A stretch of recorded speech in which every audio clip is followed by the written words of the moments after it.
God, let me go to my notes. What's going on, DD? I'm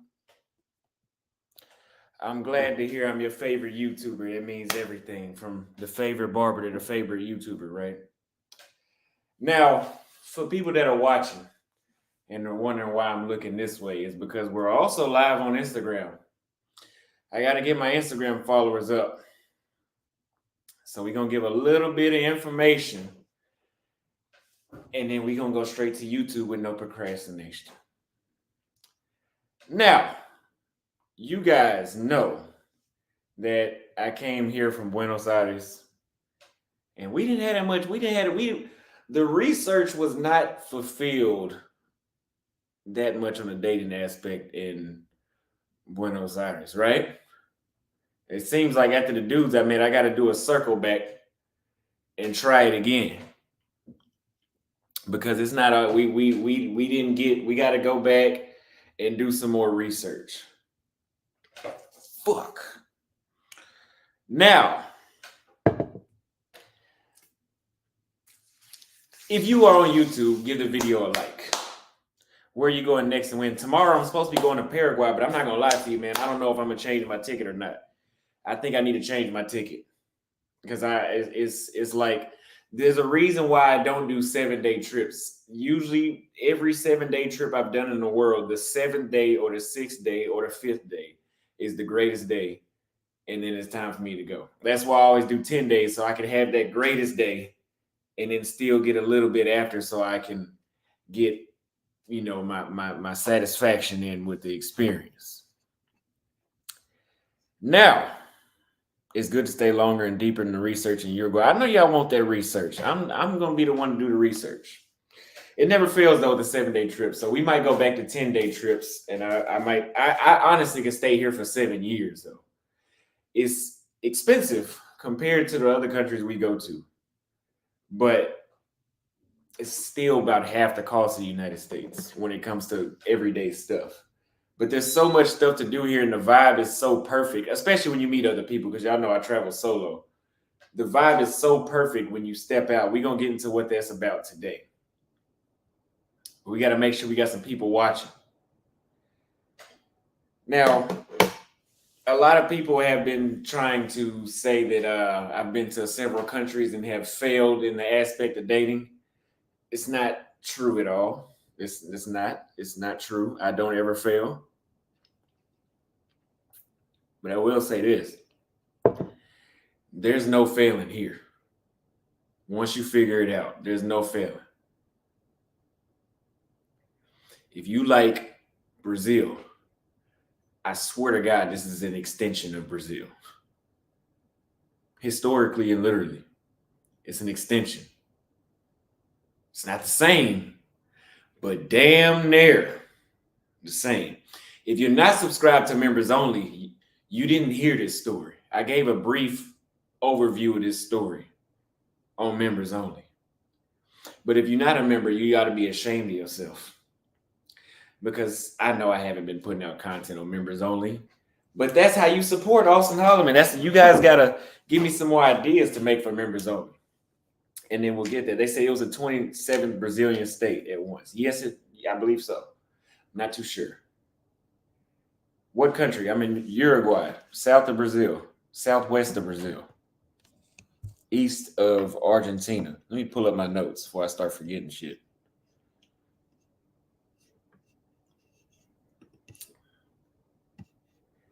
Now, if you are on Instagram, get off Instagram and go to YouTube. I got too many people that don't need to listen to this part.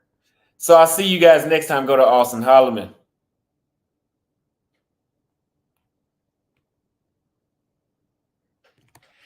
Now, for my loyal supporters that are on YouTube, I love you guys so much. I just say, I got a lot of women in Uruguay that follow me on Instagram, and they don't need to hear this story. They will, but I don't want it to be live. I don't feel like dealing with that. Now, they said Austin about to blow up the spot. I'm gonna blow it up a little bit. I only blow up the spots whenever I show photos and videos of women. That's the only way I can blow up the spot. Me telling stories is like, oh, I heard that. But when you see it, it's different. But we're going to blow it up a little bit. I don't mind blowing it up. You know why? Because I'm in a different country every 10 days, every 7 days. So I can blow up this spot and then blow up the next spot and then blow up the next spot. And if I like all three spots, people are going to spread out regardless. Okay? Now let's talk about this. Do the women in Uruguay, the Uruguayan women, like Black American men? Put a 1 in the chat if you think they like Black American men. Put a 1 in the chat if you think that.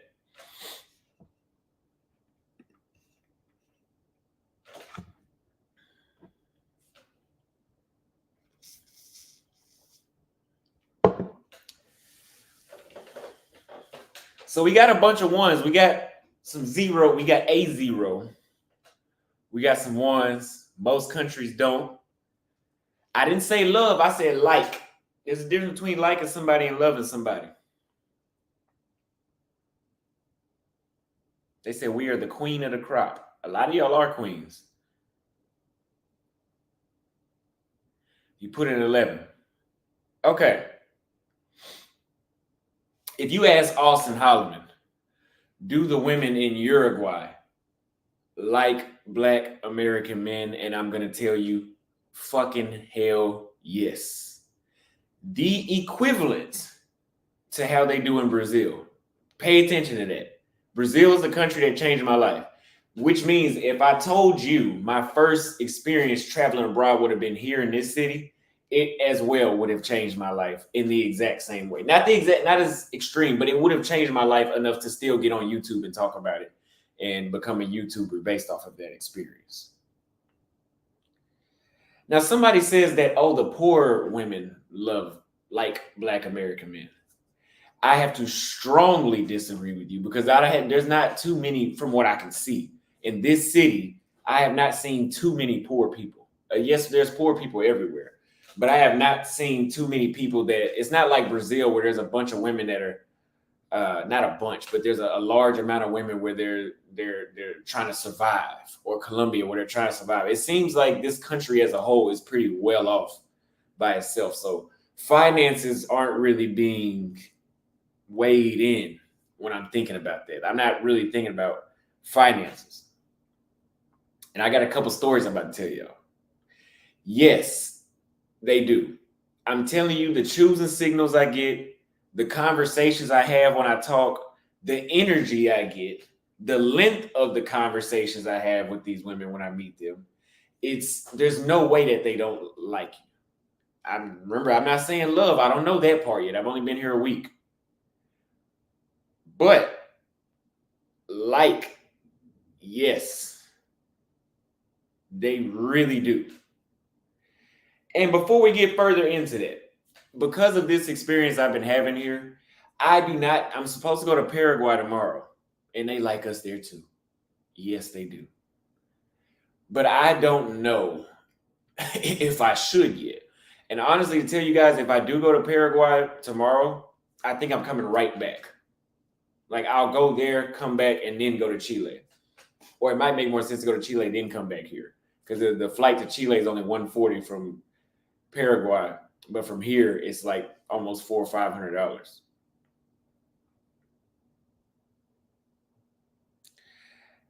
We're not going to talk about that right now. Why come back? What do you mean it doesn't make sense to come back? The ticket I bought to go to Paraguay is changeable. It's changeable. It's a ticket that can be swapped in time. It's changeable. That's the only reason I'm considering it. I don't have my Airbnb yet. So yeah, but I think I should probably line up some stuff before I say, oh, I'm gonna stay a couple more days, because honestly, it was very, very slow paced here until the weekend came out. And the weekend felt like Brazil again. It literally did. I'm gonna give you guys a tip whenever you come out here to meet women. And I've talked about this in Brazil. When you speak to the women, do not speak Spanish or Portuguese, speak English. It arouses interest like a motherfucker. And the American guy I noticed that because I noticed that in Brazil. I think it's a Latin America thing where if you speak English, it seems to work very well in Latin America. But the American guy I was with yesterday, he was telling me, do not speak to them in Spanish at all. It literally puts your foot in the door big time. Broken Spanish. Like, I'll learn Spanish and I pretend like I don't know it just to use that little leverage. Let's just say that. So speaking English automatically indicates that you're a foreigner. They do have black people here. So if you're speaking Spanish, you might be mistaken. So you don't want to be mistaken. They say, get out of my country. I'm not leaving. They have European girls. We're going to get to that too. Speak English. The women here in Uruguay come in all different shades. I was literally just at the beach and they have the ones that look like the Pocahontas, the white, the black. It's just like Brazil. Just not as many black people, but it's just like Brazil. There's a variety of shades. There's a variety of skin tones, shapes, sizes, whatever you want to call it. There's a lot to pick from here. I can't really put it in words on the variety that you have here. Okay? You guys seen the photo.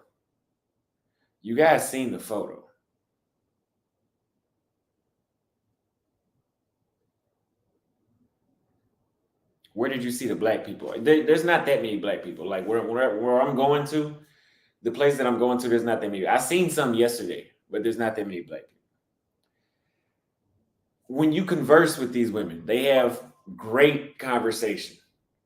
Like I think out of all the women I've met out in public since I've been here, max maybe one has been boring. And I've approached about 40 women since I've got here. Okay. That doesn't mean I was approaching them to get their number, but just talking, small talk. And they all have substance and something to talk about.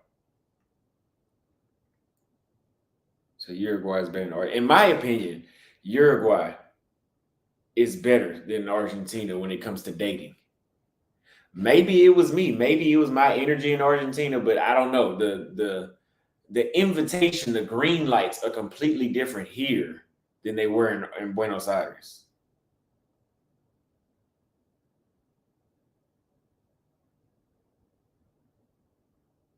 Argentina has bigger portions of food for cheaper prices. Do the women approach you here? It's happened to me a few times, but I wouldn't tell you guys to depend on that coming here. Now, I have some content I'm going to show y'all.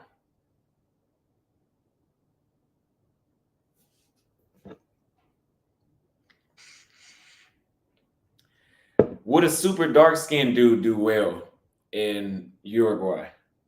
Yes. The men that I was hanging out with yesterday were all darker than me. I wouldn't call them super dark, but they were darker than me.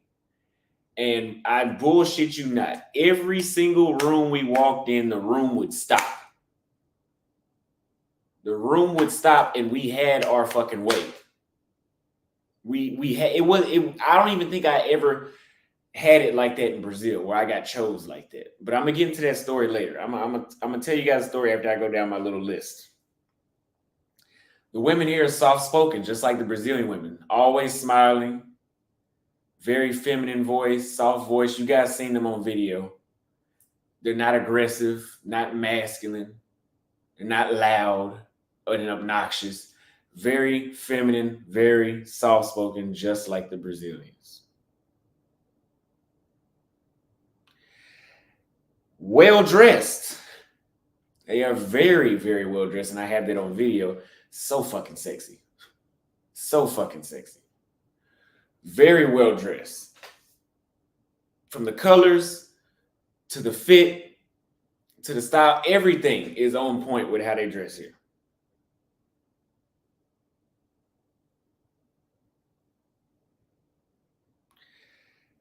In shape. You guys have seen that. I was just at the beach. I literally just walked around the beach for like 6 hours because I couldn't leave. I could. It was just like when I told you guys when I was in Salvador Bahia and I went to the mall to go talk to the SIM card, the telephone store, the phone service provider. And it was supposed to be like a 15-minute task. And I was in that mall for 3 hours. It was the exact same thing. Just like when me and Fred would be in Brazil. And we'd be like, oh yeah, drop us off over here. And then we see so many chicks walking down the street, we'd be like, we'll walk the rest of the way. It's the same shit here.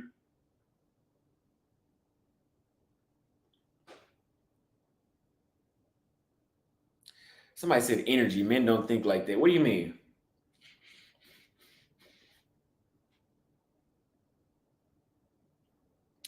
You do have an impact in Brazil. You don't know what the hell you're talking about. You do not know what you're talking about. What's artificial intelligence talking about? Okay. Amazing personality, like I said, we'll get to that. And they're super, super choosy. Okay. So Friday night, I haven't uploaded these vlogs. I'm gonna tell you guys what the nightlife has been like, because the nightlife has spun my entire experience being here. Get the hell out of my chat. Now, I was on the phone with Paul. I was like, you know what? It's been kind of dry. It's been kind of slow here. I've been seeing beautiful women, but not too many. I'm going to go out and see what it's like whenever I go outside. So I get dressed. And what was the name of that club? I think it was called Jackson Bar or something like that. Jackson Bar. A couple of chicks on Tinder told me to try that out. So I went there, and it was a place that you needed a reservation for. But they were like, oh, where are you from? I was like, United States. He's like, oh, you can go ahead and go in. So I went in, and it was only white people. Only white, pretty much white Uruguayans in there. So I was like, it's kind of like Argentina, but the energy was different. The vibe was a little different. It was a little more open. People weren't really looking at you like, oh, what's that? It was still just like, oh, that's just another person. Like in Argentina, it was not uncommon to get looks kind of like, oh, what's that? I did feel that a few times. So they let me in. I was by myself. I went in there, I filmed for you guys. wasn't really feeling it didn't feel right to approach. It felt like a spot where you just needed to stand there for a minute and just read the room. But then I started to feel awkward. So I was like, let me go somewhere else. I left, went somewhere else to get something to eat, came back. When I came back, same thing in that room. I went to the front room. When I went to the front room, it was just a whole dance floor where everybody was pretty much socializing with each other, which is what I like. I'm sitting by the bar. The bartender is choosing hella hard. I got her information. The girls on the dance floor choosing hella hard. I got plenty of their information as well. And I talked to them as well. They said, pin the Cash App. The Cash App is $ Austin Holloman. And I would show you guys photos of these women. I'll just show you the videos, but showing you guys photos, I don't feel like dealing with that. Also, we don't have any super chats or Cash Apps coming in, you guys. We don't have the Airbnb to Paraguay yet. We have the flight. I appreciate you guys coming to flight, but we don't have the Paraguay Airbnb. If you guys want me to do this research and tell you that there is literally another place damn near exactly like Brazil and South America that's right next to it, donate to the Cash App so you can find out more information from my research. I truly would appreciate it. Now, and also, the Airbnb in Paraguay is only Paraguay seems to be Thailand cheap. Like it's like $200 for a week to stay somewhere there. Now, they're all super choosy. And I'm walking around, I'm recording, and I just stood there. And literally, I noticed in a lot of places being black here, all you have to do is stand somewhere where you can be chosen and you can see everybody else and they can see you and you will not have to move until you get the green light. I mean, I still approach anyway. I've never been against cold approach. I just was never pro cold approach. But in this scenario, being here has actually turned me into more pro cold approach, where I'm constantly just talking to women that don't even know that I'm standing right there. And it's been working like a motherfucker here. In Brazil, it didn't work, but here it works. And the difference between I noticed here versus Argentina was in Argentina, they didn't really want to, it didn't feel like they wanted to be seen talking to you in public. It was more like, oh, let's do it off on the side. Versus here, it seems like they don't mind. You're just a regular person, like I said before.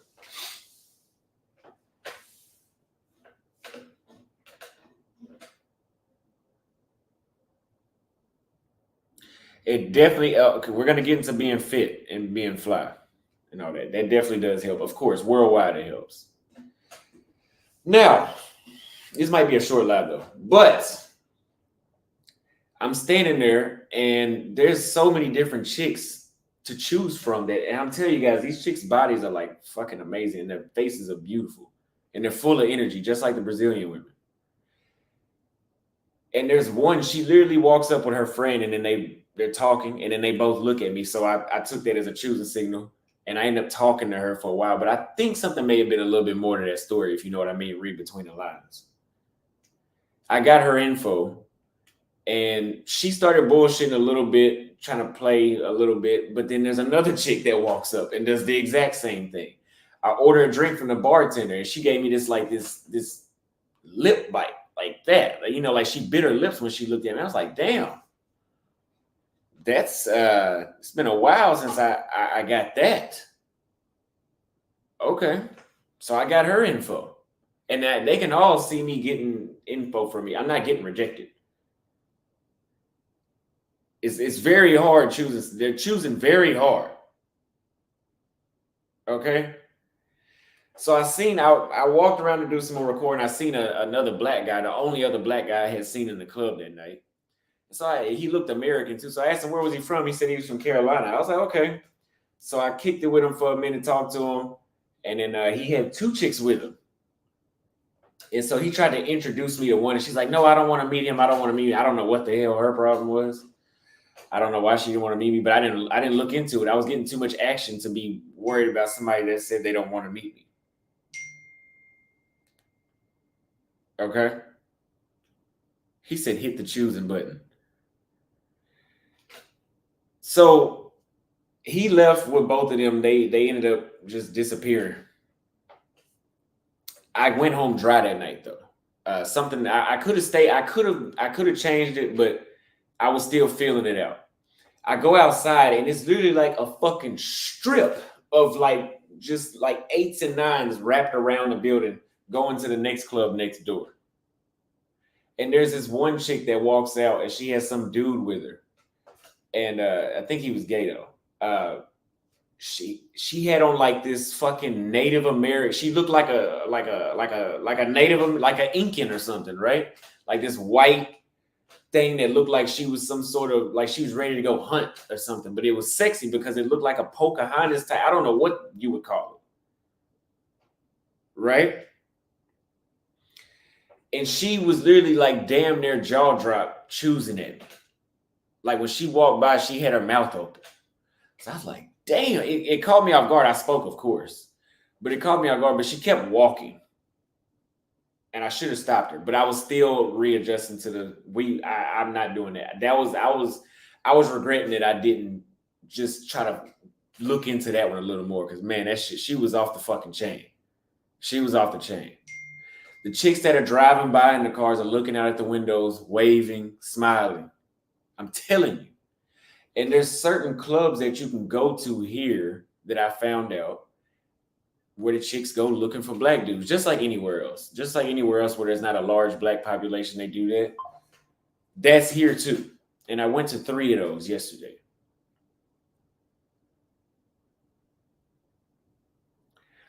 Now, yesterday, I met up with the same dude again. What did I do before that? What did we do before that? I don't think I did much before that. We met at Rocks, what is it? Hard Rock Cafe. I ate, we talked. He was giving me the rundown. He told me Argentina is the same way. I didn't see that, but he told me I'd had to go back and I'd had to go to certain places. But even just walking down the street, Argentina was not like how it is here. They have beautiful women there, yes. But as far as how many you see outside at one time, it's not like it is here. Like here is very close to Brazil. Argentina was just Argentina. We're going to get to this fetish thing.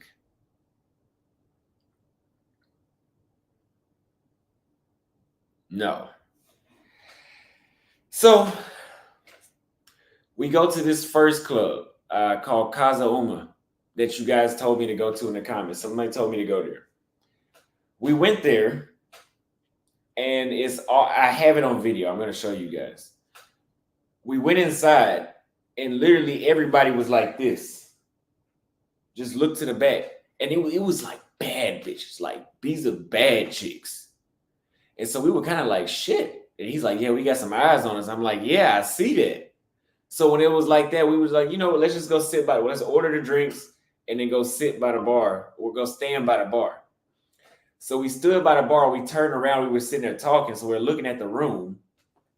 I swear to God, every single chick in that damn club was looking at us. Even the ones that had dudes with them were looking at us.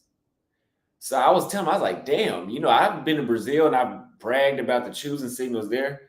And I've been to Kenya and I bragged about the choosing signals there. But I've never gotten chosen like I have yesterday. And I don't know if it's because it was 2 of us, which that always helps in my situation. Like I can get choosing signals by myself. But when I'm with somebody else and they have the same type of flow or energy that I have, they have the same mindset in the moment, it's undefeatable. That's why me and Fred, when I first got to Brazil, we were undefeatable because we had a very similar mindset. And when we would go out as a pair, it would be undefeatable.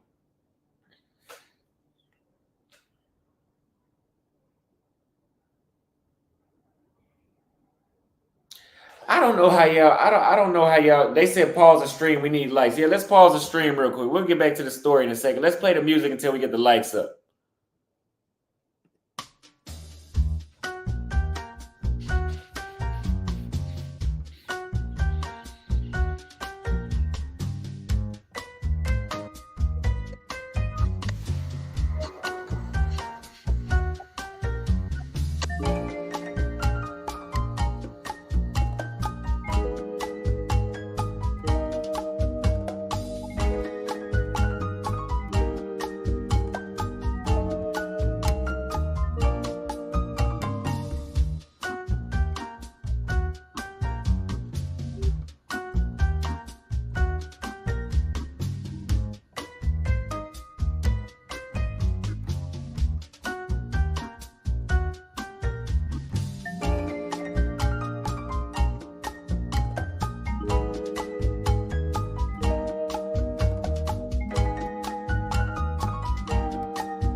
Hit the like button.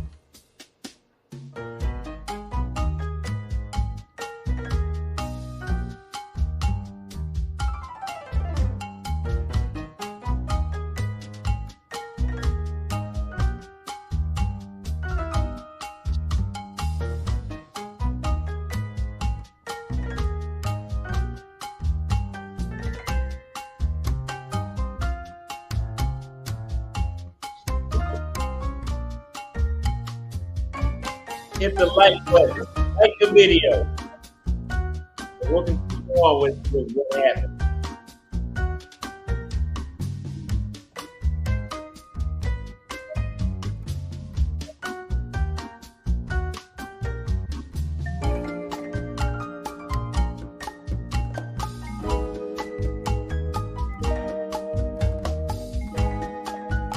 We get to 300 likes out of 246. They said the viewers go down. Welcome. That's fine.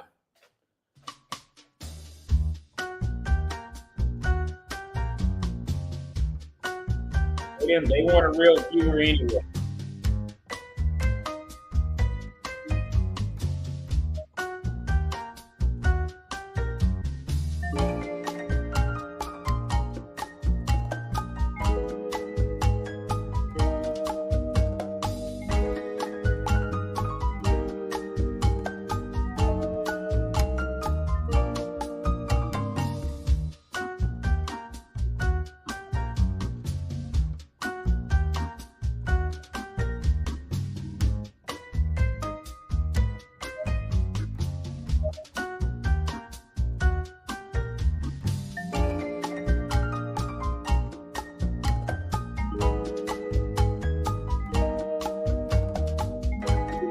Where it said no.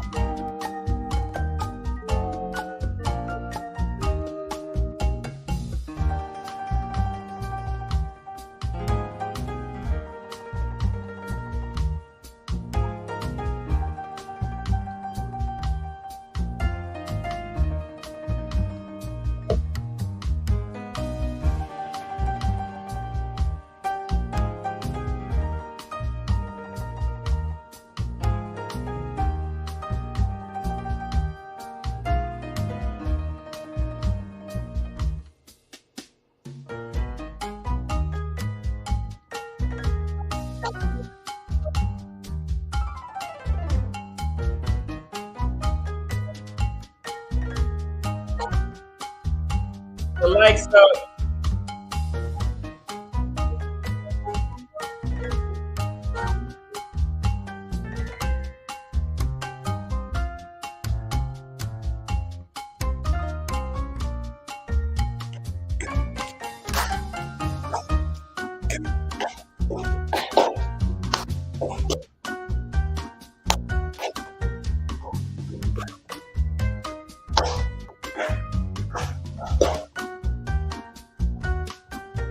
Okay.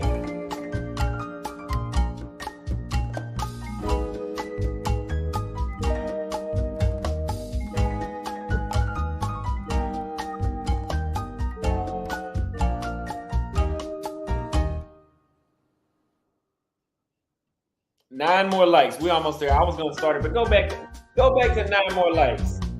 And if you don't like this song, like the video.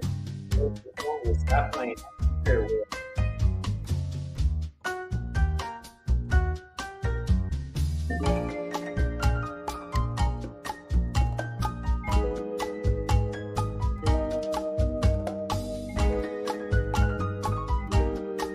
Now, 301 likes. Thank you guys so much. I appreciate y'all. Thank y'all so much. Now, Anonymous brought up a comment right here. And then I'm going to read the super chat to that. He says, because they don't have, I'm assuming he said they don't have black men like Kenya or Brazil. Here's my thing, and here's one thing you should know about me. I don't ever care about why things are happening. I just care about what's happening. You know, just like whenever they said, oh, those women abroad are only treating you like better because of this or this. I'm not asking why. I just know I'm getting what I want. When I go to the restaurant and the server is nice, I'm not asking why. I'm just happy that he's nice. That's all I'm worried about. So the thing is this, in Argentina, there was no black people really. So they look at us like, oh, that's somebody black. Oh, look at him, he's different. Okay, but they're just looking. Here, they're looking and they're going to look into you, meaning they're going to look into it, meaning they're going to fuck with you, meaning they're going to talk to you, meaning they're going to do everything that it arouses interest versus just look at that thing over there. So what are we worried about? We want the results. That's what I want. Or do we want to worry about why we're getting the results? Get your results. And they can look at me like food because I am food. What them chicks be saying they're a snack? No, they don't smoke a lot here. Let's read these 2 super chats since these people are donating and we'll get back to the story. No way they can be in shape like the Brazilian girls. Yes, they are. Yes, they fucking are. Thank you for the super chat. How much is the cost of living in Uruguay? In this city, I think I'm spending about $100 a day now without even trying. Like I went out to eat today, that was $30. The drinks, if you drink alcohol, it's not like Argentina where it's $3, it's like $8 and $10 here. You're gonna, if you're moving around the way how I do, you will spend $100 per day. Like the Hard Rock Cafe was $40. Then we spent we got a table. We didn't even get a table. We just paid to get in the VIP, no table. That was $200. It was worth it. There was a lot of women. That was a lot of women we got to be around. $200. A lot of women that were socially active. It's not like these women were just in there to be pretty. They were in there to do what the club was made for, to socialize and meet other people. That's what they did. And I loved it. I was in that motherfucker 6 hours talking nonstop. That's Uruguay. And they said it even gets better in the other city. And if you guys want, I can actually go to the other city. The Americans I met said I need to go to the other city. And it's a better beach and stuff down there too. They said it's a little more expensive there too. So I guess it'll be like being in the United States almost as far as cost of living there, because it's already pretty expensive here. Appreciate the super chat. Floyd says, you are live. I'm getting off mine and join yours. I appreciate it. I hate that. I don't even check to see if anybody else is live. I'm sorry about that. Thank you for the super chat, Floyd. We also got a $20 Cash App. See, y'all was worried about me losing viewers. I had like 670 viewers. I think I'm back at 639. They gonna come back. We ain't worried about that. They can watch the playback. We worry about the information. I'm here to give you guys this information. That's what we're here for today, right now. Aang sent $20 for keep doing good work. God bless you. Thank you very much. I will. God bless you as well. I love you. We got 2 more Cash Apps. One from Nicholas. He sent $20 for tithes and offering. Thank you very much. I love you as well. Thank you very much for the $20 Cash App. And then we got a $100 Cash App from David. He said, you have my support, bro. I love you as well. And I appreciate the support. Thank you very much for that. Because of you, we really only need like another $50 to get the Airbnb in Paraguay. I don't know if I should leave though. I'm guys, if you see what the hell I'm seeing with my 2 eyes, like I didn't take my camera with me today. And every time I don't take my camera is when I see the best shit. Like I was walking down the beach and I'm like, holy shit. Like it's a lot of women out here and they were playing on the drums. It's people walking, women. It's and people like, oh, they're poor. It's women out here driving in drop top fucking I8s. and they're fucking beautiful. And they're choosing. So if you wanted to get a chick that has something going for themselves, this would be a city to come to. Like Paul and I were saying that these broke women worldwide that we've been dealing with, the ones that don't have shit, they're a liability worldwide. Just like they're a liability in the States, a lot of them, not all of them, but a lot of them when they're poor, they're just as much of a fucking problem as they would be in Texas. They have a poverty mindset, which is already a done deal. And then they always got their hand out. So you can come here and get the best of both worlds. You can get the best of both worlds. You can literally have the beauty, the personality. I don't know if they can cook yet. The connection. And they have some sort of ambition. I'm not saying they're rich, but from what I can see, I'm not seeing too many poor people. I'm meeting a lot of women that have their own places, that have their own cars, that can afford to eat at the same restaurants that I eat at. That's what I'm seeing. So if you want the best of both worlds, I think this is a place to come. That's why I literally put out a tweet. I said, now that I'm here, I think this is like my speed. I think this city is my speed. Like, I think that I can stop traveling and stay here if I wanted to. It's an amazing place. There's art everywhere. Everybody's nice. Women are beautiful. Weather's good. Can't ask for too much more. And you're not experiencing racism, really. At least I'm not. And the other dudes I met aren't. But we'll get into that. Now, so we go to that club and we're getting chose heavy. We're getting, what was it, this one? Yeah, we're at the first club still. And we're getting chose heavy. And the guy was telling me out here, instead of asking for the number, and if you're somebody like me, this works great, right? Because I'm an influencer. You go for the Instagram. Don't even ask them for their number. Because number one, most chicks are not going to, 99% of chicks, if you say, hey, what's your Instagram? They're going to know you're flirting with them, but they're not going to say no because they want to build their followers up. Anybody can find their Instagram at some point. It's not really private information. So they're not going to, but if you are like me and him, and they go to your Instagram and you have a portfolio, you've been in this country, this country, this country, this country. His life is like this. He does this, this, this. Here, they will shoot you a DM. That works worldwide, but I'm noticing here is very good. They go to your Instagram like, oh, shit. Oh, yeah, I see you. So what are you doing today? That's what it's like here.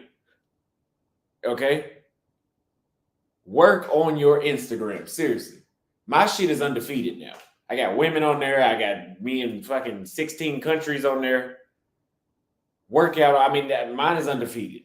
And then I got a YouTube attached with 86,000 subscribers on it.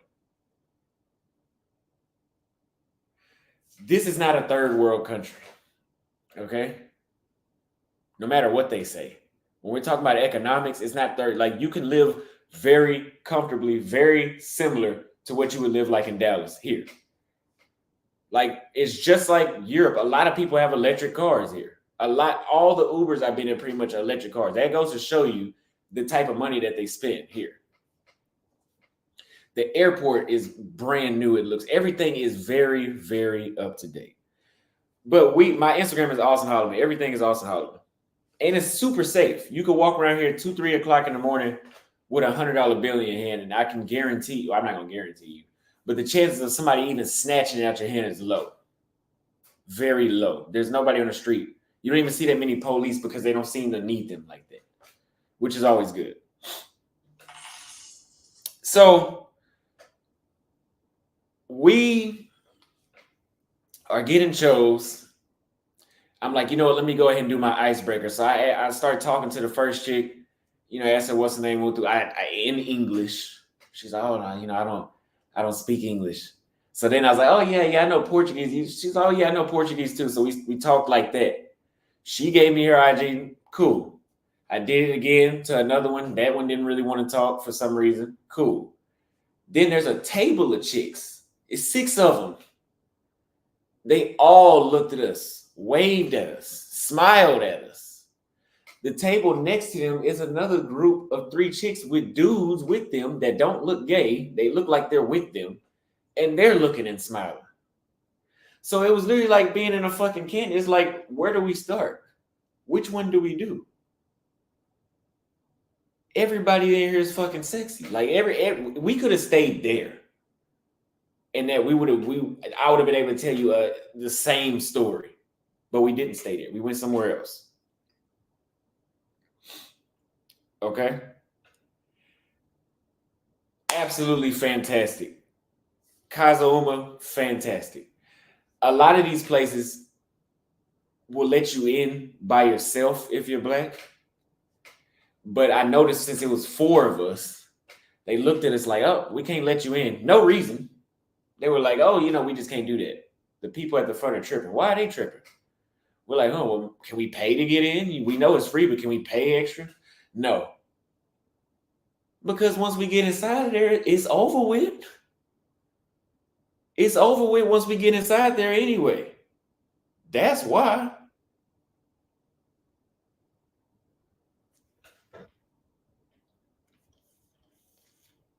But I'm not complaining. Because there are places that you will. There was another club we went to where there was some Africans in there. And I don't know what it is about Nigerians. There was a Nigerian guy I noticed. I was like, hey, where are you from? Nigeria. This motherfucker wouldn't even look at me in the face while he was talking. He was looking around. I was like, yeah, I just got back from doing this country, that country, in Africa, this country. And he's like, oh, that's cool. That's cool. I was like, man, this shit make you want to slap a motherfucker. Like, why? I don't know. But that's off topic. Anyway, we go to the next spot. They wouldn't let us in. I'm going to show you guys a video in a minute when I finish the story of all the chicks that was going in to the restaurant, to the club. When we left that first club, the chicks was looking at us almost with this face like, where are you going? Bro, my confidence was so fucking high. I was so confident from that experience. I was bold as shit. I was bold as fuck. Like, I was saying stuff that I haven't said in a long time when I approached. Like, I was super bold. That's what it did to me. I got so bold. If you guys watch, it was one chick. She asked me, so what are you about to do? I was like, I'm about to fuck you. I straight up told her. That's how confident I got. And I did. Now, that motherfucker said the OG is sellouts. Who? Oh, you talking about the Nigerians? I told her straight up. And she was with her friends, and they all looked at me. They all looked at me and was like, yeah, take her. I said, God damn. And I'm leaving tomorrow? What the fuck am I? Man, in Paraguay got some love too. Paraguay got some love too, man. Oh, and I'm telling you guys, it was definitely this. Because I had a lot of this before I went out. And then if you know me personally, there's a supplement in Thailand that gives you the super masculine and the energy. I was just on point yesterday. I would cut my finger off to feel like how I felt yesterday all day. If I could feel like that permanently, I would take a finger away.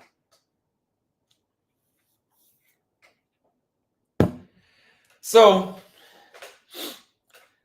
we went to the next spot. They wouldn't let us in. It's literally just laps of chicks walking in this way from the food stands that they had over here. That's on video. But they just ended some soccer game event, and it seemed I think this population of the city is like 3 million. It seemed like the whole damn population of the city went to that damn soccer game. So we're seeing hundreds of what, not all at one time, but sparkled out. We're seeing hundreds of beautiful women come through, and they're walking by looking, like sizing you up, sizing you up. I'm not bullshitting. And the guys that I was with was taller than me, like by maybe 6 inches. So they're going to get choosing signals just because women like taller men. So that it was an undefeatable quad we had. It was undefeatable. It was and I'm the guy that you want to be in your goddamn quad, when because I'm the guy that does. You guys know I get online and say whatever I want to say, pretty much. I'm like that in person too. I'm like that in person. So when I'm approaching women, especially if I got some drinks up in me, I don't give a fuck. And they like it, and I love it, and they think it's funny, and so do I. I'm not 5'8", I'm 5'11". So then we get in the car, we go to the first spot that we went to Friday. They wouldn't let us in there. Bunch of beautiful women going in there too. Got them on video. I got that on video too. Wouldn't let us go in there. There's another spot that was walking distance from that. We went in there. There's a line of beautiful women. I got them on video. I got them to say hello to the camera. Hell, I think I even went as far as putting the camera on the window and waving like I wanted. I was like, nah, these motherfuckers finna see this content today.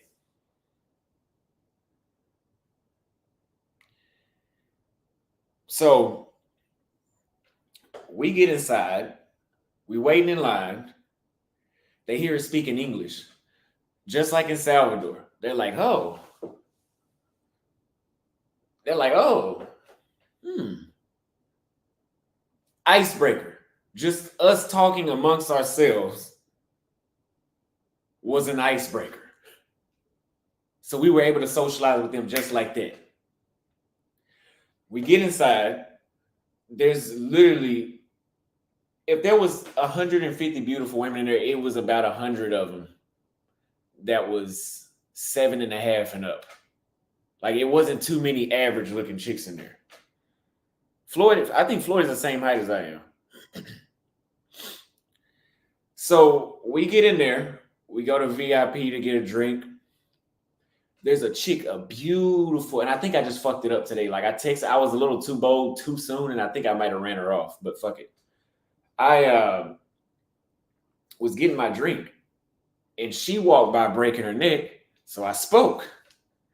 Her conversation was a little like, she's not really talking about nothing. So many other women choosing. I was just like, okay, well, nice meeting you. You're not really saying much. When I stopped paying her attention and she saw other women coming up to me, she walks up and grabs me and is like, how come you didn't come speak to me? I wanted you to come talk to me. And this chick is like a solid 9. If you're in my inner circle, I showed the Instagram. She's like a solid 9.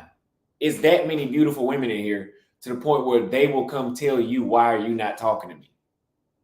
You guys know in Dallas, the women that are 9s, they're not doing that because they know that there's not that many other, their head is this big. They're not going to do that.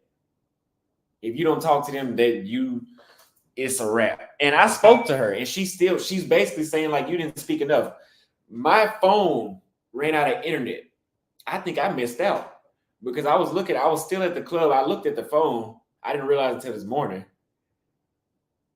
She texted me at 3:30, like, where are you at? I was like, fuck. This damn internet fucked my game up big time. Now that would have been a story.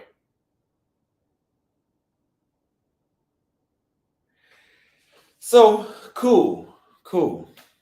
We do that. We hanging out. I can't put into words how many beautiful women. We're just in the VIP section by itself.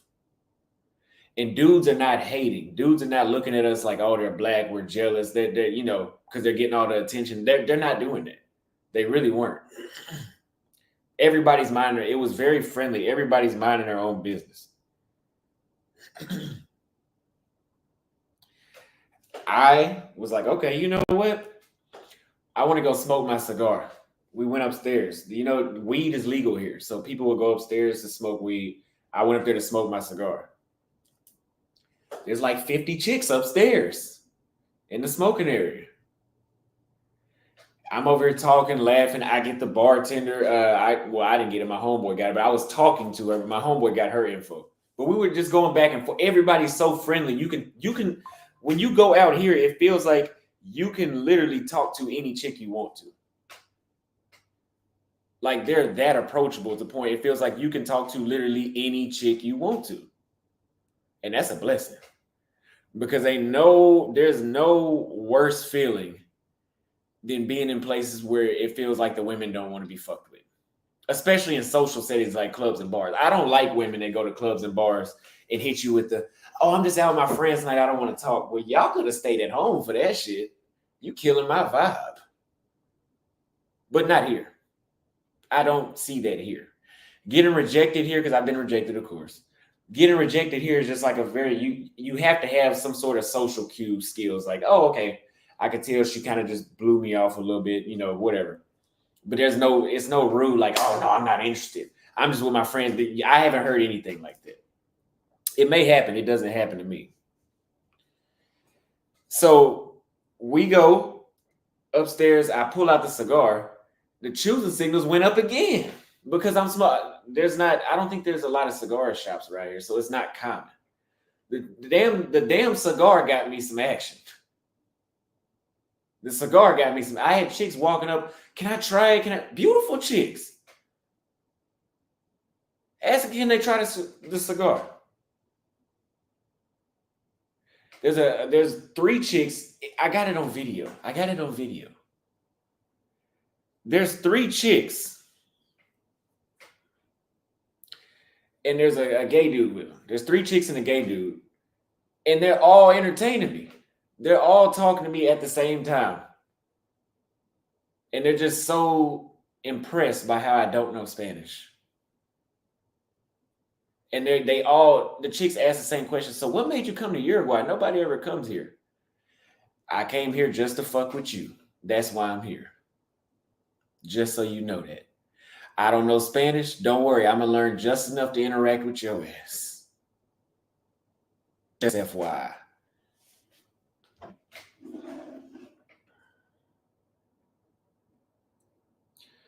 Oh, yeah. And somebody said the gay man is leading the way. Yeah. Oh, they will. I mean, worldwide, if you guys are homophobic, you are missing out on a lot of action. I cannot tell you how much pussy I done got off of knowing gay dudes that introduced me to other women. Like the girl I said I would marry in Brazil, I met her walking down the street in Salvador, and she was too timid to stop walking so I could talk to her. So the dude pushed her to me. So you can't be homophobic. I mean, I don't care anyway. I don't care anyway. What you mean, pause?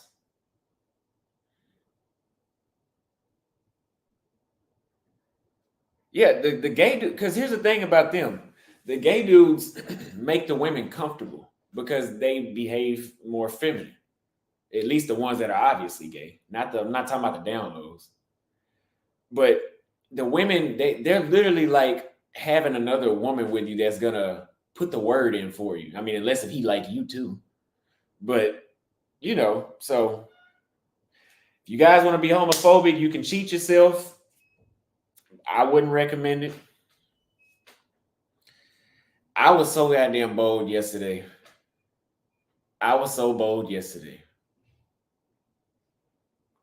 We got a couple cash apps right here.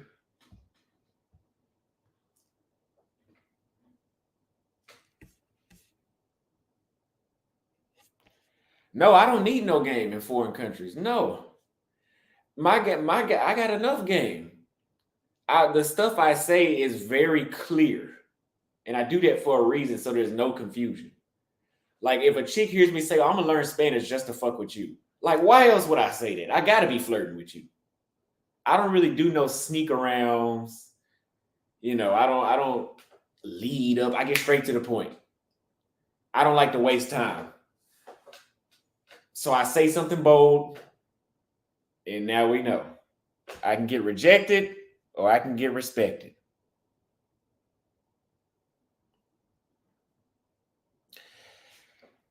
We got a $2.08 cash app from 4KW. Says, keep doing you awesome, man. I look up to you, man. Thank you very much. I actually just realized when I was super drunk Friday night, I was sitting here and I was actually thinking like, damn, I think I really do have an impact on people. Like the way how Floyd has talked about me. I'm like, damn, people actually get value out of this shit that I get online and say. Like, I can never stop doing this. I gotta keep doing it. People actually look up to me. I'm starting to realize that. And that's why I love y'all. I appreciate y'all. Mari Walker says, been rocking with you since Europe. Keep it up, bro, with the $50 cash out. Thank you very much. And we will go back to Europe so you can see more of that content and learn more about Europe if you don't know already. I truly appreciate it. And then Benjamin sent a $5 cash out for all white everything, my guy. Thank you very much. And this white, I wear this outfit quite often because it attracts a lot of attention and it's simple because it's no patterns or nothing. It's just simple and it gets a lot of choosing signals. Chicks will notice you wearing all white. Like in high school, I wear an all white suit, like a full suit. You can't be missed when you wearing shit like that. Thank you for the cash apps. We got a couple super chats right here. From Kilimanjaro Mountain, he said, peace of mind. Thank you very much for the $2 super chat. I hope you're having a peace of mind as well. Cool Cat sent a $5 super chat. Says the big 4 countries that brothers travel to are dope. However, I think hidden gem locations might be the best. Also, the members only video had me laughing my ass off. Yeah, it had me laughing my ass off because I told that story to 2 people before I thought about recording it and talking about it. You guys notice when I go places and I have more dating experience, I do more members only content because that's what most people want to see on my members only content is stuff that I wouldn't go into detail. But I tell you this, I'm writing a book and it'll be detailed. People's names will not be given, but it will be detailed. So stay tuned for that book. We also got some dope designs. Thank you to Gavin Turner. That's another mod, a good friend of mine. He made some pretty good t-shirts that I think you guys will like. It has pictures of the characters on the show. You need to put one of me and Floyd on there too, but it has pictures of the women that have been on the shows, slogans, stuff like that. So make sure y'all stay tuned because it's coming up.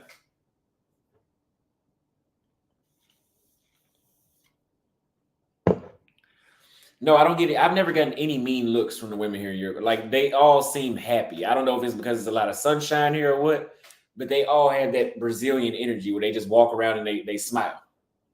They're not rude. They're very, very approachable. Like, when people don't smile, it makes it hard to, I don't give a fuck what nobody says. It makes it hard to approach women. So we're on top of this smoking area, and I'm talking crazy. Because I'm feeling so good. I'm so confident. I'm talking crazy. The dudes that I'm hanging with, one of them was like, okay, I can see why this nigga was going viral. Because I'm telling you, the way how I talk like that in person too. Like the bold stuff I say, that's not just me. That I'm the same person in person. So I was talking like that. And they loved it. They love the boldness. They love the I don't give a fuck. They love that I don't give a fuck. Women love that. I'm telling you, they love that.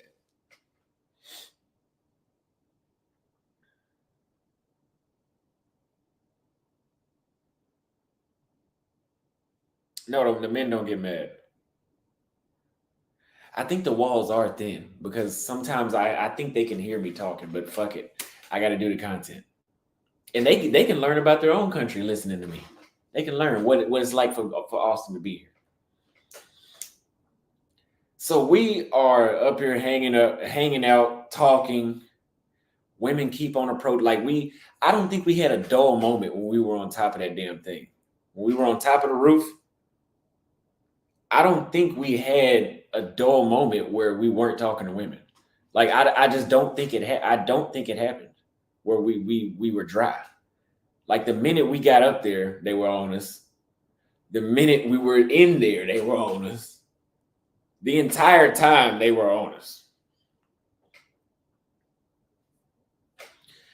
It's a vibe. It's a fucking vibe. It's really a vibe. I think I need to stay another week, but I've already bought the ticket to Paraguay. We're gonna try to decide what we should do next.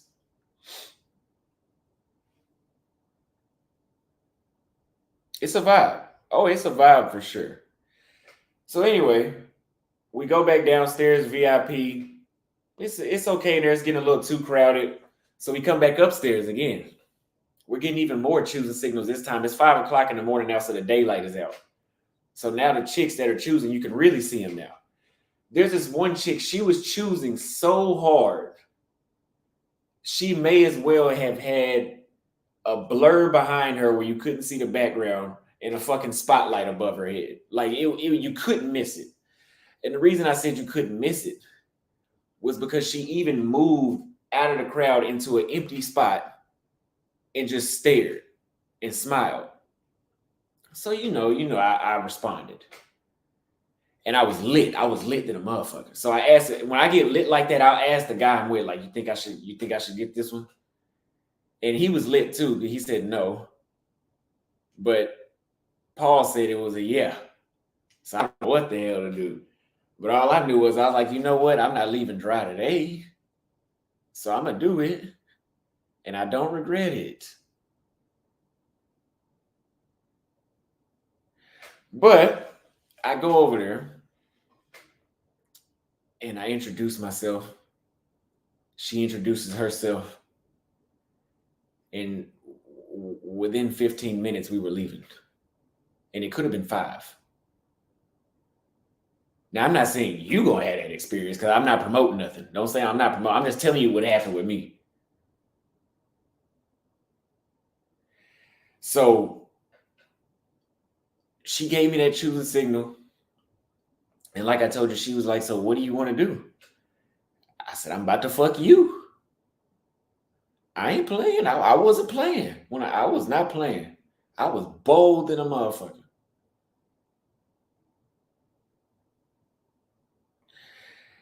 And you know what she said? She said, okay. I was like, damn, I gotta leave tomorrow. That was like the least resistance I've ever gotten. Like, she's just like, okay.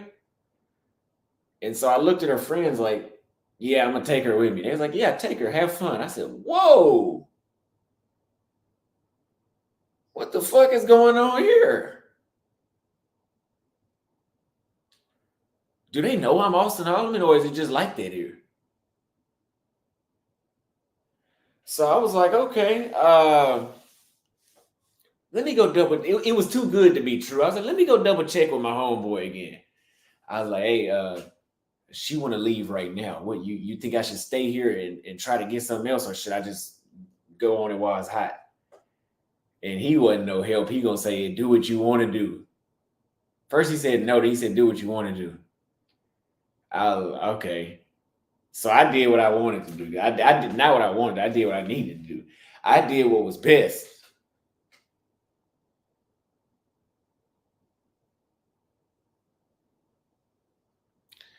So I was like, you know what? I'm going to the bathroom real quick, and then we gonna go. And then it went from there.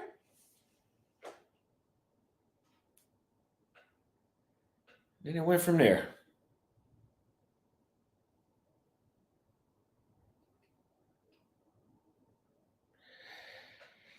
Anonymous just said, don't come here looking for Afro Latinas. But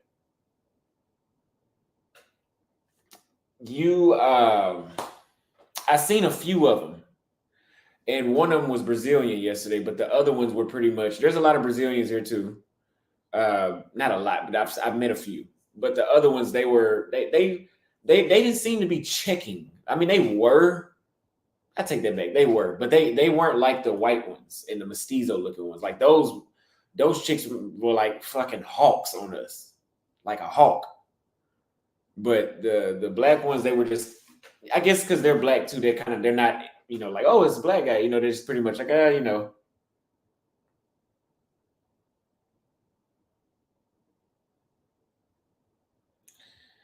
never witnessed what. But I mean, they got them out here. I see they got a lot of people out here. I done seen some chicks from Peru, Bolivia, Brazil, Argentina. They got a little bit of everything. So,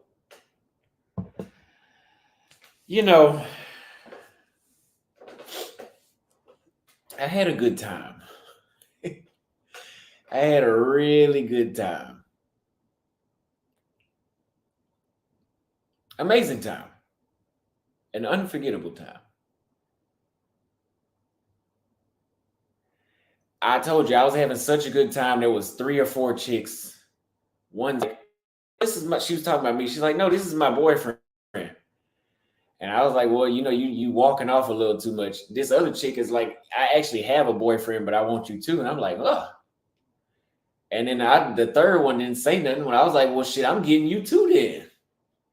I said, matter of fact, I could take on all 3 of y'all. That's what I told him.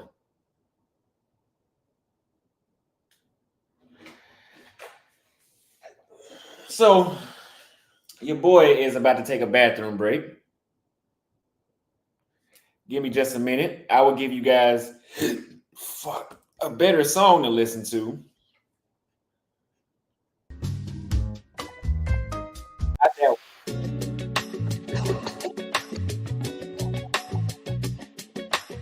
And I will be right back.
So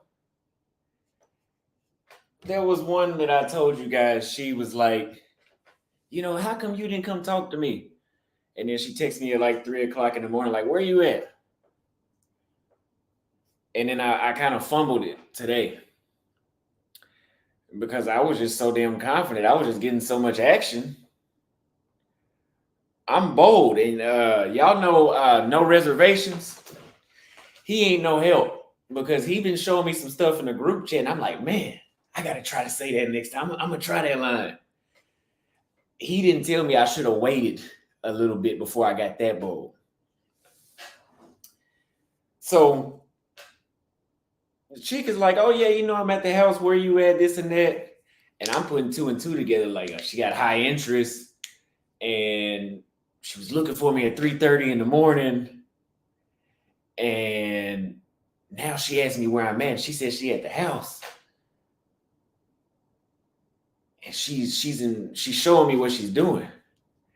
And I was just like, fuck it, I can just give you some good dick. And I'm like, oh, I probably shouldn't have said that. She didn't respond after that.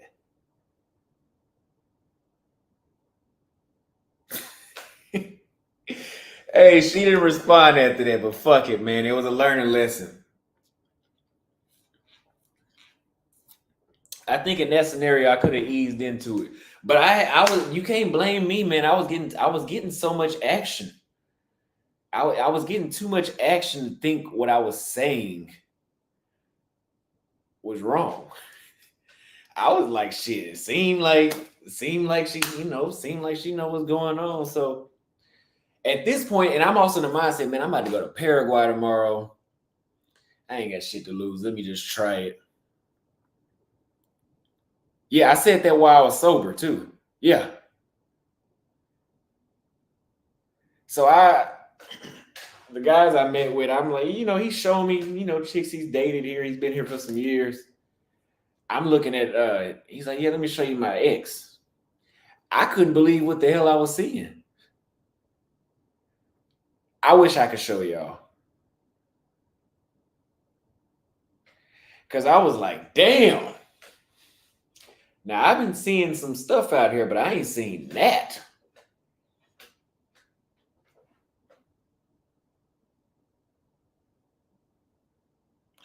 I can't even put that on members only. I just can't show y'all that. And it's not no nudes or nothing. It's just I can't do it.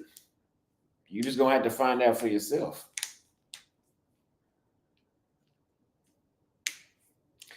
They said those women aren't from the hood. You gotta watch with your mannerisms. No, it's not. It's not. I wasn't being rude. It was just like a bold move. Because if it was rude, she would have said that, and she would have unfollowed me, and you know,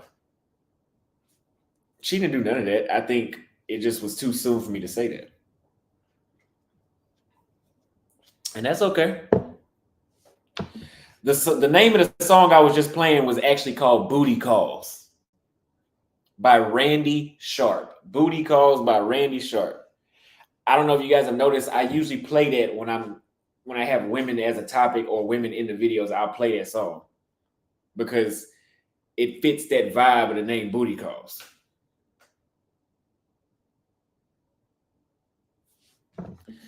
So we have a few super chats. We got one from the Argentina lover. Keep good work. Hebrew Negro Roots with a $2 super chat. Thank you. And I appreciate the fact that you think the work is great. Pajama Llama says, how did the woman who helped you find the hair conditioner compare to the women you met during the nightlife? The woman that helped me find the hair conditioner, I seen her in person. Beautiful face. And I love red lipstick. And then she had a nice little shape. There was a lot of women like that out and above, and she was pretty. I think she was pretty attractive. So that it was some talent out there. I was telling the motherfuckers, I'm gonna take that lipstick off of you. I just had to tell them. She said, you done told me that enough times. I said, I just want to make sure you knew what was about to happen and what's going on. I don't need no confusion. Falcon Blizzak sent a dollar super sticker. Thank you very much. I appreciate you being a consistent supporter as well.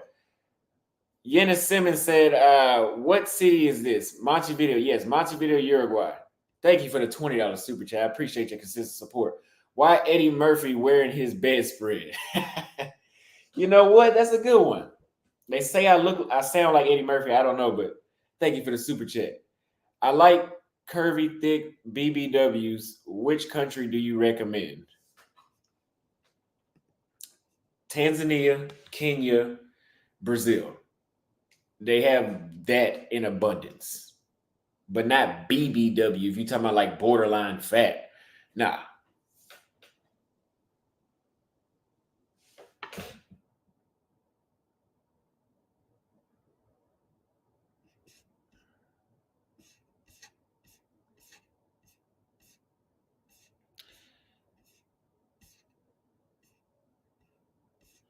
There's a reason why we go to South America. There's a reason why. And I was going to go back to Kenya for New Year's, but I don't know. I've learned to detach my emotions from countries that I love to keep moving, to keep generating content. But Uruguay is going to be different. I mean, I done got hooked on liquid cocaine basically in Uruguay. I can't stop drinking this. This is my first one today. And now I'm smart as fuck. Now I'm smart.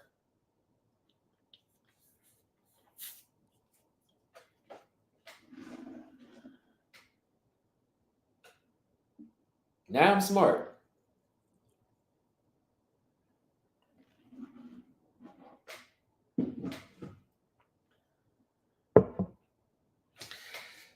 Nah, y'all know it's not literally liquid cocaine. It's not. It's yerba mate.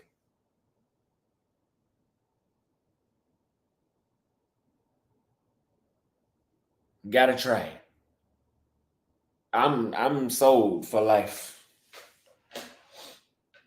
Yerba mate. YERBAMATE. They got it at Whole Foods, I heard.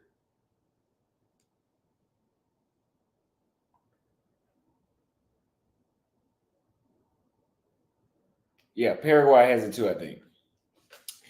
So I don't know. I don't know what we're gonna do. I don't know if we're gonna, what. I don't know what to do. The social owner says women from Montevideo are amazing, beauty, brains, but they love a man to take charge, and if you don't, they will miss it and will go back soon. Now, yes, that is a great way to describe them. That's why I said I was getting a lot of that. Okay, that's why I said I was getting a lot of action because I was being bold and I was cold approaching, and the shit I was saying was very suggestive and very direct, and I guess not suggestive, but direct and obvious. There was no confusion.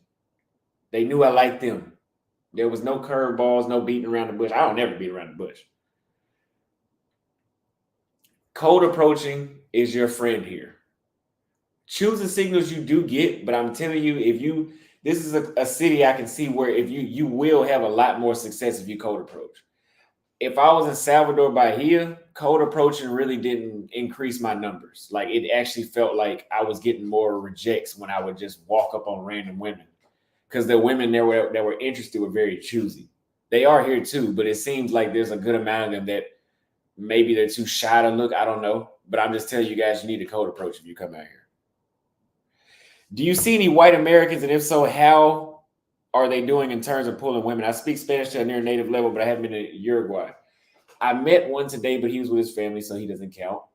It's not too many of them from what I've seen. I haven't seen too many of them. I've seen some Mexican looking ones. I've seen actually, yeah, it's not many of us in general out here, actually, from what I'm seeing. But the last white guy that I met in Buenos Aires, he claimed when he was in Montevideo, it was just a bunch of sixes walking around. I don't know what the hell he talking about. I believed him at first. I was like, yeah, Uruguay probably ain't gonna be that great for dating. Man, this is one of the best cities. But they should, like Anonymous is saying, they should do well. I mean, just because you're more familiar, I would still speak English.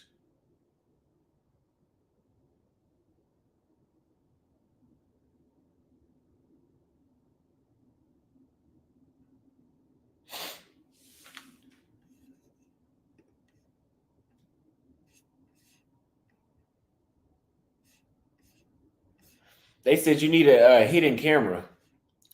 No, I still walk around and show. I mean, record. I don't mind. I was so confident yesterday. I didn't give a damn about putting people in the camera. So let me get this footage.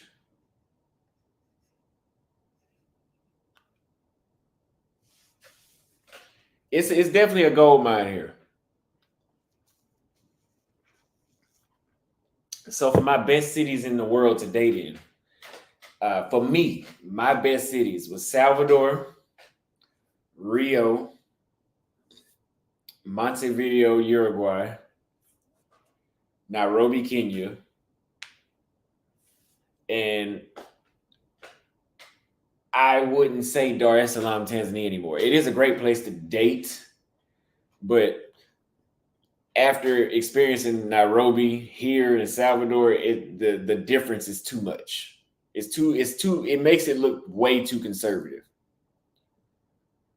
Yeah, no, I don't do any hidden cameras, but a hidden camera that I would do is like, maybe if they had something where you could put it on your shirt and just walk around and talk. But there's no problem with a hidden camera in public. It's a problem when you have a hidden camera right here and people don't know that you're recording them in the bedroom. That's a problem. But me having a hidden camera on my shirt, no.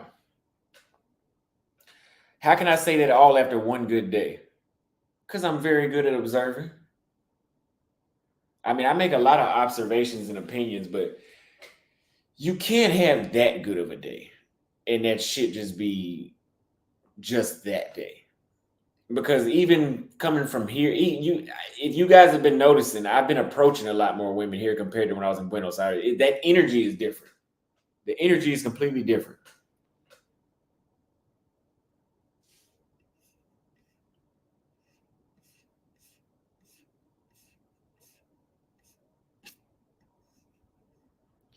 Kings and Dreams said,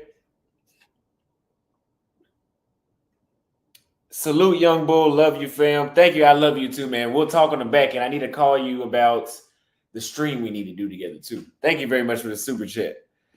The reason you will have problems with blacks who are from Africa is because women there like blacks and Americans, black Americans on the top of the chain, competition. I can so heartedly feel that may be the reason why. I don't know if that's the only reason though, but I've noticed, see, when I was in Africa, the Nigerians really didn't behave like that. But when I've met them in Europe, when I've met them in South America, and even sometimes in the States, and even sometimes, not all the time, because I've met some good Nigerian dudes, but even sometimes in Asia, motherfuckers think they bet. You be like, what's wrong with this dude? Like, well, why does he feel he can't even look at me while he talking to me? It's almost like I'm the shit on the bottom of his shoe. And I ain't even did nothing to him. So I don't know. But I've noticed that. I keep bringing that up too because I keep noticing it. Thank you very much for that super chat. Yeah, I don't know why they do that. I don't know why. Because I be friendly. You know, be hey, what's going on? You know, I'm black too. They said hush puppy vibes. Let me try to get this footage.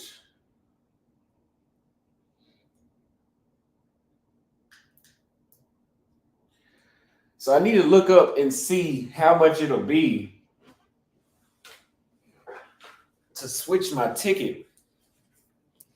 Because I told the guys, I was like, man, I need to stay another week out here. I need to have one more weekend. See, the thing, here's another reason why I could live in this city, right? During the week, it's pretty much dry. Because that's why I got here Monday. That's why I like to get to places on Mondays. Because I can actually see what it's gonna be like every day. You experience everyday life Monday to Wednesday or Monday to Thursday.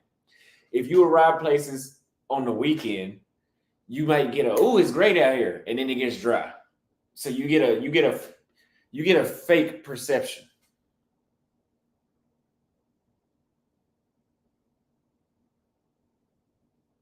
This story came from a German girl. So I realized, okay, here, living in this city, it's slow enough for me to still live stream, edit videos, and post them daily. And then on the weekend, I would record, but I would take off and I wouldn't do as much work. Which for me, that'd be perfect. Because a place like Salvador was not the best place for me on a career aspect. Because there was something to do all day, you were always missing out on. There was always something to miss out on. So I stopped posting vlogs every day. I stopped working every day because I was like, shit, like I'm enjoying myself. Like I didn't post a vlog yesterday, I think. I didn't post one today. And I barely posted that one Friday. I saw how late it came through. That's because I was enjoying myself. But you seen I was consistent throughout the week because it was slow. I had time. That means after a while, with you staying and you build up you start to meet friends, you start to meet chicks, you can have on your slow days, like, hey, come over here and hang out, let's do this. You can. It seems like a normal lifestyle. Let's just say that you can work a 9 to 5. It seems like here, just being an expat though. So we got a $20 super chat from Theo Anderson. He says, "Get yourself some Sopa Paraguaya in Assumption and shout me out." Let me screenshot that. I'll take a picture of that.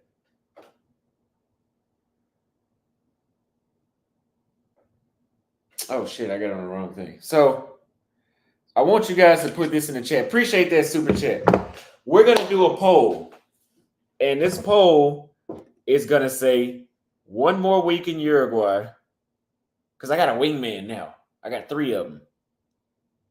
Undefeatable.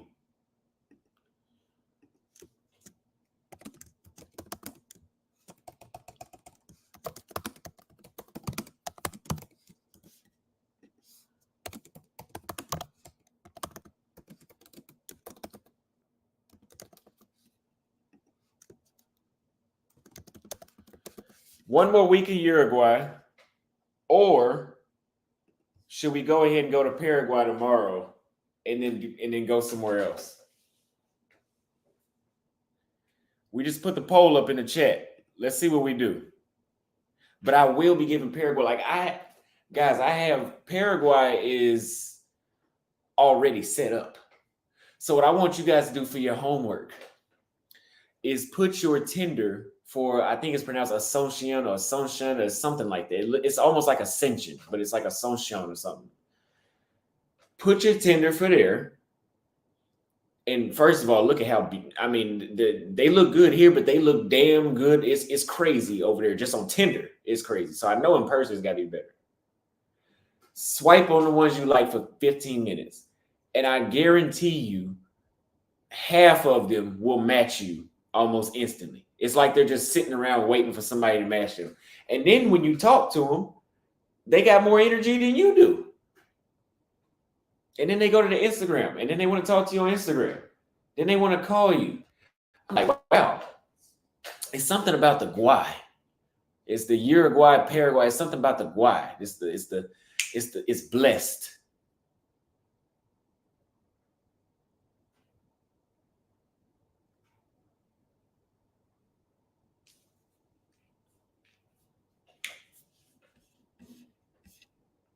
Assumption, yeah.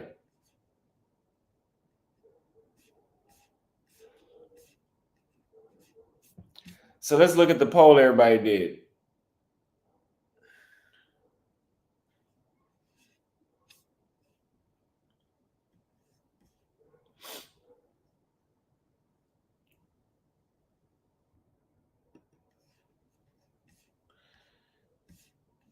%73% of the people said stay one more week in Uruguay. That's extremely hard. Only because I've already bought the ticket. Also, if you guys come to Uruguay, and you're in Montevideo, do not stay in the neighborhood I'm staying in, which is Ciudad Viaja. I think it's Ciudad Viaja. It's the one that looks like where you should stay at. The western part, near the port, the port and the military base and all that. Don't stay there. It's very touristy, but if you want to be in the action where there's women walking around everywhere and there's very Western, there's Western restaurants here, but it's like the action, like the heart of the city these stories that I'm telling you are coming from, stay further east near Montevideo Mall and the Rambala, by the word that says Montevideo. There's like a sign that says Montevideo. Stay near that. It costs me $20 a day to get to that side, but I'm on that side all day because there's women here walking around, but it's not like over there. Like they're here, but over there, that shit is crazy. Paquitos, that's what it's called. Paquitos. Stay over there. Punta Cartillas. Yeah, that area.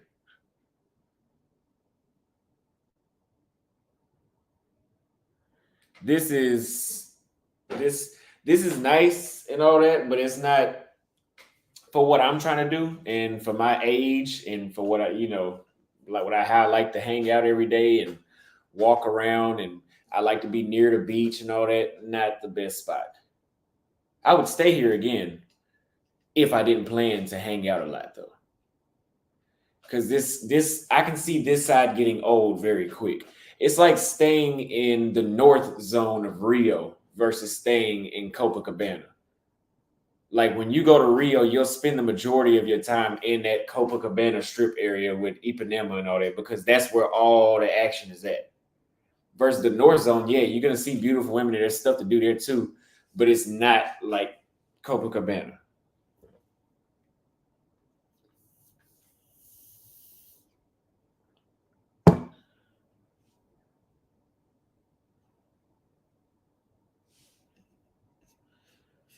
What's the best cologne? I'm still trying to figure that out. Right now, I'm using Mont Blanc, and I have Mr. Burberry. But the best cologne that I actually had that got me the most women was Gouttiere Ultramil. Two sprays of that shit last 30 hours. Like I remember I sprayed it on myself, went to sleep, woke up, it was just as strong. And I think until the next day around 9 o'clock at night, and I sprayed it early the morning before. So I went the whole day without taking a shower to try to see how long it would last. And it was still just as strong. I sprayed it on my shirts. I would wash my shirts and I would still be able to smell the cologne. Not powerful, but slightly be able to smell it. Two sprays. You only needed two sprays of that. Gouttiere Ultramil. Got it. It's like $80 a bottle. At least that's what I paid in 2017. But it's so potent that bottle will last you. You could wear it every day and it'll last you the entire year.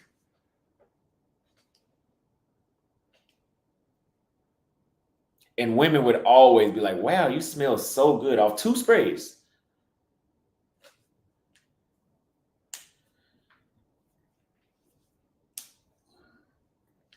They said, "Bro, you need to know Punta del Este this week."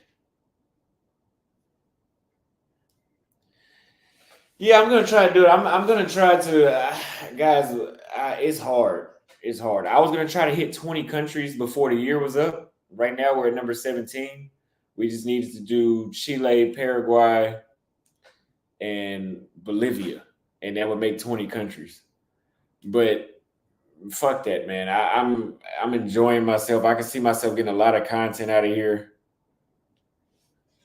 Yeah.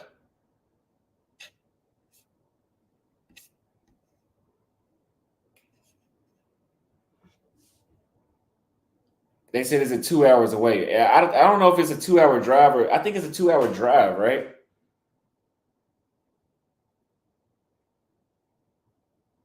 Which steaks are best, Brazil or Argentina?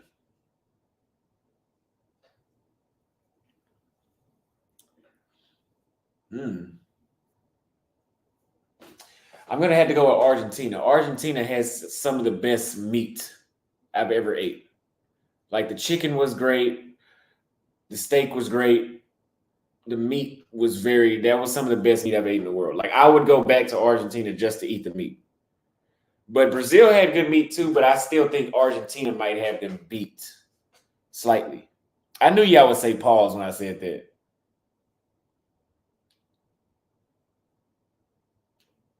He said super pause. Yeah, I don't count calories. I just eat. I've never been that deep into like fitness and all that. I mean, I am deep into it, but I've never been like, oh, I need to eat this much per day and all that. No, I don't. I just eat. The reason I do that is because I'm naturally skinny. So I can lose weight very, very easily and fast. So I counting calories didn't make sense to me. I just need to eat like a motherfucker. That's all I was thinking about.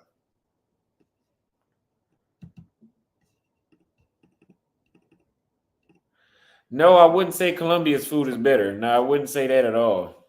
Colombia had good food, but I didn't try anything in Medellin that made me feel like, oh, like, you need to come to Medellin and try this. I never felt like that.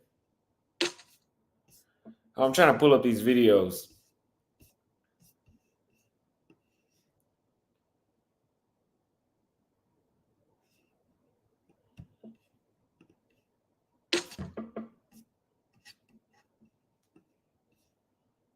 It's been some Uruguayans that have noticed me out in the clubs too. I had a few of them that stopped me and said they watch my videos. I haven't posted on TikTok though. If I posted on TikTok, I would I wouldn't even have to go out because I know if they're acting like that in person, online would be yeah. Yeah, I definitely lost weight. That's because in the States, I was actually looking at pictures of myself when I was in Salvador. I was like, damn, my face was very like chunky. Like I couldn't really see my abs and none of that. Now I damn near have a six pack. And that's from being out of the States, eating healthy, well, for the most part, non-processed food, healthier food. Especially when I was in Africa, I started to lose weight. If you look at my videos of me when I was in Thailand in April, and then from April to about June, you can see my face change.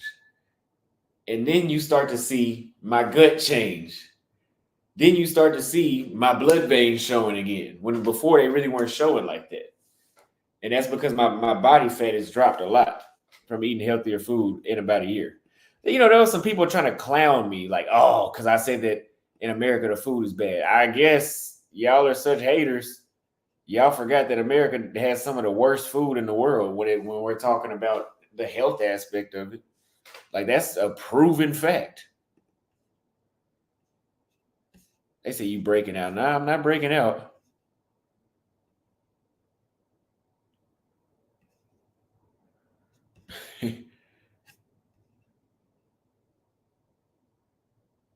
And that's another thing, the cigars. When I started smoking cigars, I started losing weight in a good way. Like this, I don't know if you guys know, cigars make your stomach acid stronger. So it's best to smoke a cigar after you eat. If you smoke a cigar and you're new on an empty stomach, you will be stressed and hungry as fuck. You will get hungry as fuck and you'll get stressed. I can do it now because I've smoked so many cigars, it doesn't affect me that way anymore. But smoking cigars will help you lose weight, I'm telling you, because it'll keep you hungry. And if you're hungry, your body's burning fat.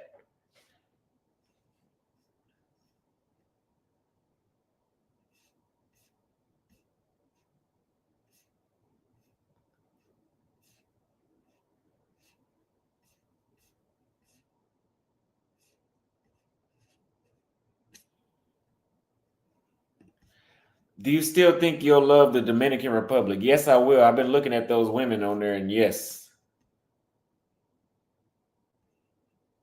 Thank you very much for that super chat. Anonymous says there is healthy food in the States. People just eat trash. Yes, there's healthy food. But there's also a lot of food that claims to be organic that's not even organic. That's what I'm getting at. Like, there's so much bullshit in the States. The stuff that they market to you that's supposed to not be bullshit is often still bullshit.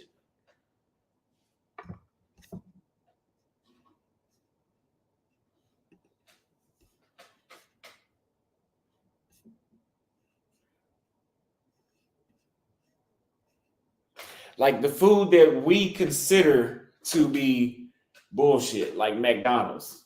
If you eat McDonald's in the States, you might feel that toxicness from it.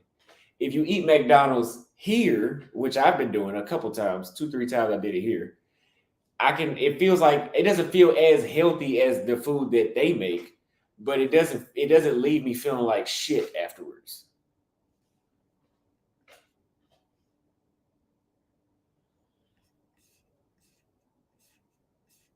They do a lot of false advertising.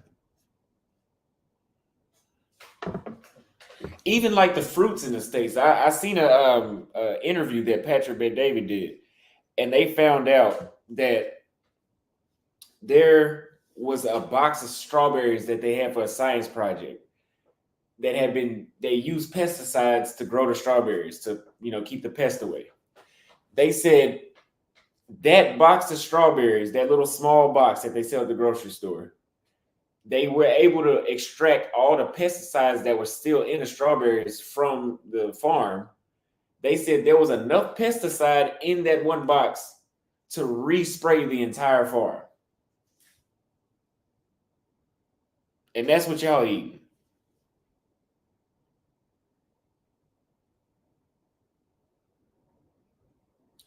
Now, McDonald's is not the same everywhere. It's not. It's similar, but it's not the same. Like the McDonald's that I ate in Thailand was completely different. Even the stuff they had on the menu was different. Even if you go to Rio and you look at the menu, they have a lot of stuff that you won't recognize in McDonald's.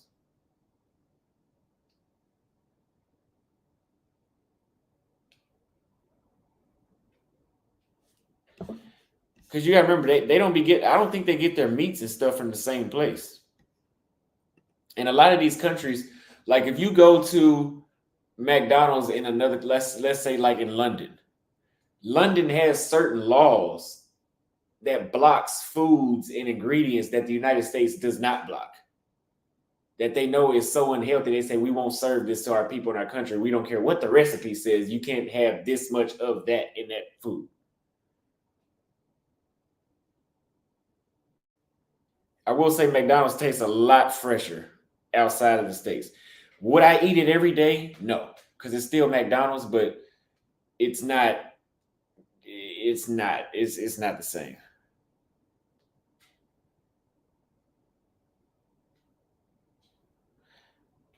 Like that's why Tanzania's food is completely different. When you go to Tanzania and you eat the food, it tastes like something you've never ate because a lot of that food is grown in Tanzania.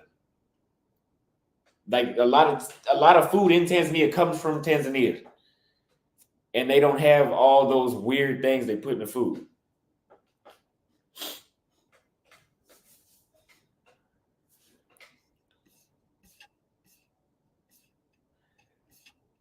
And Paul, I see you said cook your own food. I'm not cooking shit. I'm not. I'm gonna tell you why. Because I don't have to.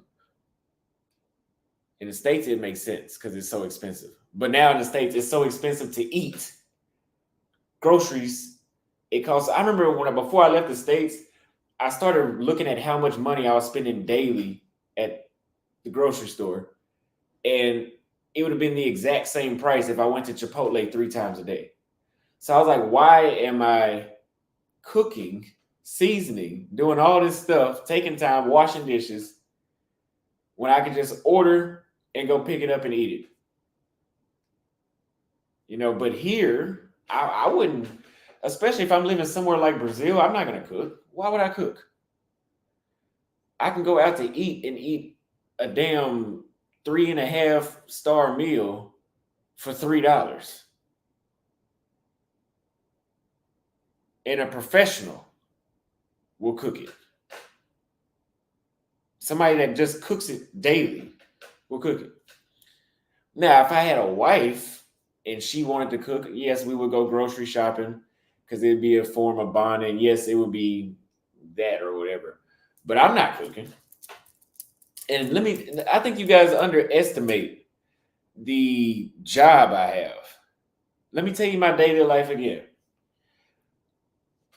Let's say it's a gym day. I wake up.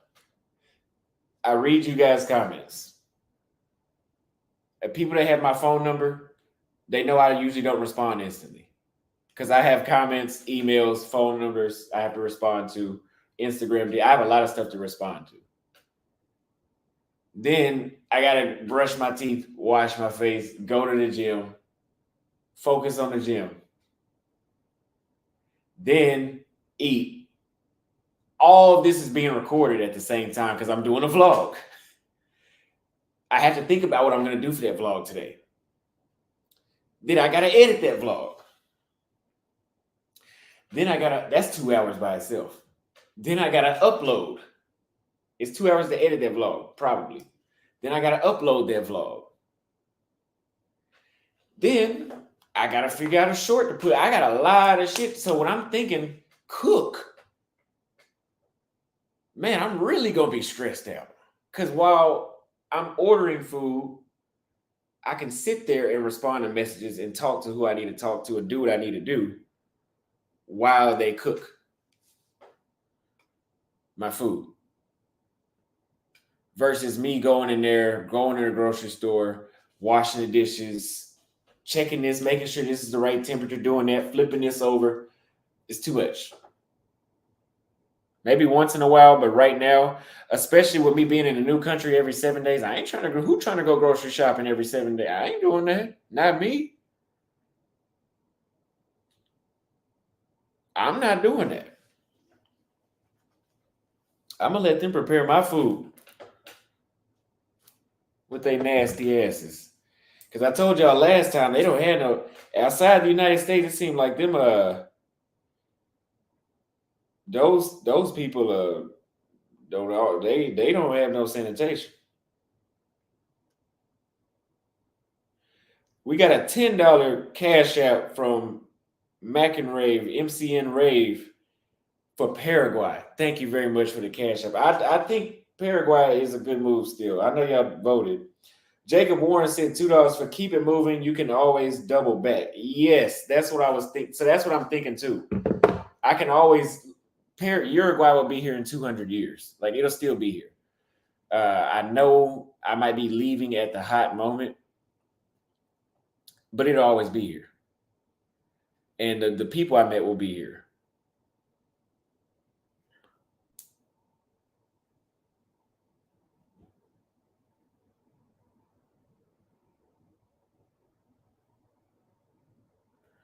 So we'll see though. I don't have much time to think because the flight leaves tomorrow. But I will, if I do stay here, I won't stay in this Airbnb because it's not in the right spot. So we got a couple super chats right here. We got one from Bazzi May says, sorry if you already said this, but Brazil just announced that Americans will need visas of around $80 and bank statements saying you have at least $2,000 to enter the country in 2024. Well, $2,000 for an American is not a lot of money, so that's good. That's very good because I hope most of you have $2,000. I know that most Americans don't have $1,000, but if you are traveling, I'm going to tell you guys you need at least $2,000 because you need at least enough money to get back to the United States from wherever you're at. You know, a one-way ticket to Thailand is like $700 from Dallas. That's what I paid. Did I pay that? Or I paid like $900, I think. $900 for a one-way from Dallas to Thailand, to Bangkok. So you need to have get back home money, like at the bare minimum. You cannot go below $2,000. So y'all should have that though.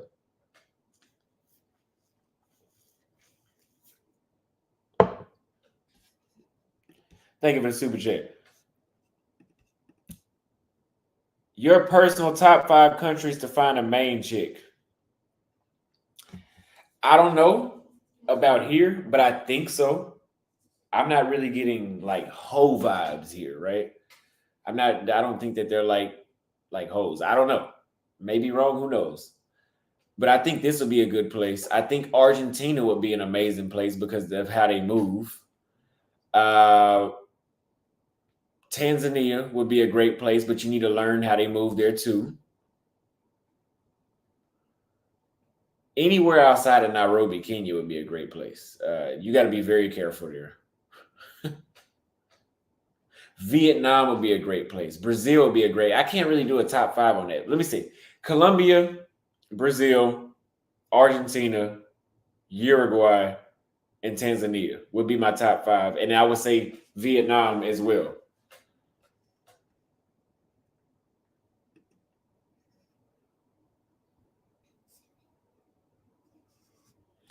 Yeah, and what they're saying is they don't want broke people traveling to these countries. That's the reason why Africans can't just fly into the United States. Like we can fly everywhere in the world pretty much without having to show bank statements because of our currency.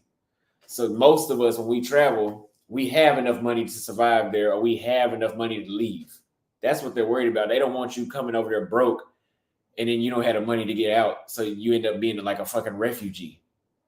So they know Africans most of the time usually don't have that kind of money because their currency is different and their opportunity is different. So they'll come to the United States with no money to return.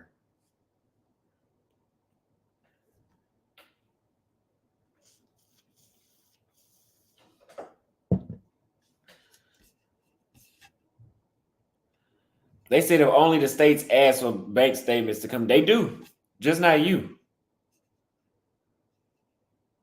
Those other foreigners that come to the United States, that's usually is what's holding them back a lot of times is money. They, for example, it's the same reason why they require you to have an onward ticket. So most of these countries you go to, they're gonna say, we need to see your ticket to the next country. Or it doesn't matter, you don't have to go back to the States. They're just worried about when the hell are you gonna leave. Because they don't want you overstaying or you coming in there broken, like, oh, I can't leave now. I don't have the money. And now you're basically an illegal alien in their country. Now, I will tell you, Uruguay, Argentina, they did not ask me for an onward ticket. Poland and Romania did not ask me for an onward ticket. Kenya never asked me for an onward ticket. I don't even think Tanzania, it's been a few countries here in a row that have not asked me that. Zambia didn't ask for it.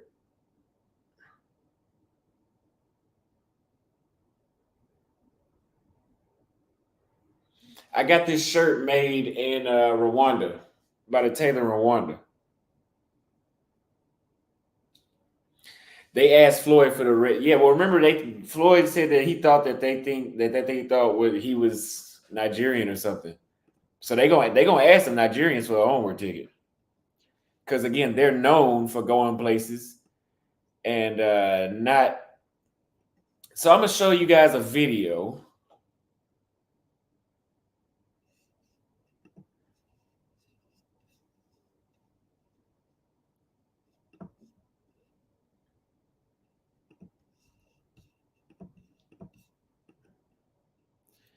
So this is when we were waiting in line at the last spot we went to. Those I don't know who those chicks were. They ended up talking to us when we got inside. But the one on the left was, oh, she was sexy. Sexy. Those other two guys, the one on the left is from Uruguay. The one on the right, he was from Atlanta. I don't know what his nationality is. Well, I mean, I know his nationality is. I don't know what his race is. I don't know if he has family from here or what, but he's not black. So I don't know what he is. Let me see if I can skim through because it's a lot of these are some of the dudes I was hanging out with.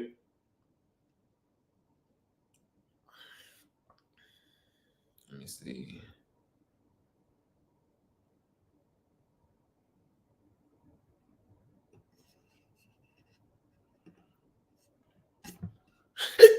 They said he's a mutt.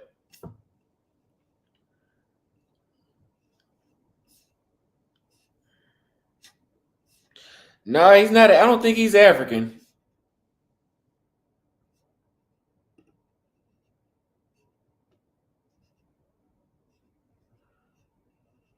Yeah, that one on the left was tight. Yeah, oh, for shit, sure she was.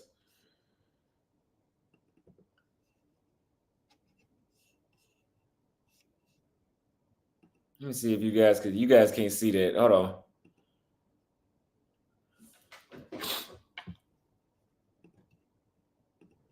Yeah, every black guy doesn't look African for sure.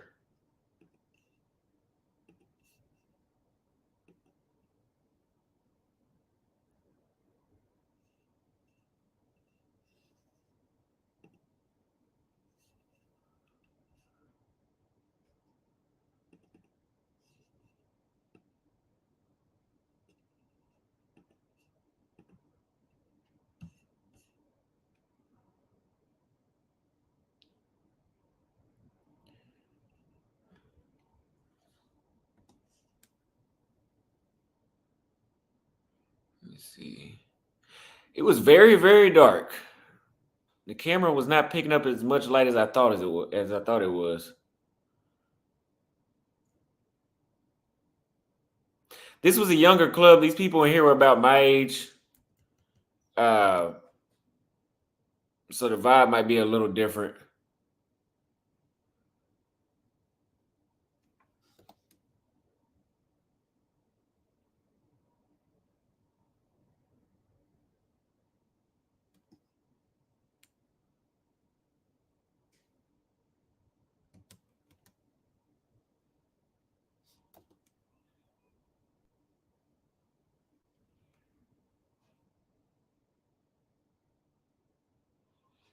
Mm.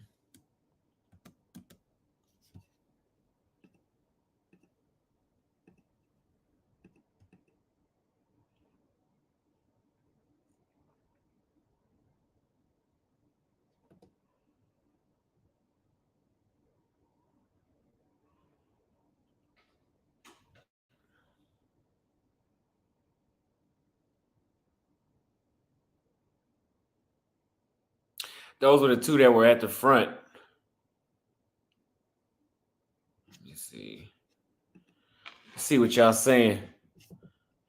They were playing Latino music. They said, do they even wear deodorant in those countries?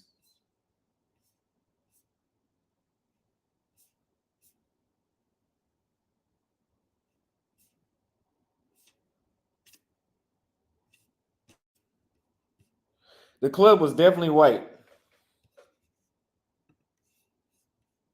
Yeah, it wasn't. It was some black people in there, but not really.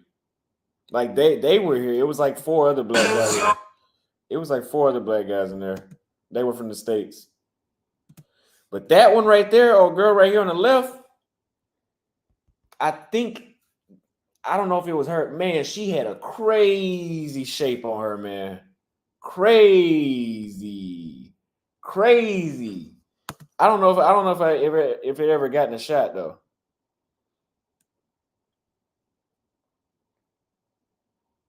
Because I think I was done recording once I noticed.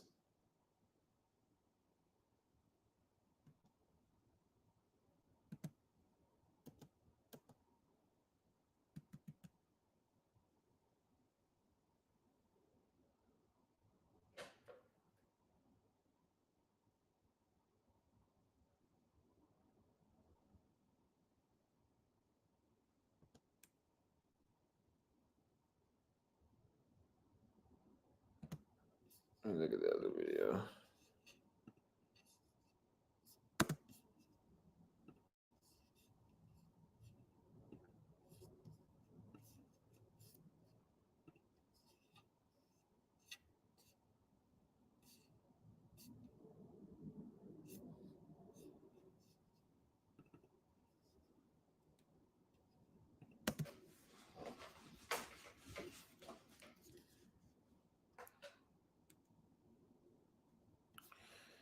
That wasn't a good video. Let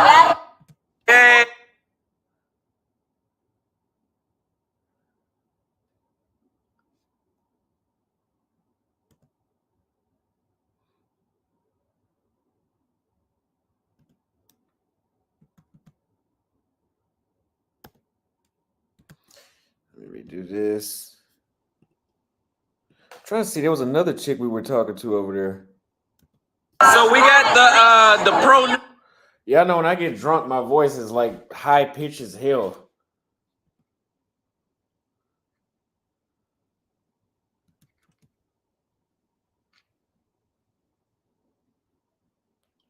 Man, I wondered if other people say anything about how high pitched my voice sounded.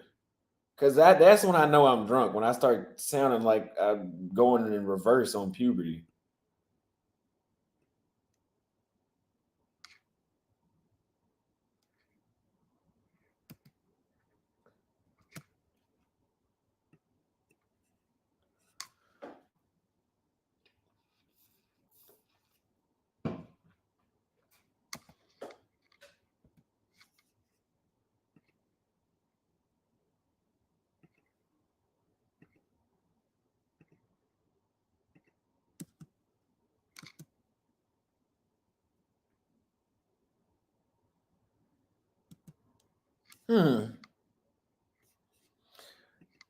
What y'all think about that one? Hey, Anonymous said I was excited. Yeah, I was excited because I was getting some action.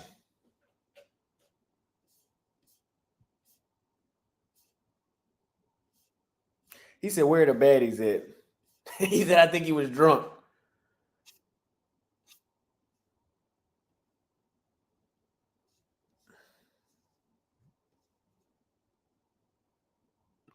I was off more than that tequila. I'm finna go get lit again tonight. Let me see.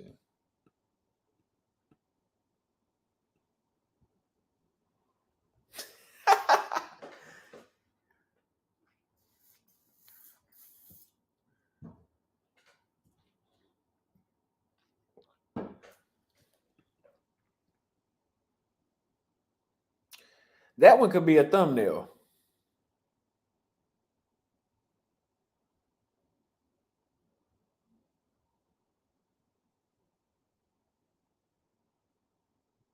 I don't think I like them though.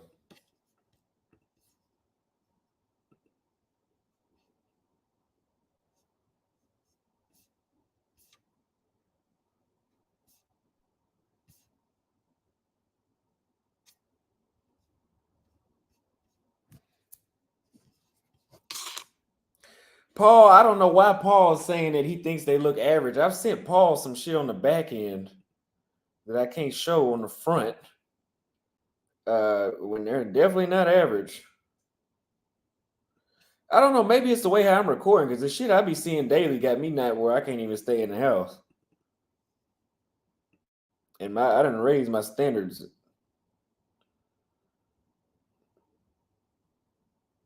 Let me see.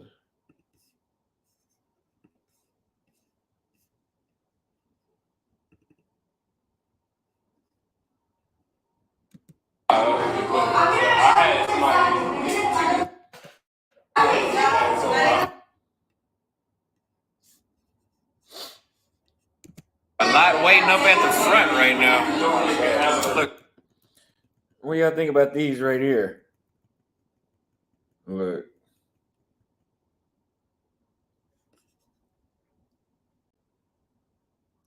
Look at that security guard looking at the camera.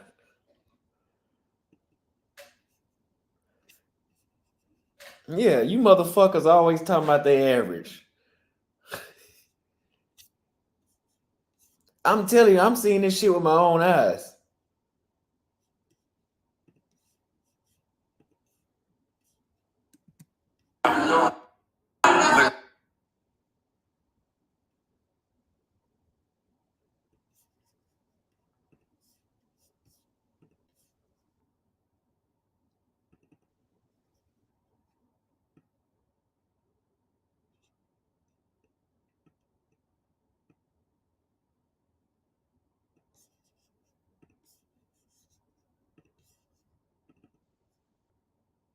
I already watched that one.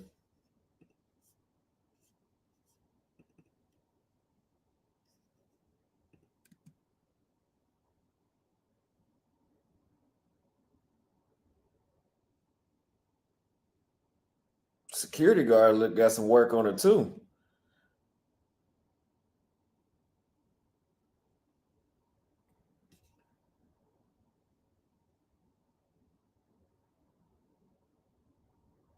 Look, she over there talking about that basketball.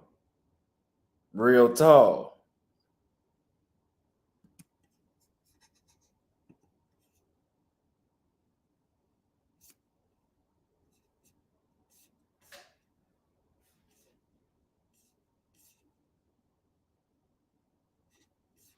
He said, sorry, Austin, you haven't produced an 8 on your channel yet. 5? Y'all think it's 5 to 7s? Man, I should have had my shit at the beach today, man. Let me see. I don't think so. I don't know. Maybe you got to see for yourself in person because the shit I was seeing yesterday, I would show y'all some photos, but I can't. It wouldn't be too player for me to pull that move.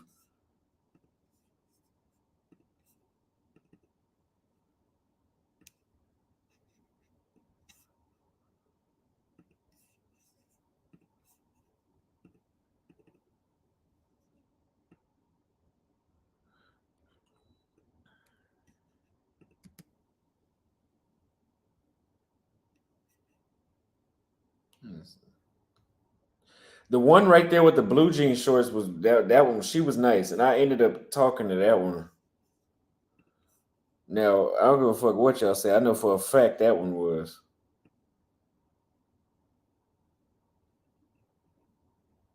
Let me see if I got a good shot of her.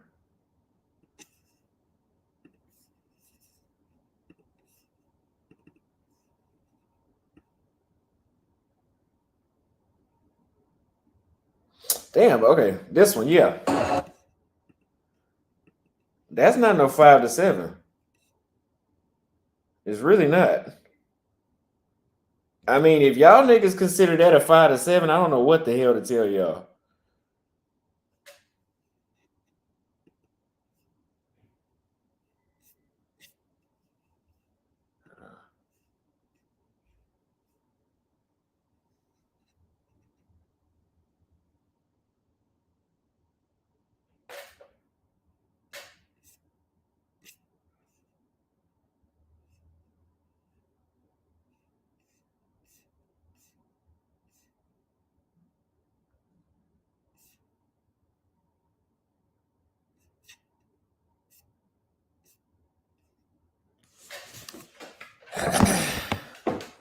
I don't think that y'all got to be capping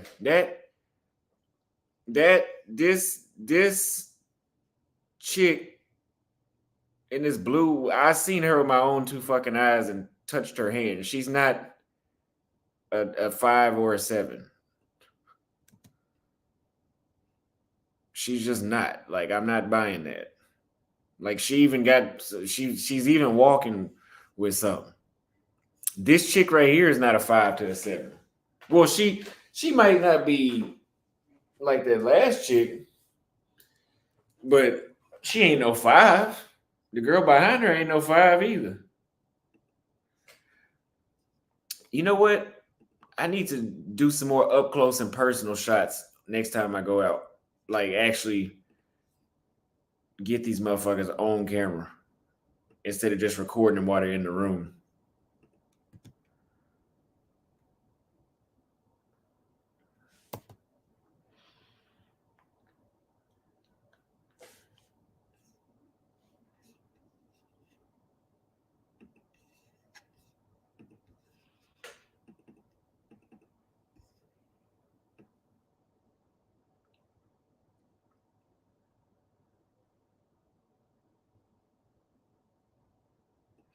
Oh, let me show you the other spot. Was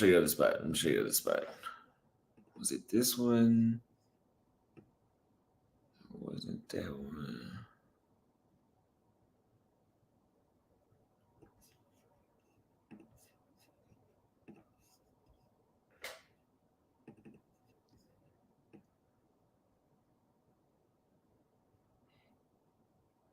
Yeah, this is the first spot we left because it started to get the vibe wasn't hitting the same as it got too many dudes ended up in there at one point, I think.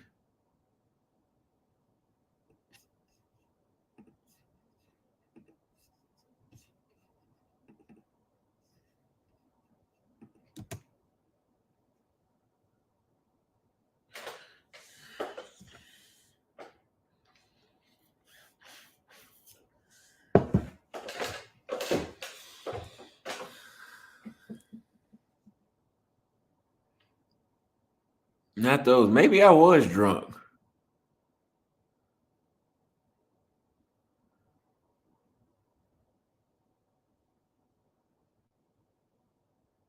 It's not those.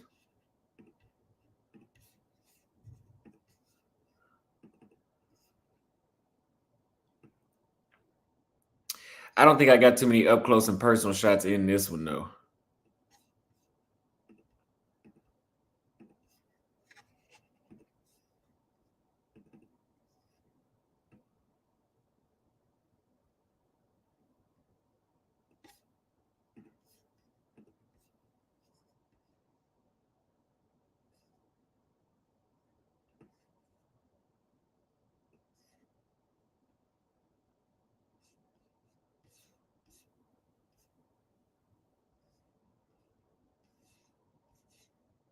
You were high on white women. Maybe that is what it was.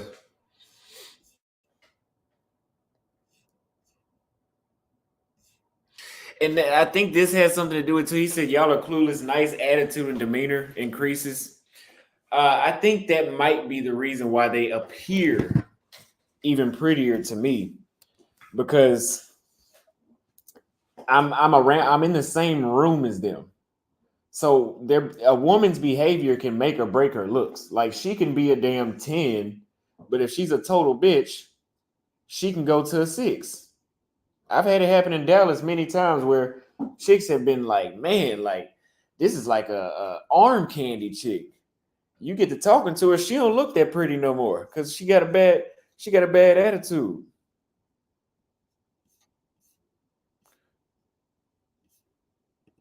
Somebody said 5s are average. These girls are definitely 7s and ups. Yeah, that's what I think. The drinks are about $8. So like if you get lit, you gonna spend about damn near $100. I ain't gonna lie to you. Yeah, I'm thinking that they gotta be trolling, man. Appreciate the super chat. They chicks look nice to me. But I think the lights, it's because the lights are off too. Because like what I was seeing with my own, I'm telling you guys, I was seeing this shit with my own eyes. There was one that had on this nice skirt, though. Let me show you. You can't see as good as it did in person, but that one with the skirt, oh my God, she was built.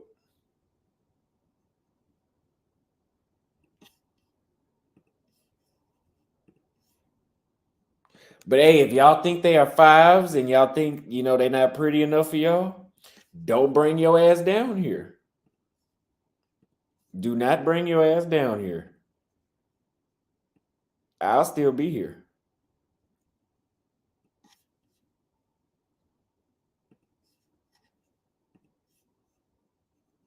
It's that simple. Don't come.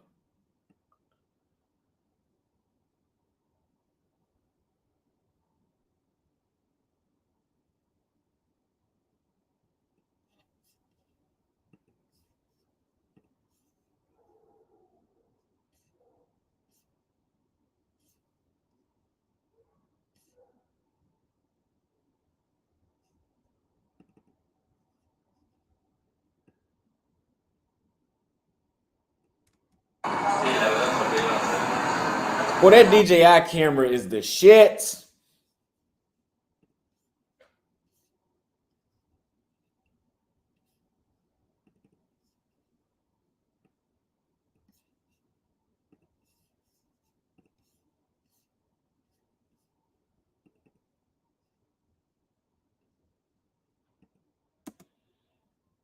Now that was just somebody that just saw me record and they wanted to be in the video. And her friends, I didn't get at them.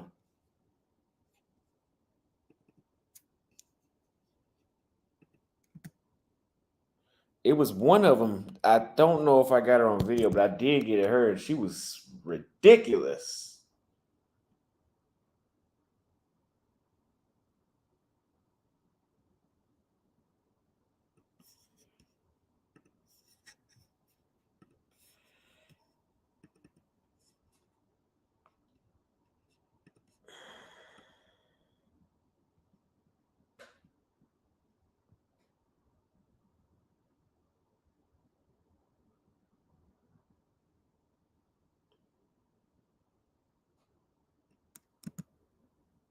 That's not no 5 or 7, and I seen her in person, and her body is way past a goddamn 8.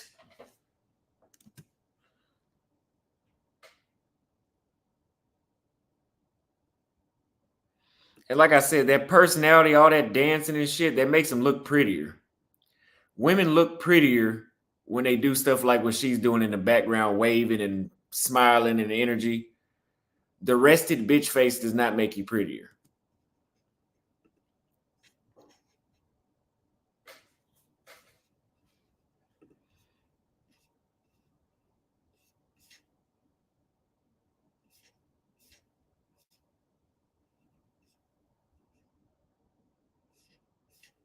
What do you mean? Were they made up? You talking about makeup?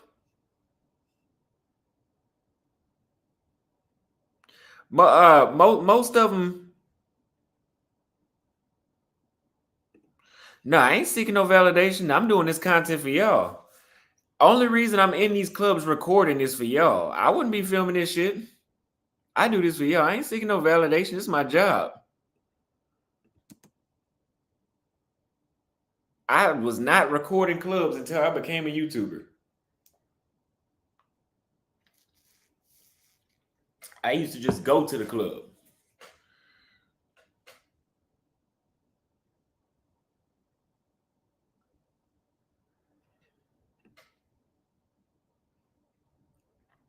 Yeah, this was Friday night at that Jackson place. It was light this night. Yesterday when we went there, we couldn't get in. It was you could tell it was way more people.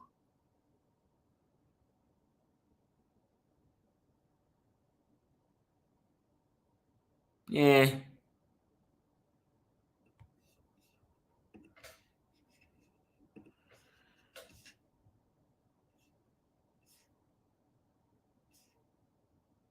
Let's see when I first walked in.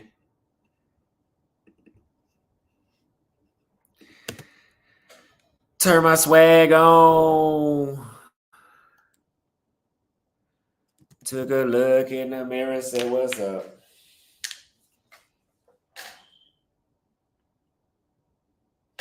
It wasn't nothing on this side. Let me go to the video before that.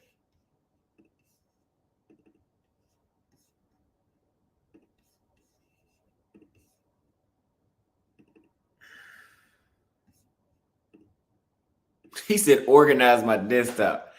I'm an organizer. It's just I got so much like the stuff that's not organized is like a to-do list. Like it's organized whenever that stuff gets completed and deleted.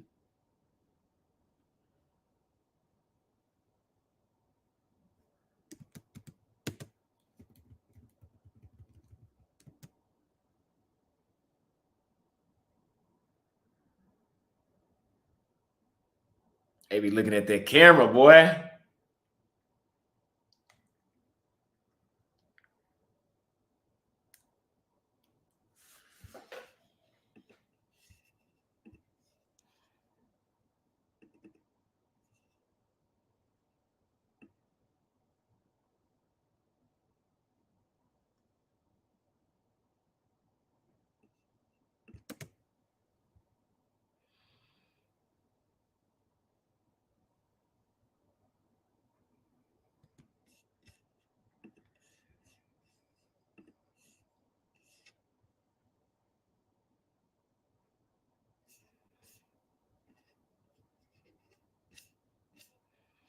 Yeah, I'm gonna have to do some more filming when I go back out tonight.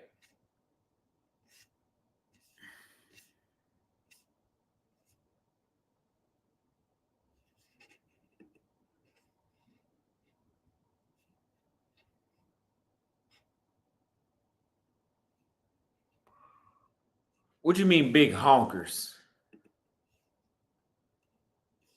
How many approach me? I've only been approached maybe 2 or 3 times since I've been out here. It happens, but not that ain't nothing. Don't come here expecting that.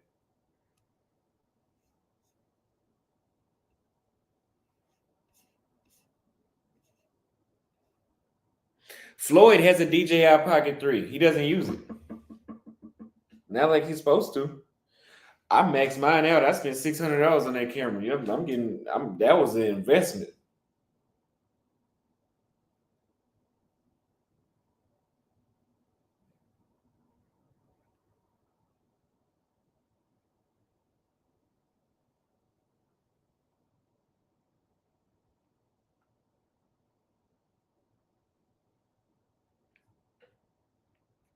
Oh man.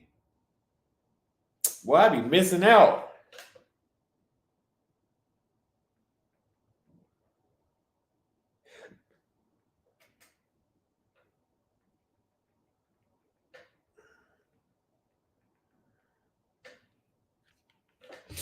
I'm over here doing this live stream for y'all. I'm missing out on some messages I done got.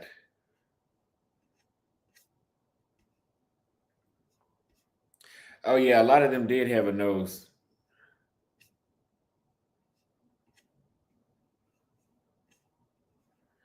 You know what? I don't know. What do y'all think about the chicks there? I mean, I don't care because to me, I'm telling you guys, listen to me. You come here, the femininity, the vibe, and what y'all like to say is a 5. Apparently, to me, That looks like a 9 to me. The whole thing together. Now, all the chicks that was in the video was not 9s, no.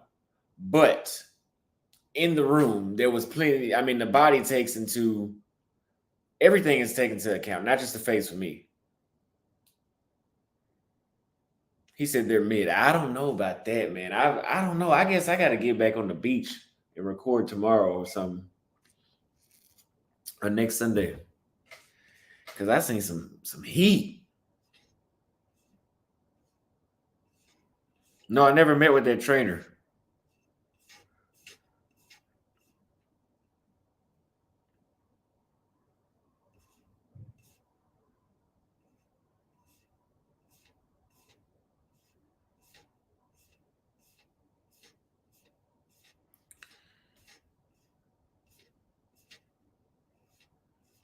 I know a white club, but I seen one. Yeah, they look white, but it's not like Argentina. Like Argentina, most of them just look white, like European. But here, they have that, and then they have the mestizo looking ones.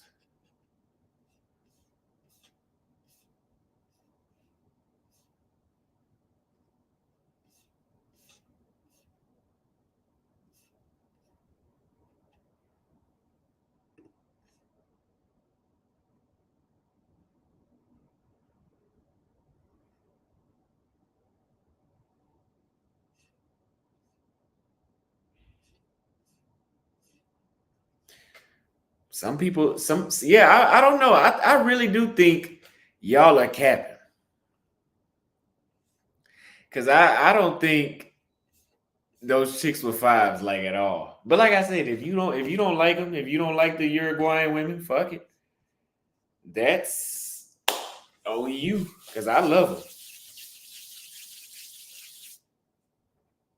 Don't come.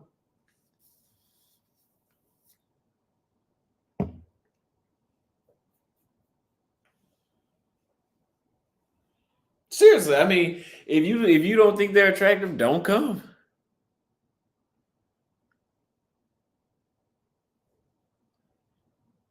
Let's go to the DR and go to the Columbia, like he said. Yeah. Don't come, because that means we will have less of us, and the what's that effect will be around a lot longer. Because if a lot of y'all do come, that effect will die down.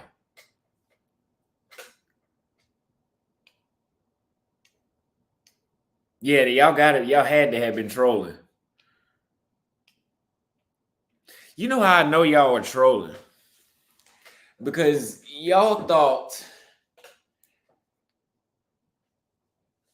Kesa was like the most beautiful chick.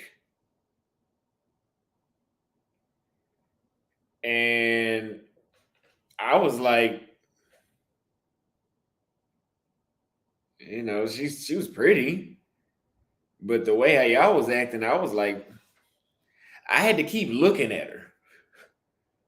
Like, oh, you know, I know she cute, you know, but these dudes about to do a backflip behind Kesa.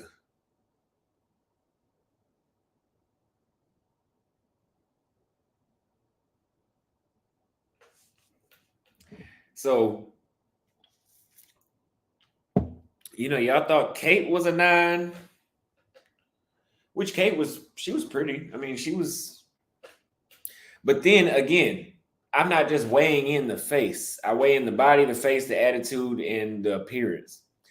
Kate was she was attractive, but the way how she dressed knocked her down notches. Like she went from a potential 9, then she would go down to a 7 because she's dressed like she's supposed to be for sale.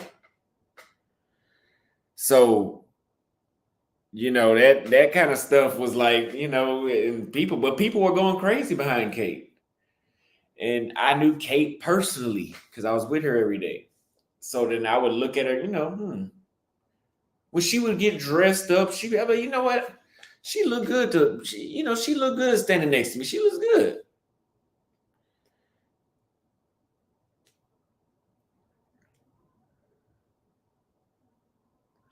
Who was the best chick I've dated on camera that I've dated that you guys have seen? Because I've had the baddest chicks that I've dated have not been on camera.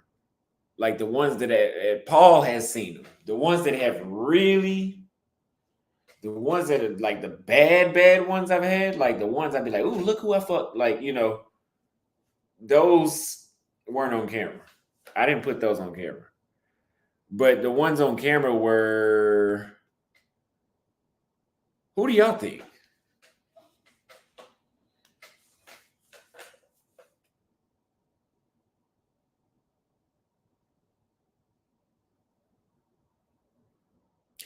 I think it may have been the South African chick. I think she had a cute face. She had a pretty face. She had an outstanding body. I think she might have been at the top. But Crystal was up there too, though. Crystal was a good one. No, Ghana was not. No, Ghana was not up there. No. Now, Anonymous always brings up the older Brazilian chick. Yes. I will show you guys that picture again.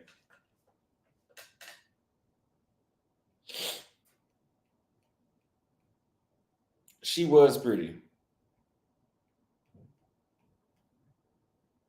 And she was cool. She wanted me to be her boyfriend. But I had only been in Brazil like a month. I wasn't trying to get locked down that quick yet. And y'all know, them Brazilian chicks, they'll lock you down. Like if they like you, they'll bring your shit to a halt. And they know how to do it. Like they know how to love you the right way to get you to take your mind off of everything else.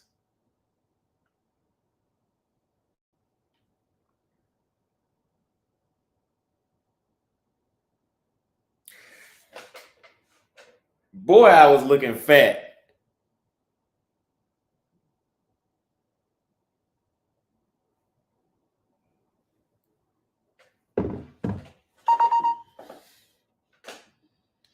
Nah, I don't really need to build up receipts no more. My storytelling does enough because the way how I tell my stories, people like it.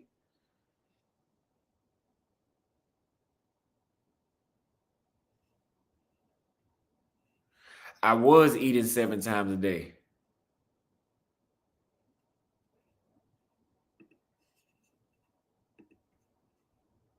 I was doing something like that. I was doing something very similar to that.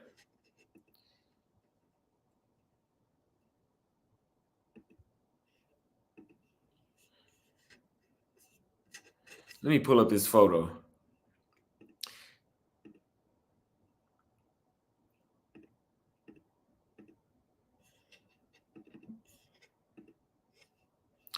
But the chick that Anonymous is referring to, I was only eating 7 times a day because it was so cheap to eat in Salvador. They said Marlo was shitting on Kate, and no, she was not.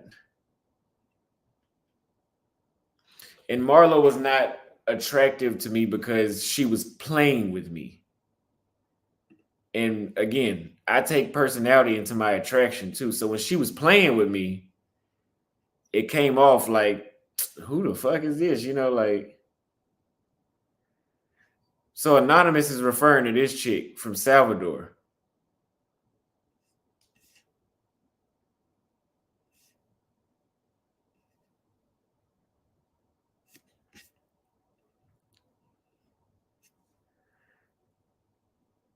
If I wanted to, I could have married this chick.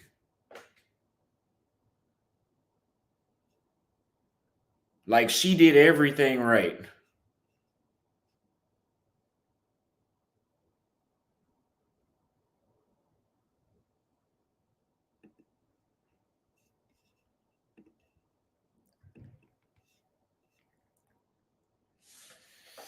Anonymous says show a better picture. Hold on.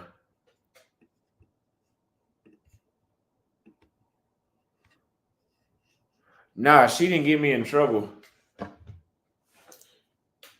She was on my ass though, I tell you that.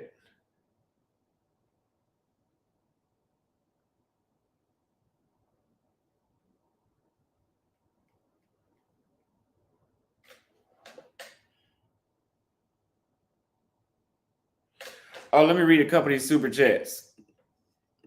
What's up, bro? I just started a vlog and I'm about to start back traveling here in a few months. I'm going to head to South America first. If it's cool, your admin posts my channel. Yeah, that's no problem. No problem. Appreciate the super chat. No problem because you already donated. Thank you very much. Bring Peso up. Peso man can pull up. He can pull up. He'd be scared though. 5 is average. These girls are definitely 7 and up. I would agree. Yevon says, I don't see any baddies, bossman, but I'm glad you had a great time. Appreciate the $20 super chat, but I am telling you, my own eyes, I saw it. Maybe if I would have got one in the light, like the one that was in the blue that was walking in, if I would have got her in the light and got her to like talk to the camera, because remember, again, when women talk, you guys look at them differently. Like me just showing you, oh, look at her. You'd be like, oh, she's pretty. But if she get on there and she's like, oh, hey, hi, my name is da da da da, you know, like the girl from the girl I took on a safari. People liked her more because of the energy she had on camera. It made her look prettier because she was happy.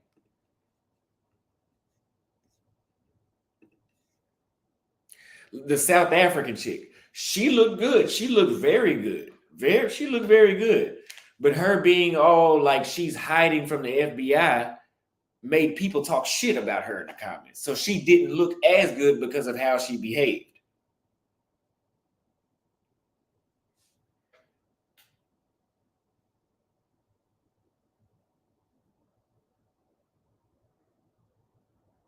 I like that big booty Kenyan you went on a date with. You're talking about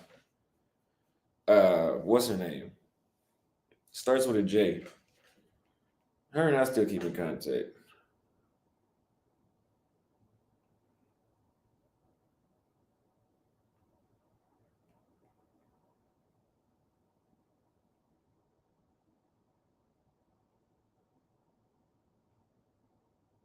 Yeah, man.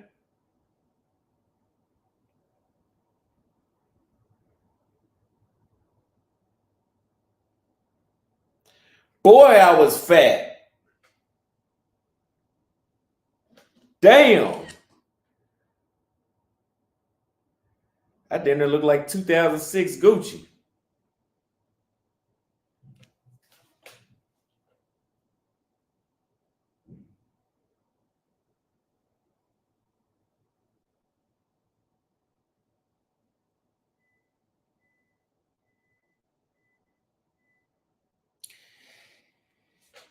Yeah, I mean, I had some pretty chicks.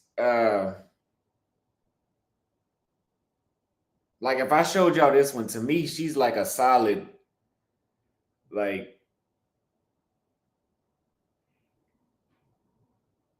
to me, I met her in person. To me, this would be a 9. Let me show you. To me, this would be a 9.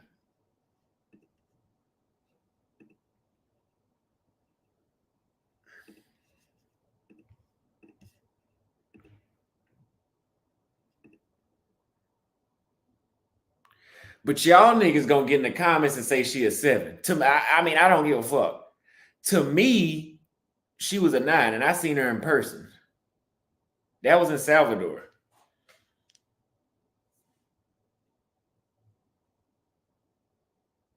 And she was like every bit of 5 foot. It made her look even cuter.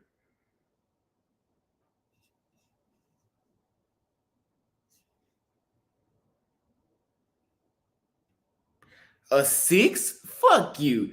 Y'all are bullshitting. I don't know. Maybe because I saw her in person. Maybe that is a bad picture. Fred, even no way. Because even Fred and Floyd gave me the confirmation.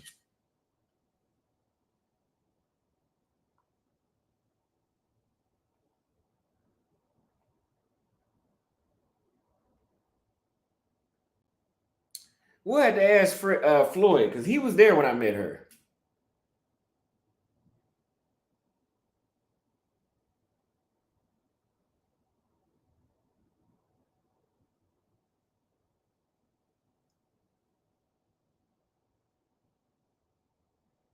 Mm-mm. Yeah, y'all not gonna be able to sway my opinion on that one.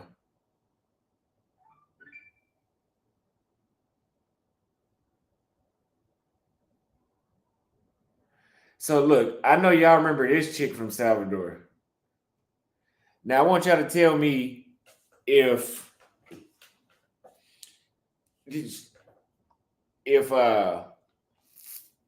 y'all think this chick or the last chick I just showed looks better. Hey, fuck you. I ain't gotten that chick. That chick I just showed on camera, she is not no damn 6. I seen her in person.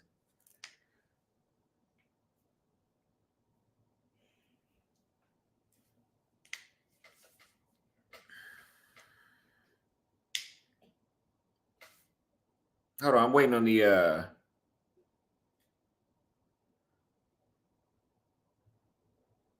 yeah, because when I saw her at that club, she stood out from everybody. Don't no damn 6 stand out.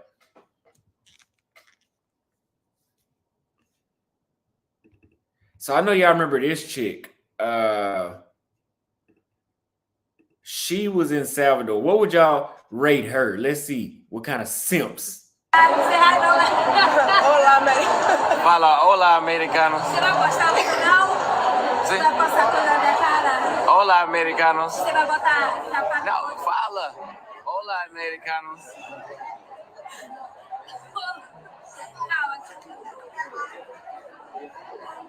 Peraí, depois não. Oi.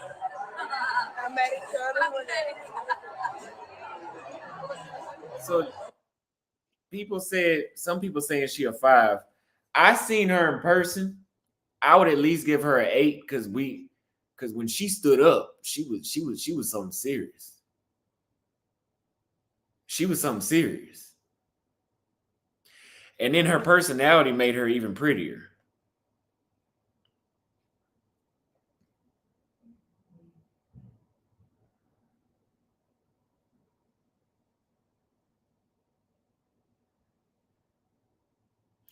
Yeah, she for sure had something. Let me use the bathroom real quick, and I'm gonna show you guys some more pictures because I think y'all full of shit tonight.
Okay.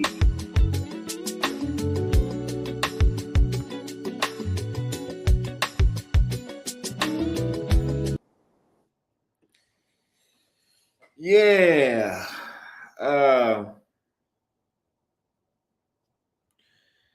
Yeah, y'all capping about these chicks. Cause y'all some dicks.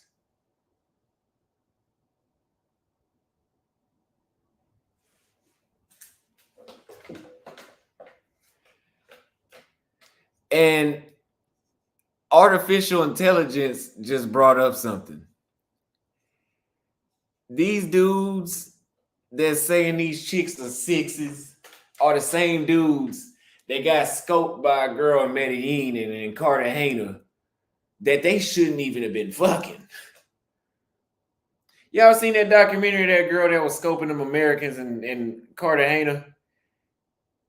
And whenever they caught her, I'm looking at the chick like this is the home girl. You know, is she the one that snitched on her, or is she the one that scoped her? And she the one. I'm like, well, why y'all mean to tell me y'all flew all the way to Colombia to get? She got you. She scoped you.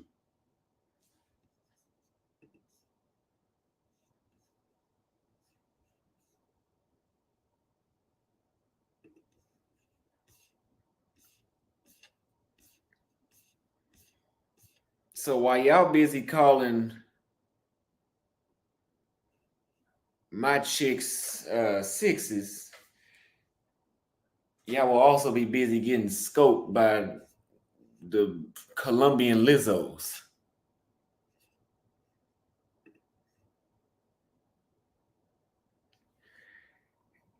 Yeah, y'all gotta be trolling. Y'all killing me. Uh Let me see what some more pictures that we had before from Salvador. I would show y'all this one, but I don't know if she want that picture on there anymore. I mean, I put it on there before, but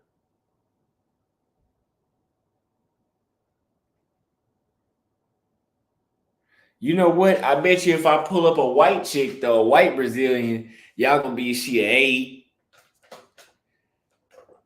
Y'all gonna be like she a 8.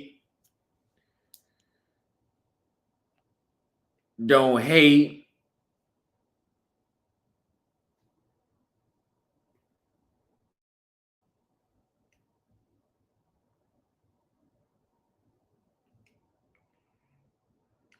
Man, yeah, I'm looking at old girl.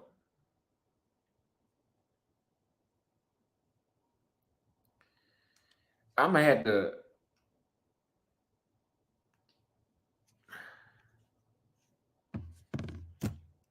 I'm gonna have to private this part of the live.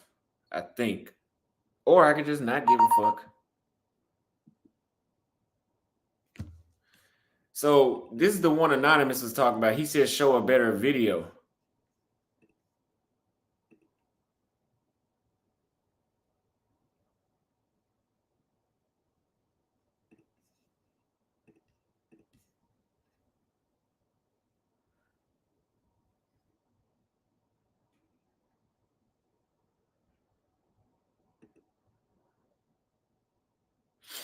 That's the one Anonymous said was the prettiest. Now, I mean, looking at this, yeah.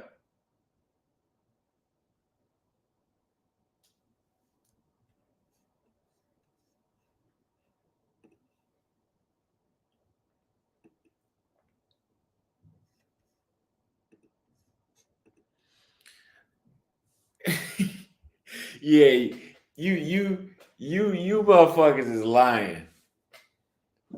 But yeah. No, I ain't really tripping about that because I'll private that part of the live, but those I'm showing you guys pictures of women that's already been on the channel. So it's not really like nobody's being exposed or no shit like that. You know, like if I show you guys a picture of Crystal, she can't say shit. Crystal done been all up in my videos. What's she gonna say? All of a sudden you don't want to be in the video?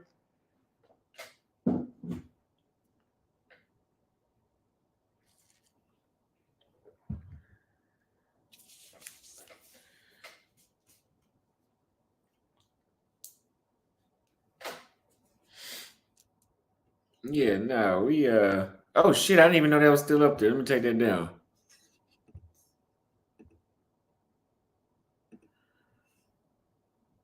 But yeah, man.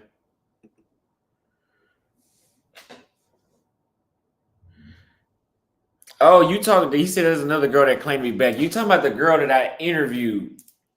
I interviewed her, and she was what was her name? It was the girl Floyd. Floyd knew her.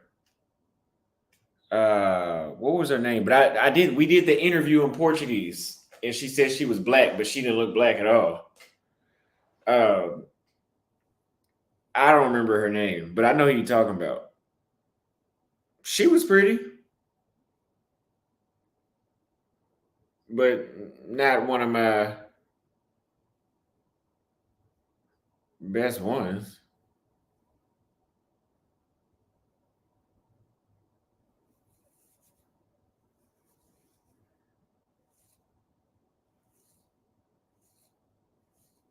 So we got a couple of super chats right here. Janet Jackson interview Tanzania. I'm good. And the thing about the Janet Jackson girl, to me, she was, okay. Like she was I just was just interviewing her, but dudes was going crazy behind her, and I just was like, okay, they like you, but so everybody got their own taste because y'all was going crazy behind her, and I was not like, I mean, I wasn't really thinking about it like that. They probably only like fake bodies or black. Appreciate that super chat. Yeah, I noticed a lot of chicks that the dudes be like, oh, like wow, she bad. Be the chicks that do have when black American women try to come at passport bros, they'll be like, oh, they like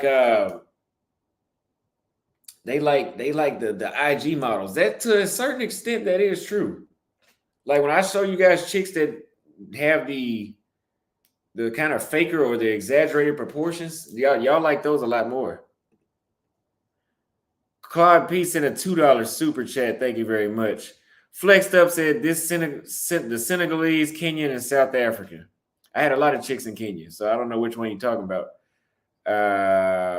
But those would be the top three, I would think. She's a 6. Austin got Floyd standards now. No. Cap. That's a 5. Dude tripping. That's these gay dudes Austin's talking about. Y'all are funny. Who else did I interview that was in Brazil that was on the channel? Boy, I was fat and ready to attack.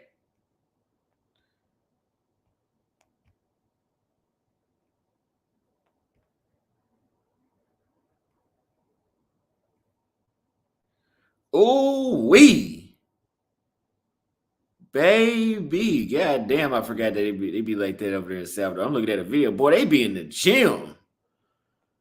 Sheesh. You guys, who remembers this video? Now, let's keep this in mind. When this video went viral,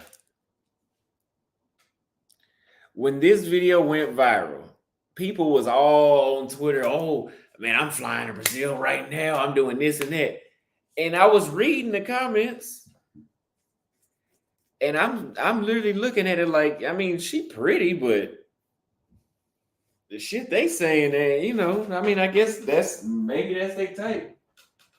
I got a certain type I like, just like everybody else, but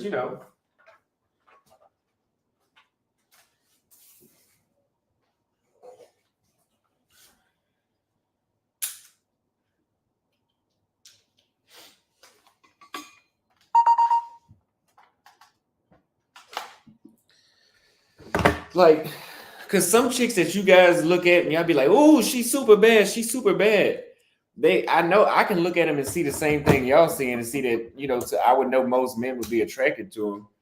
But some chicks I look at and they look what I would say is too pretty, where they're like, they got that Kim Kardashian look where they're no longer like they got it's too artificial.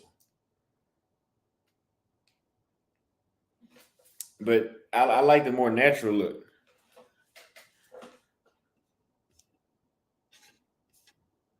Like the chick I dated when I was in Romania, you guys never seen her, but because she asked me not to show, but she was natural and didn't wear any makeup. And she was pretty as fuck.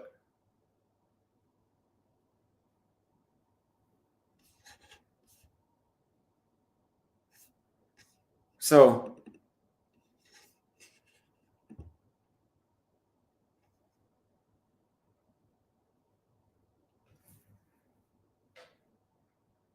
yeah, there's some chicks that could be too pretty.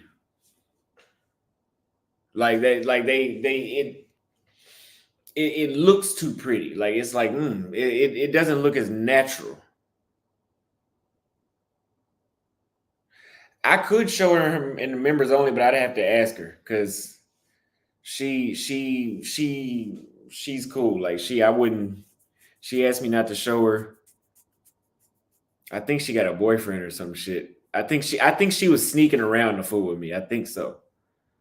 Synthetic is the word. It looks synthetic, where you could look too pretty.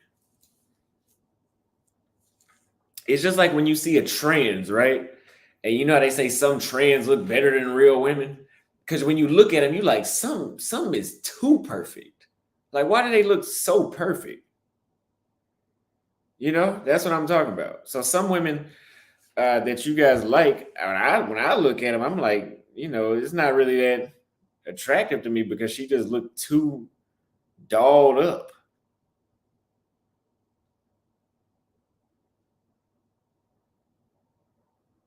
They said cut that part of the video.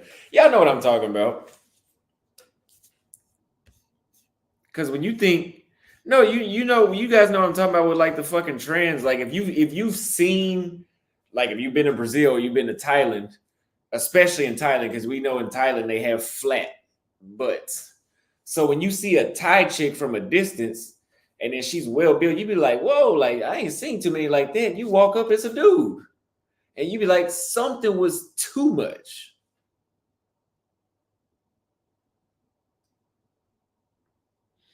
They said he doubling down on trend because I can talk about it comfortably because I don't fuck with trends. I'm just saying.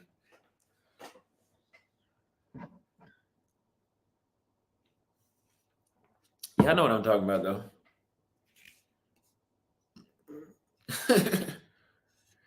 Hey, y'all can't. Hey, one thing you could never put Austin in is no gay shit. Ain't a video, ain't a statement. It ain't nothing gay that's gonna ever come up out of me. Now, I don't know if you guys have noticed, a lot of my male haters, they on the suspect. You can look at our behaviors.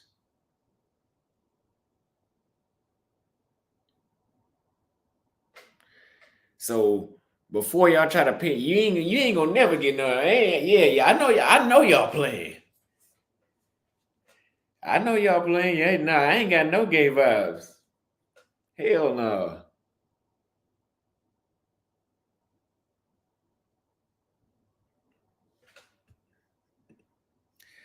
Okay.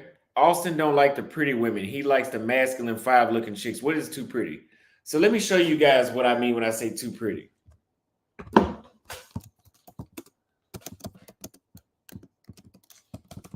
So this is Kim Kardashian. And I'm going to break it down why I say that.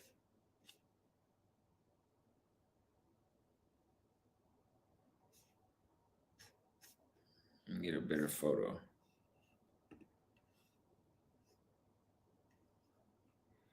So this is her. No, yeah, they trying to get under my skin, but you guys got to know me. I really don't give a fuck.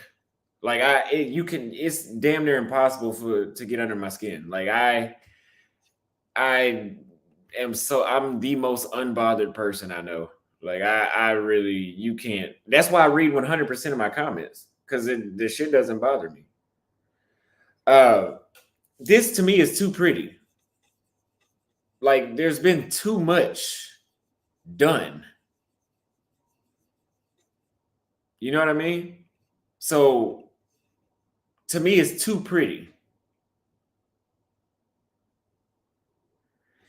Now, if we compare that with somebody like the chick One Master Teacher had in his video.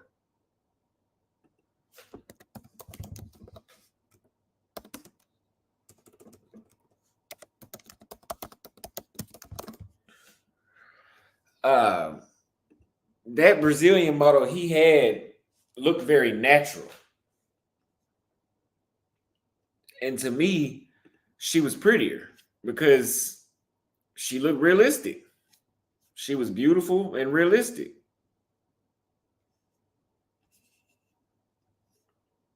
That motherfucker was bad too, wasn't she? Damn. Look at her.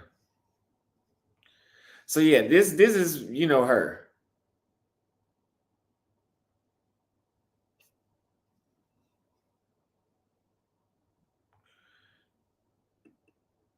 And this is One Master Teacher's girl.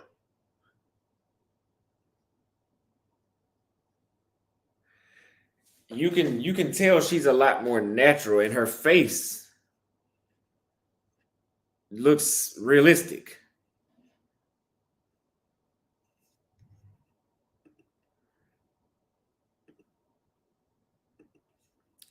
So that's what I'm saying when I say too pretty. Like the chicks that I have in the videos, they to me they're pretty because they look realistic. But a lot of y'all like artificial shit.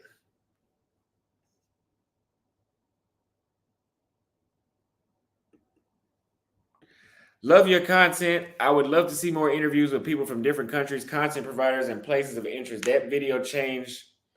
The video that changed your life was inspiring. Thank you very much for the super chat. What video was that changed my life?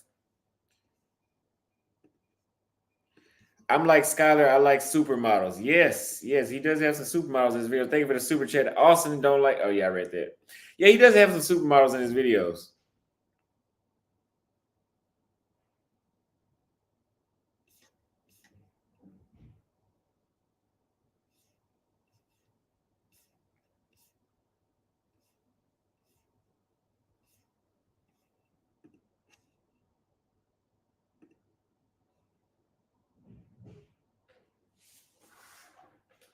You said doubtful unless he's paying.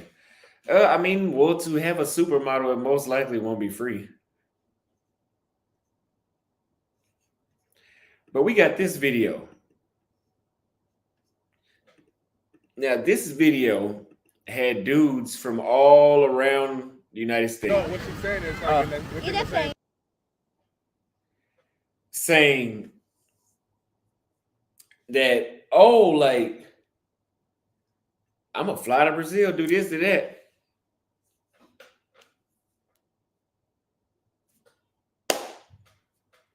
To me, she was pretty.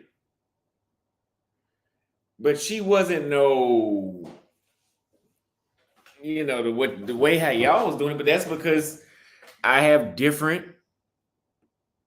I'm looking for. I mean, she's definitely above a 7 for sure. Like she's about an 8 if you ask me. But you know,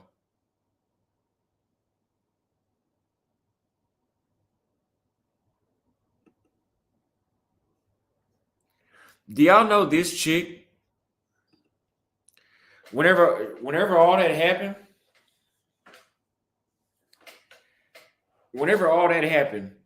she was in the comments because she folded like a lawn chair under pressure. She was in the comments saying, I didn't know he was gonna put this on YouTube. What the fuck did you think I was gonna do with this video?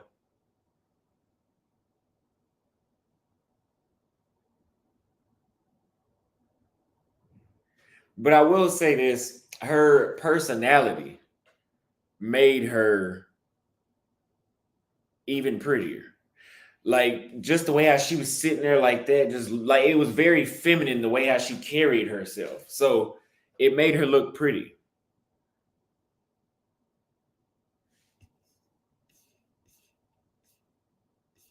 Yeah, she flipped on me. She did. She followed. We interviewed her at the restaurant, and then she followed us to the beach and interviewed for another 10, 15 minutes. I posted, it goes viral, and then she even included, yeah, I want him to die. I'm like, motherfucker, you did this. You let me record you. If I was asking you questions you thought was wrong, why didn't you tell me? I'm the foreigner.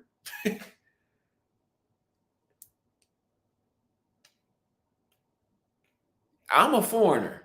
You know, that's just like if I go to your parents' house and they don't like for people to put dishes in the sink without rinsing it off. And I say, oh yeah, just set that in the sink. You ain't got to rinse it off.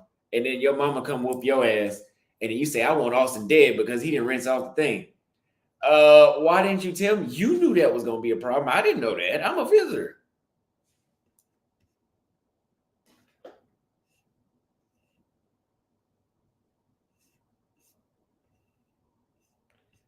Because I would have never, if here's the thing about the Brazil situation. If I would have had the people in the interviews telling me, I don't know if we should post this video, I would have did it. But these people weren't checking me. And I was also a rookie on YouTube. You know, I mean, now that I know how the world works with this stuff, I know what to not say or post. But nobody was checking me. So shit, I just kept it. It was getting views. I was getting paid. Okay, keep doing it.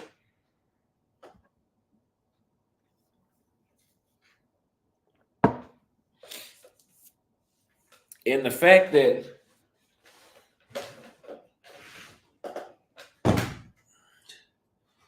the way how they folded on me was crazy. Of course, I had plenty of chicks in Brazil that still had my back. But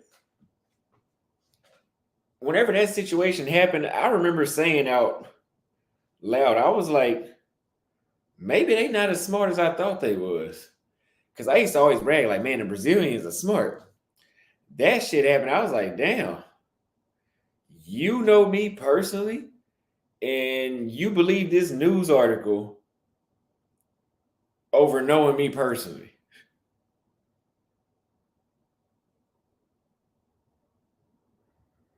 I was like, damn, maybe you're not as smart as I thought you were.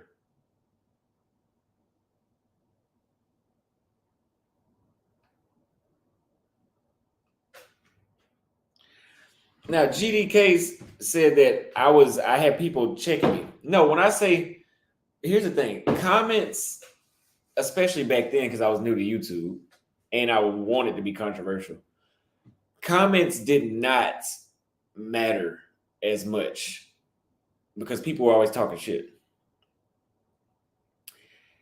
When I say nobody checked me, nobody reached out to me directly and said, hey, be careful. Like how you guys seen that I checked Floyd basically. And I said, Floyd, what you're doing is what I did in Brazil. And you could end up like me. You guys see me told him that on live. So Floyd can't never say nobody told him nothing. Because I reached out directly. Nobody ever called me directly and said, hey, don't post this. Or even text me. The guy that reached out to Stephanie and told him, hey, Austin's in Sao Paulo, that guy said, oh, yeah, he was moving reckless. We tried to stop him. Motherfucker, I ain't never seen you in my life. You ain't try to stop me.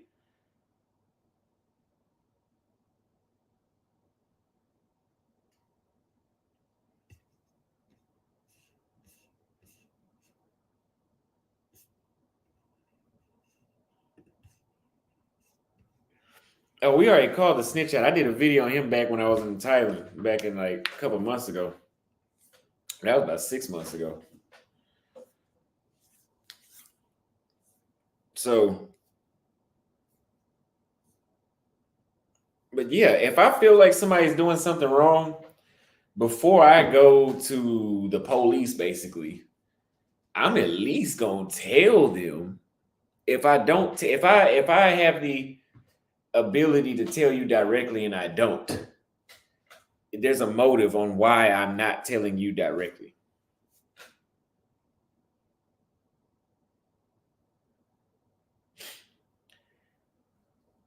Like that's like Floyd is messing up. Let's say if he was messing up, and I decide to go straight to Stephanie Hibero and say, "Look at what Floyd's doing." There's a reason why I would do that. That means I would have some sort of motive. But me telling him directly, there's no motive in it. That's just me trying to give him some advice, like, "Hey, this could happen. You probably should double think this."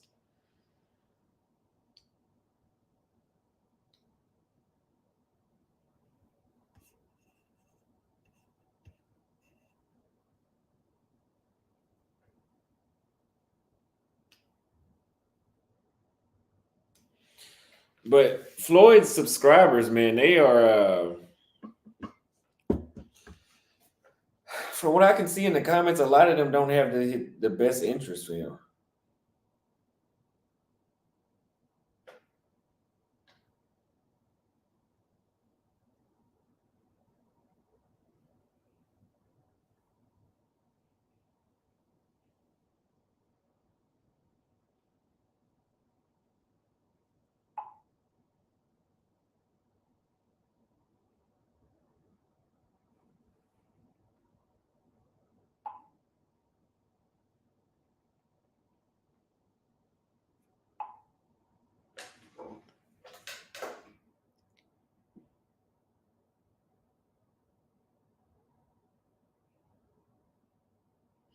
Yeah, they're using Floyd. They're trying to use Floyd for entertainment.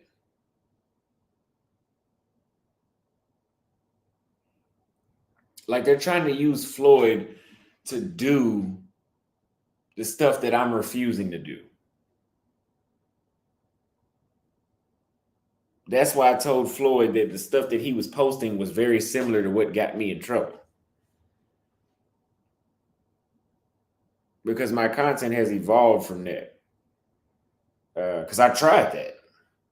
I mean, it's fun to make that kind of content, but it's not a good idea.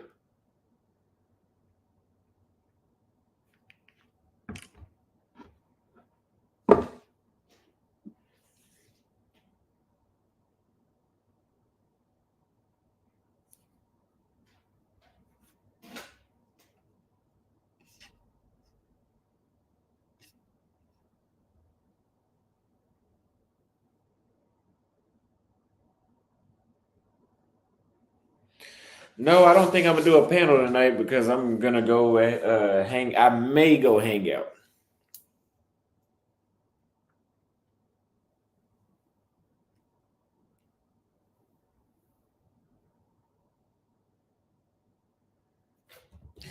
Yeah, you're right. I would agree. His subscribers that are influencing him to do a lot of stuff they're doing, they are laughing at him and not with him. That's why I tell him to.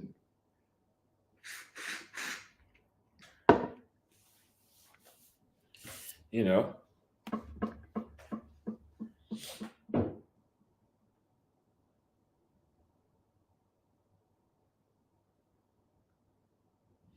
you said contact my leads. My leads are. I mean, one wants to link tomorrow, but the other one's a. Yeah, I think it's gonna be a better move for me to just get out.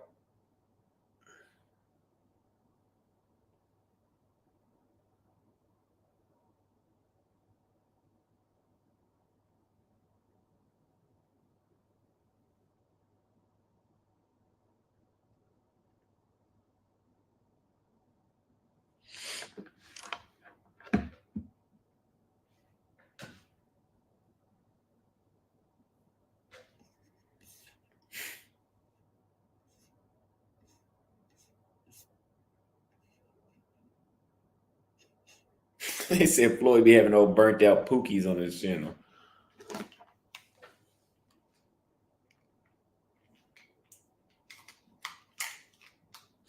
I talked to a few African chicks and they said they want Floyd to come out there.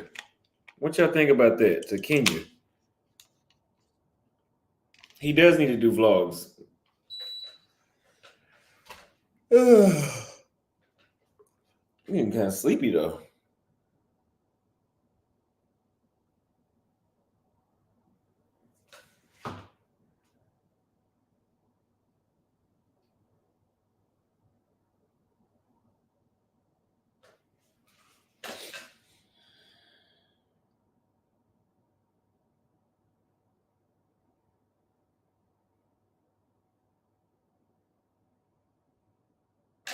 Kenya would change his life.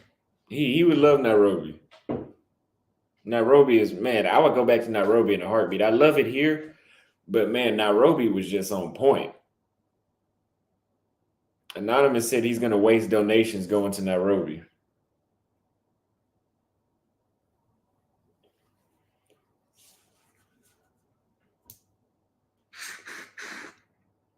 I think he'd have a good time in Namibia. Yeah, I do agree with that. I've never been, but based off what I see, it seems like it.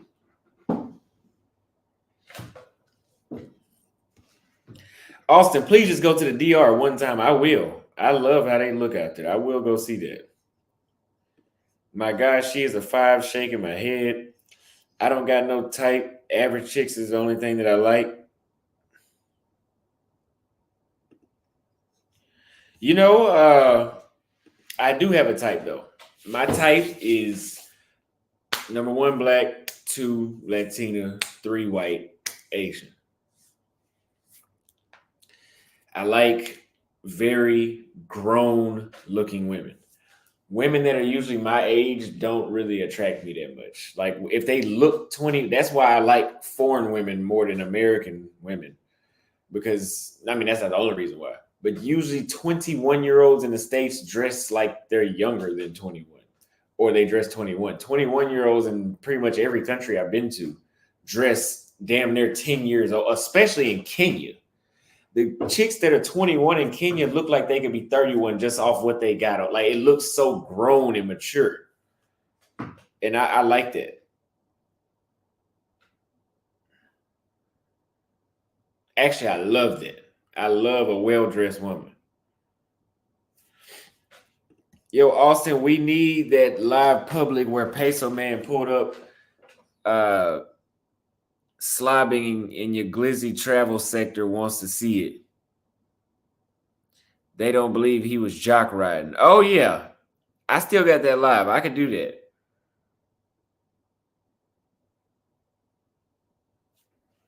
Thank you very much for that super chat. He says maybe he's lumping Indian with Asia.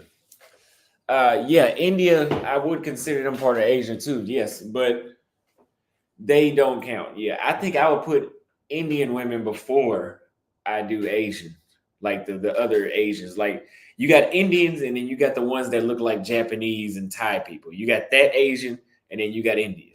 India is completely different to me. Like India, Myanmar, Sri Lanka, all that area, Nepal, that's all a different Asian.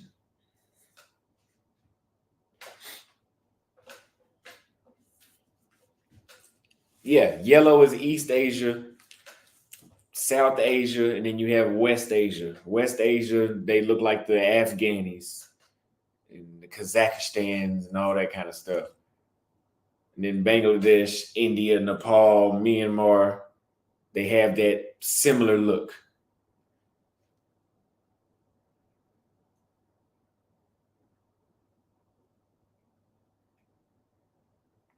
And yeah, the only thing about Indians is most of them will not date you. That's very true. I've met them in all corners of the world, and they've probably been the hardest ones to get. But they're beautiful. GDK says, go to Costa Rica, Cuba, and DR, run the gambit. I will be going to all those for sure. DR will probably be last, though. Thanks for the content. Keep living. Thank you very much for the super chat. I'm getting a little bored.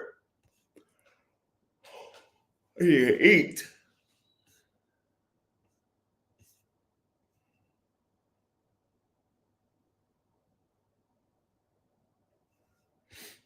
He said they stink anyway.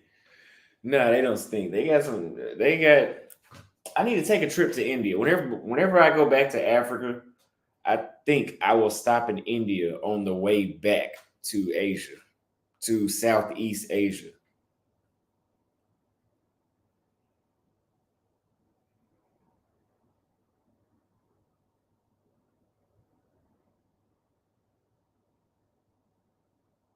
It's not that there's nothing wrong with Asia. It's just those women are like the least exciting to me. Like they don't. I've never like dreamed about them.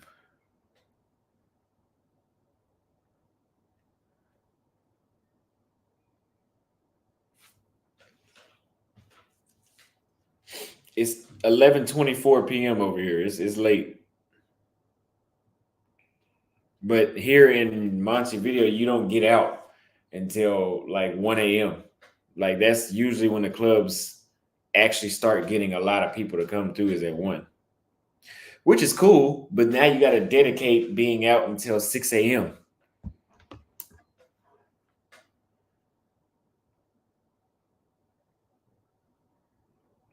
We got another cash app from AG Hayes. He says, how do you feel about festivals or Carnival? Carnival is one of the best events you can go to.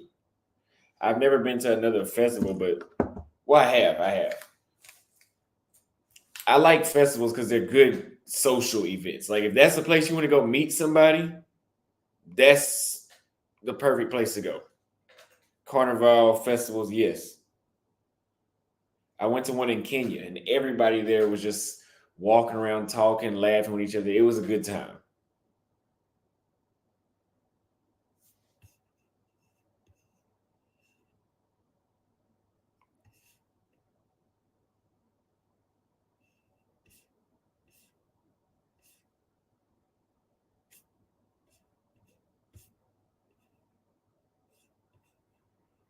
Carnival is dangerous. If you go to Rio during Carnival, the military police are heavy because the crime goes up a lot because there's so many tourists.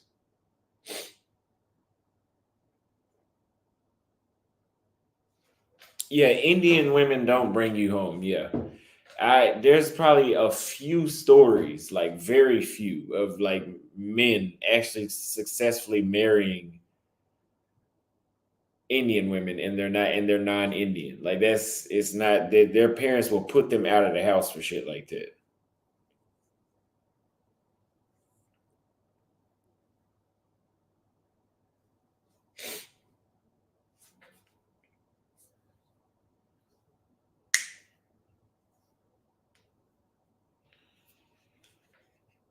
Please don't forget to make that live public. We need that live cook up CCC gang waiting for it. Oh, that's who it is, Casanova. Yeah. Okay. The panel thought. That's what he called you, the panel thought. Casanova, the panel thought.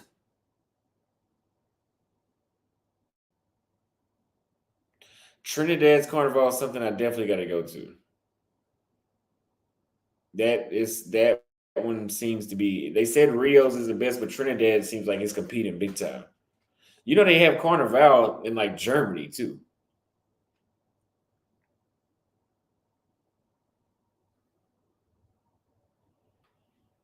Yeah, Casanova the panel thought.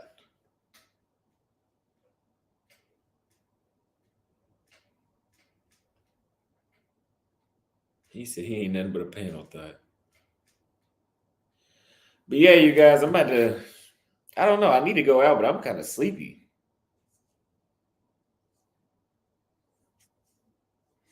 I will make this live private.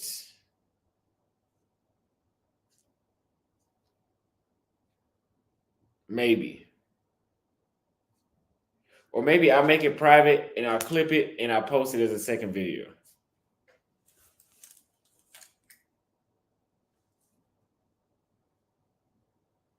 They said drink yerba mate.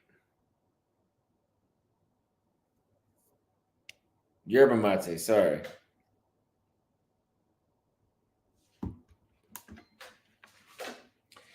I don't know. I could go out, but the guys that I'm hanging out with, they not responding. I hate going out alone. I still go out alone, but I hate going out alone.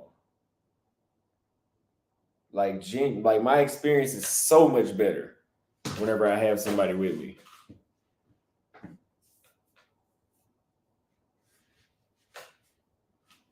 He said those trends must be DMing you. Yeah, going out alone sucks. That's the only thing about traveling. Like everywhere I'm going to is just very uh-uh.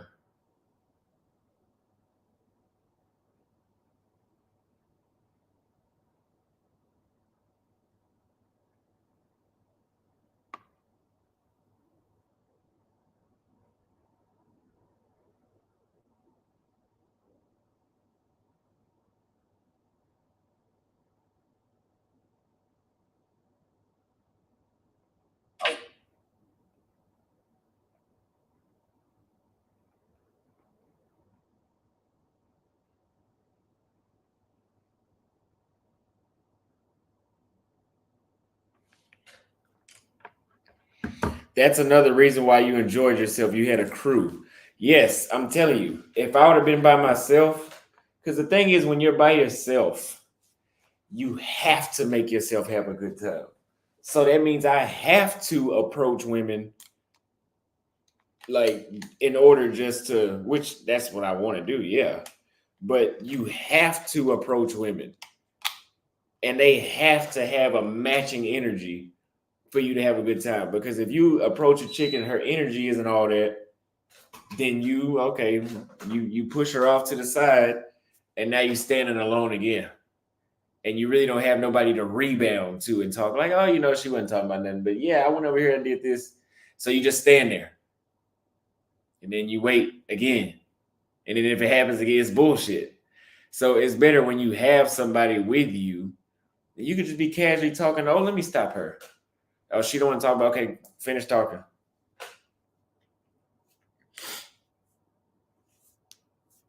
I hate going out alone. But everybody's not a good wingman. Like I think I'm the best wingman because I'm bold. I'll always say something. I won't leave it dry. Like I won't leave the situation dry.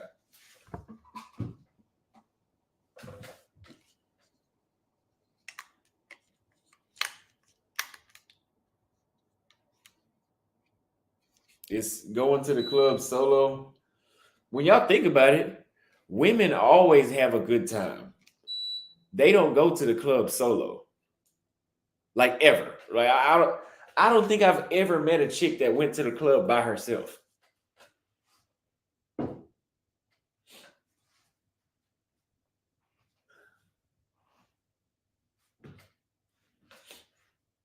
Yeah, going to the club. So yeah, it's but the thing is you can't there's not always gonna be a guy to go with you. I don't like to go with groups of guys.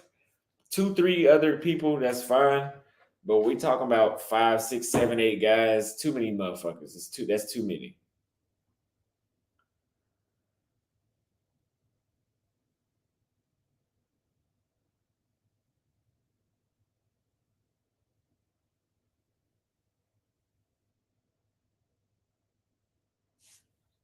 But yeah, women go pairs, 2, 3.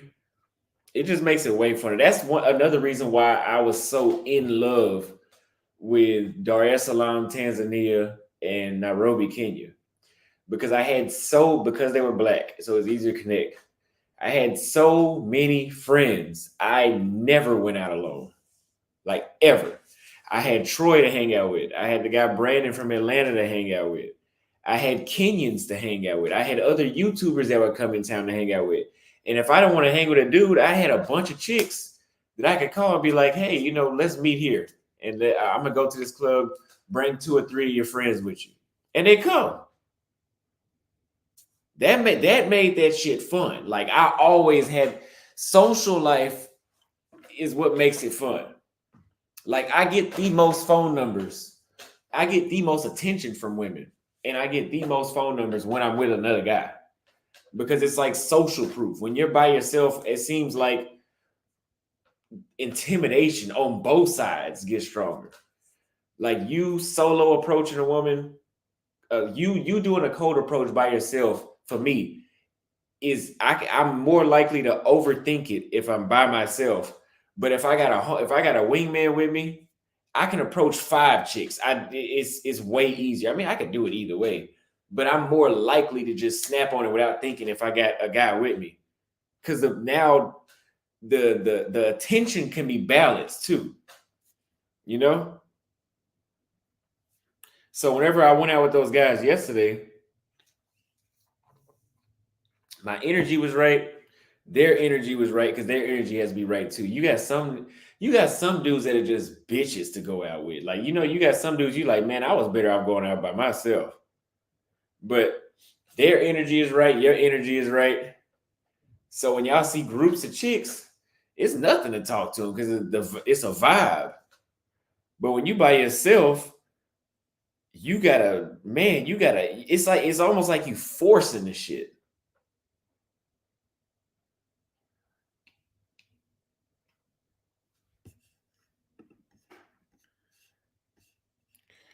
The key to doing things solo is get to the bar early and befriend the bartender. So when chicks come up, they don't know if you're acquainted with them or not.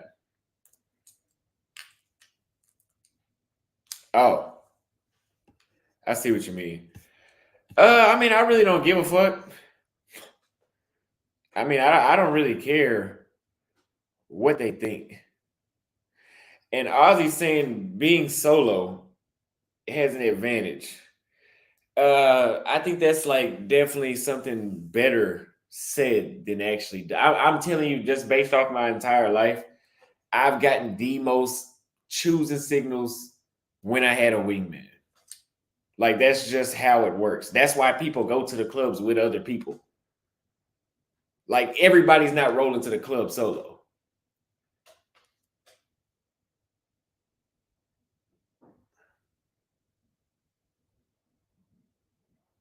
Because even the guy I was out with yesterday, the club we went to, he said, man, we got a lot of eyes on us tonight. He said it's because I'm rolling with you, though. And not saying me in specific, he's saying because he got somebody with him. Because I've been places here by myself. And I've gotten choosing signals. I got people that looked at me, yeah. But when I went in there with him, it was like, I don't know if it's because it's 2 of us, Put it like this. You got one beautiful chick that walks into the bar.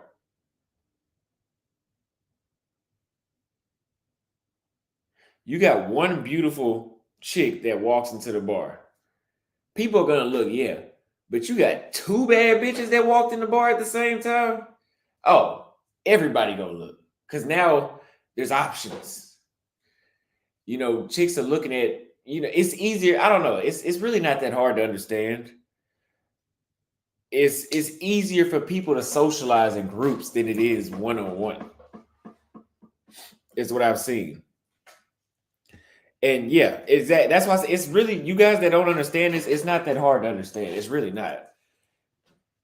Like I said earlier, the attention gets balanced out. So it was 4 of us yesterday. And at one point we had like 7 chicks. That was everybody.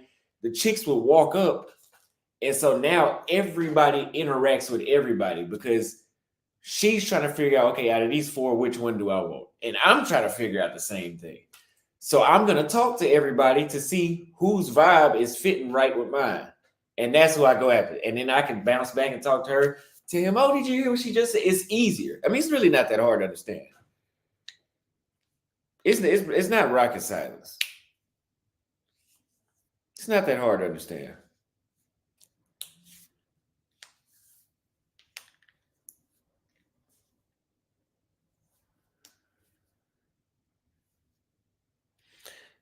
Yeah, I did have the most social success in Africa, though.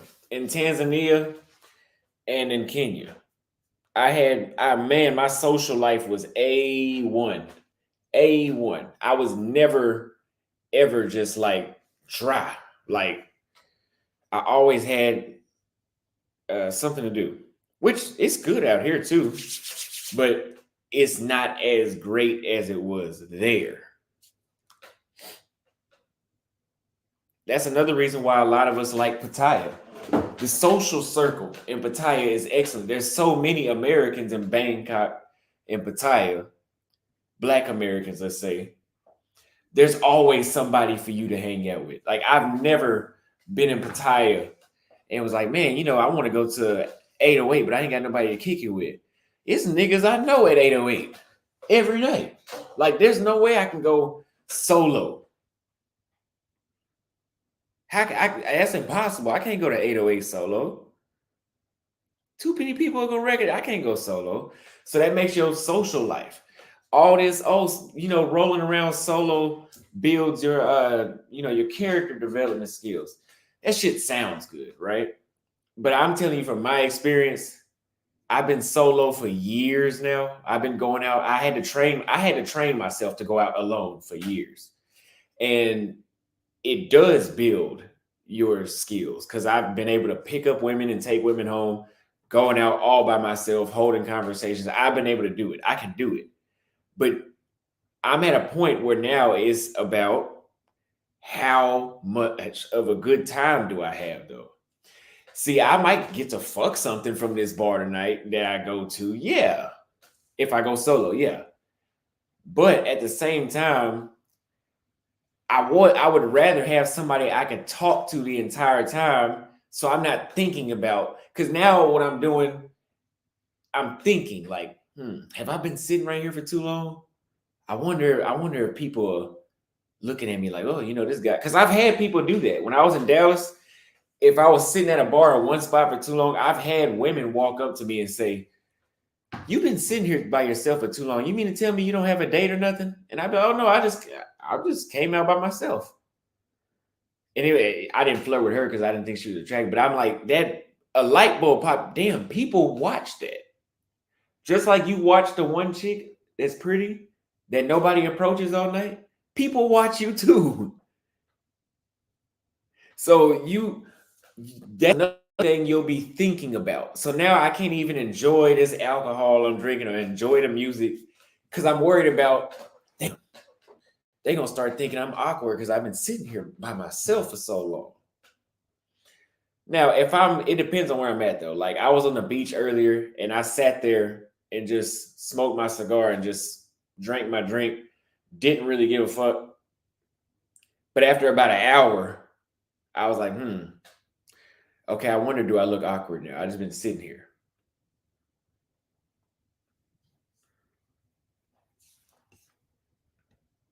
So, yeah.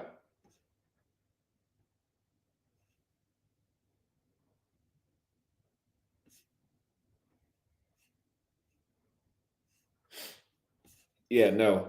Y'all will never be able to. No, that's not just Dallas. That's world. I'm telling you, worldwide, bro. People watch you. That's not a Dallas thing.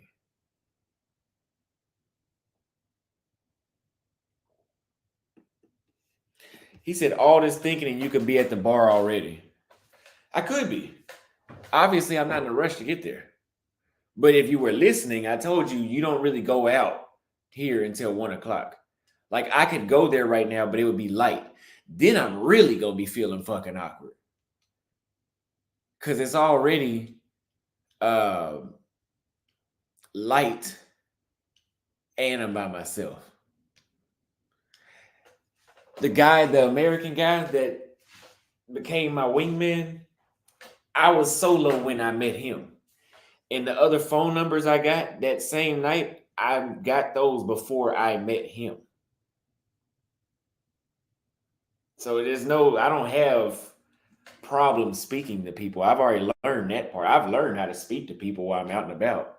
You're not teaching me shit. But what I'm saying is, it's just better. Plus, it's always good to have a wingman because sometimes you don't see everything. Some chicks might be checking you out. You might be looking this way, but she over here. Or maybe you should get at that one, but you're not sure. You seem a little nutty. No, you need to make sure because I do my friends like that. No, go get her number. Go holler at her. Who the hell don't want to have that?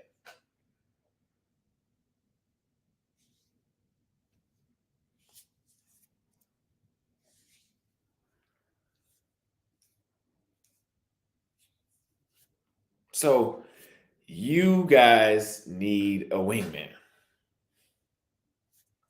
Going out to the club solo? No, thank you.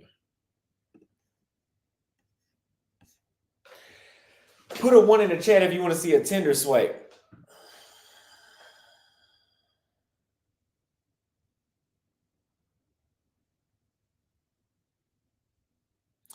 Now, some places it is easier. Somebody said it was being solo in Brazil easy. It was easier, but it was still kind of very similar. Like going to an event by yourself is worldwide. You're going by yourself. You're not going to feel that much different. Like you're forcing it.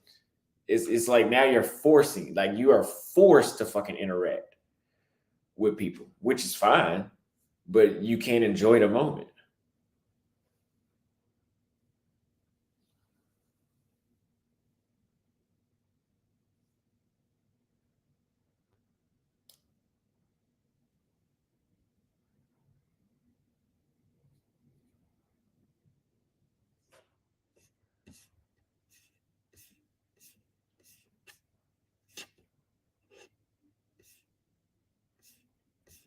All right, I would do a Tinder swipe.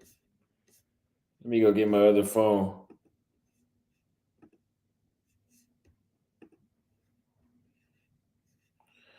No, I'm not saying move nowhere with a large expat community. I mean, that would be great. But I'm just saying, wherever you go, have friends. Have friends. Like I said, when I was in Kenya, I would have no, sir. I would have Kenyans, I'd have Americans, and I'd have women I would hang out with.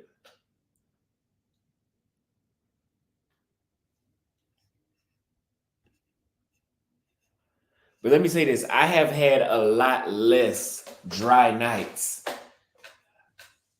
going to clubs with homeboys.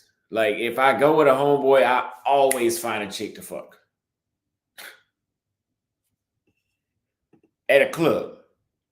Now, when I was in Dallas, I would work one day and then go sit at the bar at I forgot the place in North Park Mall, the Asian restaurant. It's not PF Chang's though, it's the other one. And I would eat and sit there, and since I'm at a bar, I'm eating, I'm occupied. I'm not just sitting there. At a club, 9 times out of 10, you're not eating. You're just sitting there or standing there. So eventually you'll start to feel awkward.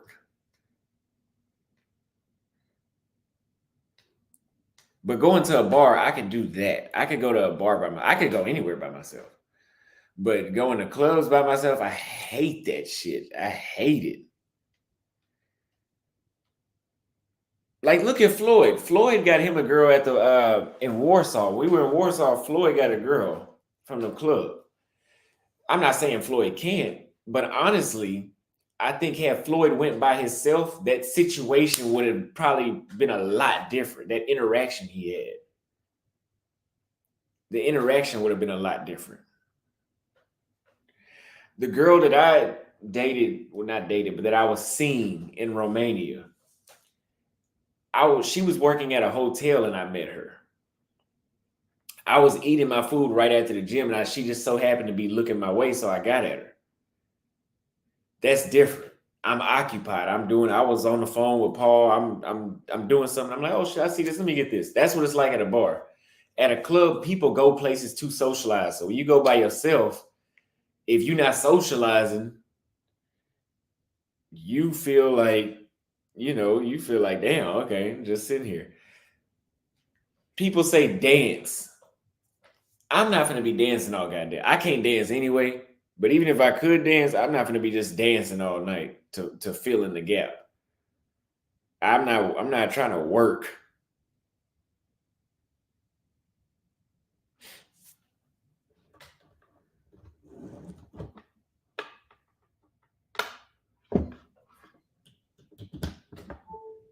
I like to be in the club 3-4 hours. I ain't trying to be dancing no damn 3 hours straight. Who the hell doing that? Yeah, somebody said if you dance for too much, you'll look goofy. Yeah, if they gonna start to think you on a Molly or something. If you over there just dancing nonstop 2-3 hours, because it'll start to look like you're trying to dance. That's why I don't mind. I can just stand still as a damn brick. I can just stand there in the corner at the club and just stand there. But it's easier to stand there like a brick when you got somebody else standing next to you that's like a brick and y'all just talking. Or y'all just, even if y'all just standing next to each other, that's fine.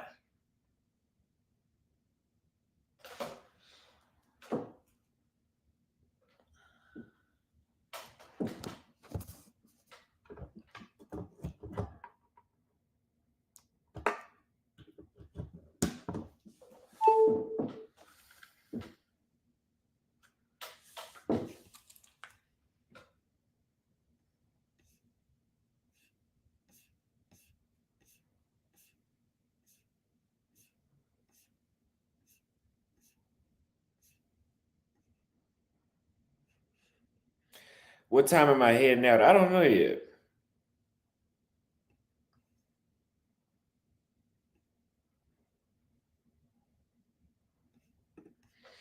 How do you deal with women over clubs? Do you just go and talk to ones you like?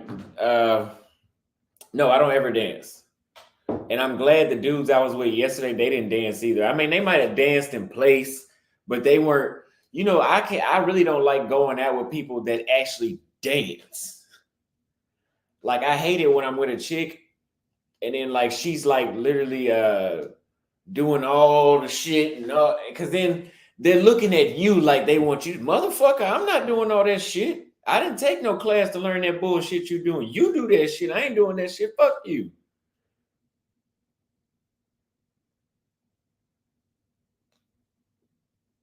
You do that shit. Like, y'all seen the video of Kate where she was dancing and doing all middle finger and twerking. I do not like that shit. I do not like, when I meet a chick at a club, just talk to me. Like, we can do like some grinding and something, but all them break dancing, Michael Jackson bullshit, you'll make my dick really soft trying to get me to do that. Like, my shit'll be as small as a goddamn raisin fucking with you.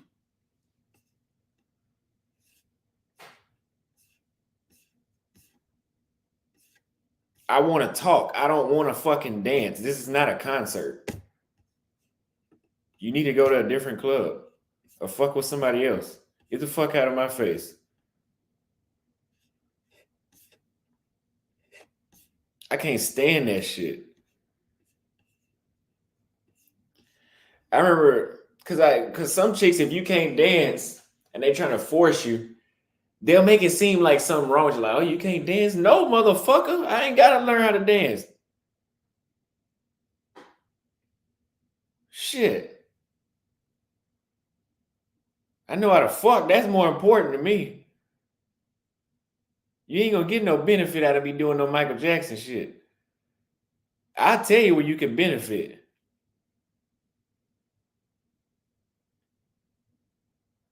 Let me put this hot water on.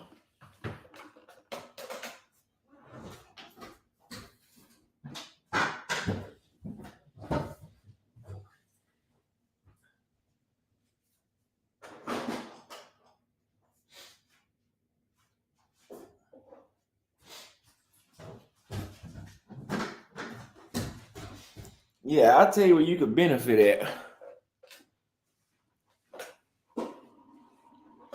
They said a club is for dancing. You can't talk. No. See, the best way that I talk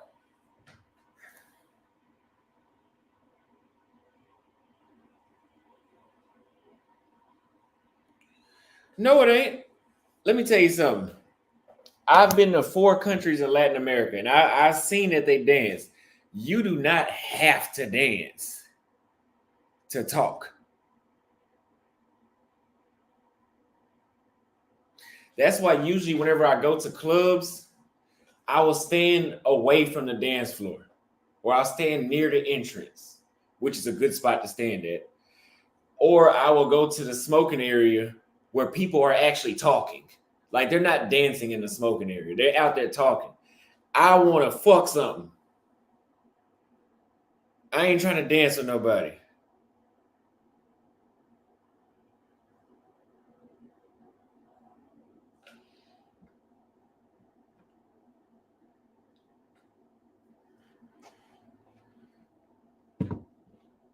Yeah, I can't dance at all.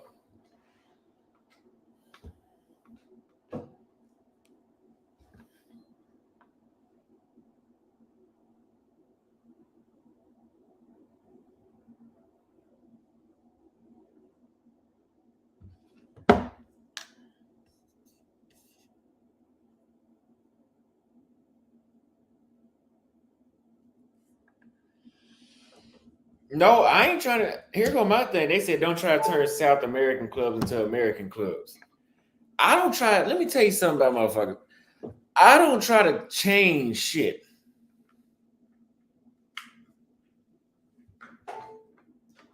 I don't change people.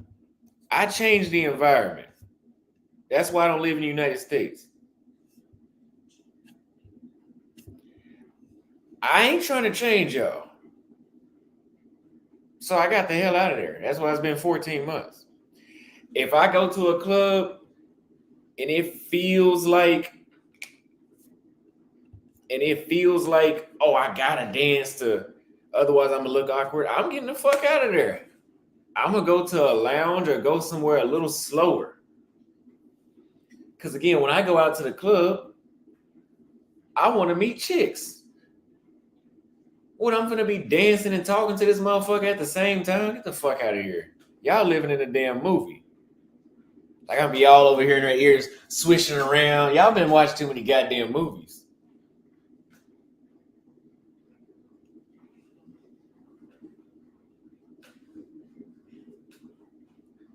Mm-mm. I ain't doing all that shit.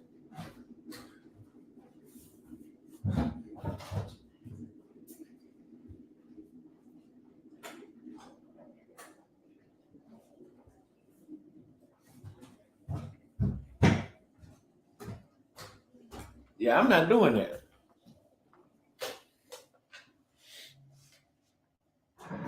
He said too young to be talking like this. Nah, I ain't never been able to dance. I ain't doing bro, when I was 16, I did not like for women to twerk on me at the club. When I would go to the teenage clubs, it used to piss me off. Especially in high school, because in high school we're kids. So when chicks twerk on you,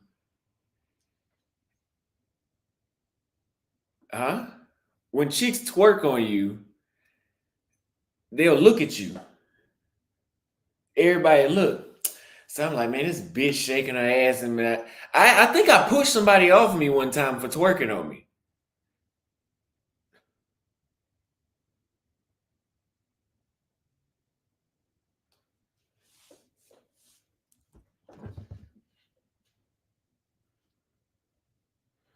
Now, last night I danced.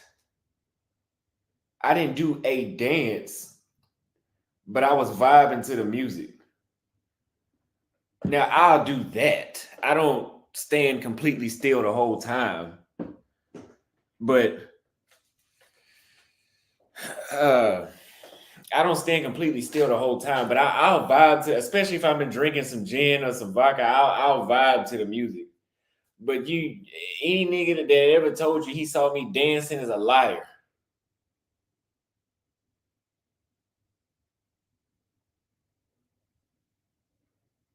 But the reason I pushed her off me was because, first of all, women twerking on me, I think I can count on one hand how many times that shit has made my dick hard. Like it's not exciting to me. That, like, I don't like strip clubs. And so it's very similar to the whole strip club thing. It's like, like, hey, you gonna fuck or what? I'm not trying to be teased like that. Like, if you gonna twerk, you need to give me some of this pussy today. Like, that's how I'm looking at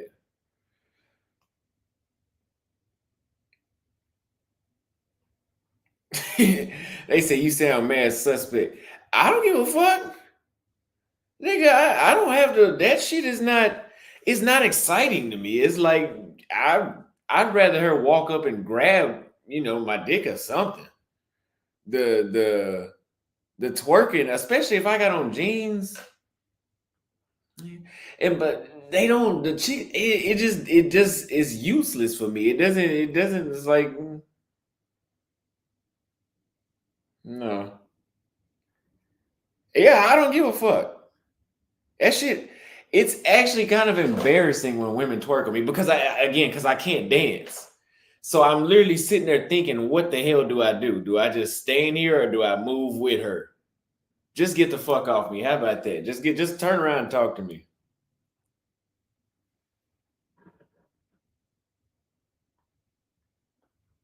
But I'm attracted to intelligence too. I'm attracted to intelligence. So the conversation and the flirting is more valuable to my brain than her shaking her ass. Like her talking to me would turn me on more than her doing all that other stuff.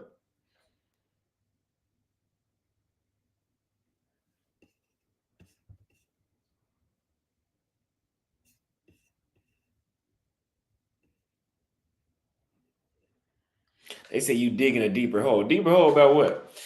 Theo Anderson said, "What are your thoughts overall on dating around your level or above or below?" So if you're a 7 out of 10, would you avoid anything less than a 6? I heard Austin Dunham say you shouldn't date women 2 points below 2 points of where you are. So if you consider yourself a 9, you shouldn't date anything below a 7.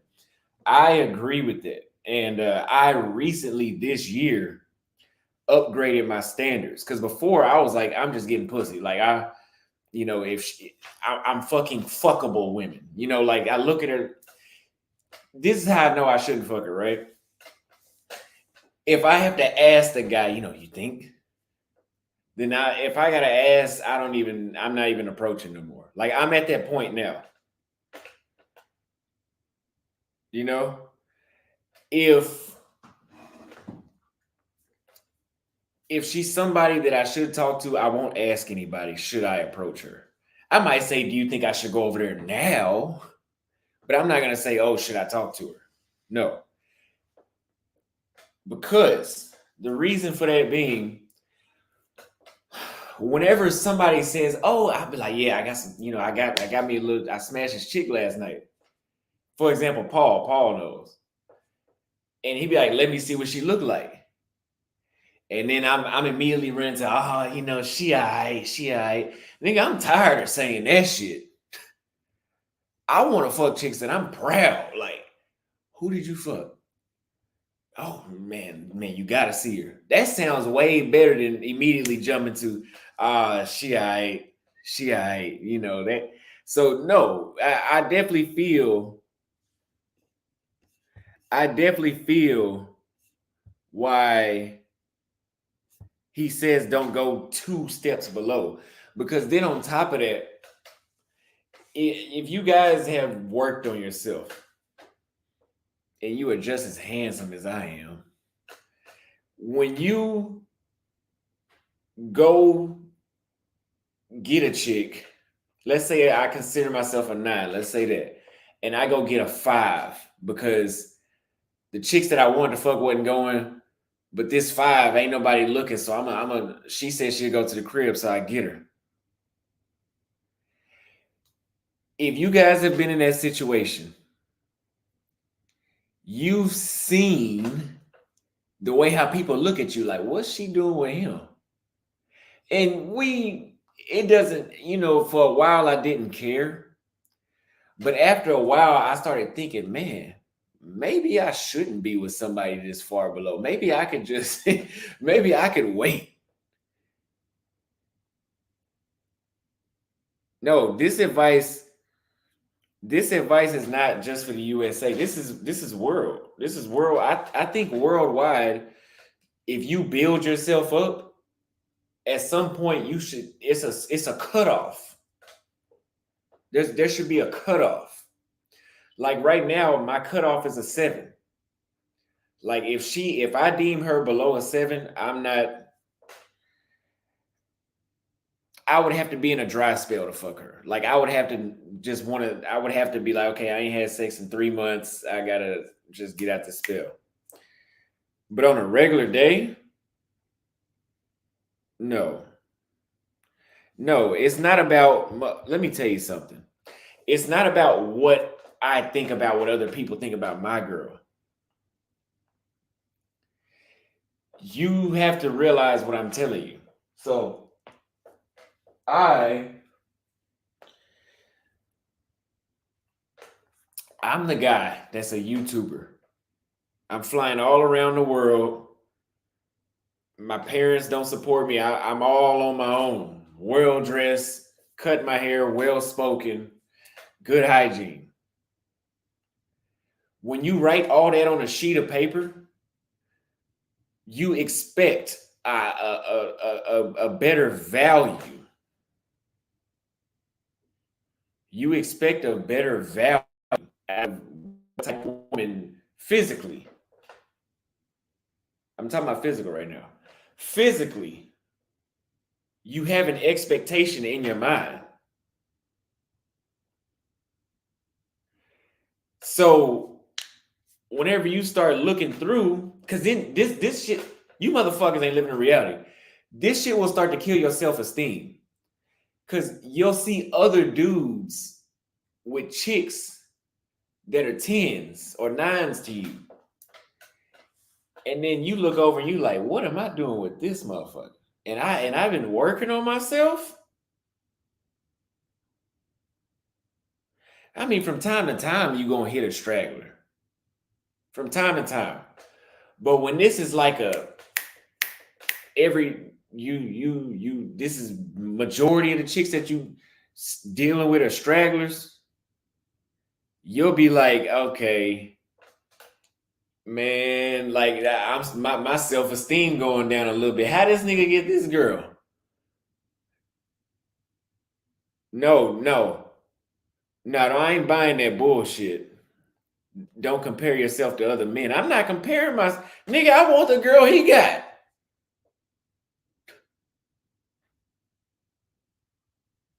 It ain't about me comparing myself. I want what he got. I like that one.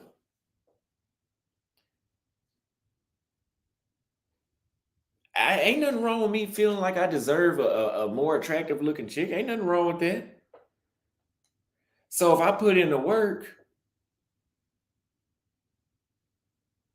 no, you motherfuckers ain't understanding. So if I put in the work on myself, let me ask your stupid ass this. If you go from making 20 grand a year and then 5 years later, you making 200 grand a year. 20 to 200, you 10x your income. You don't think subconsciously, you don't think that the tax bracket of women per se should go up too? You think only your finances should go up? You ever heard somebody like, man, she don't look like she'd be married to a football player. She look like she'd be married to a goddamn hot dog guy outside of Home Depot.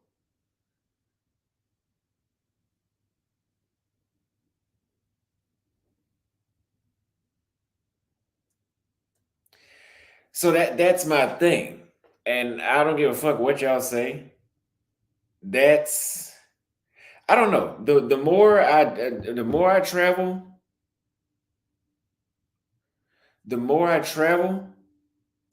and the more women I deal with, the more my standards go up. Because I'm being constantly exposed to different varieties of beautiful women. So when I start going through my shit, I'm looking like, man, you mean to tell me none of y'all, well, I guess maybe y'all ain't shit, but None of y'all ain't never looked at some of the chicks you smashed and was like, man, I could have did way better than that. You niggas, y'all ain't that goddamn humble. You know damn sure. You motherfuckers act like y'all don't be knowing what I'm talking about.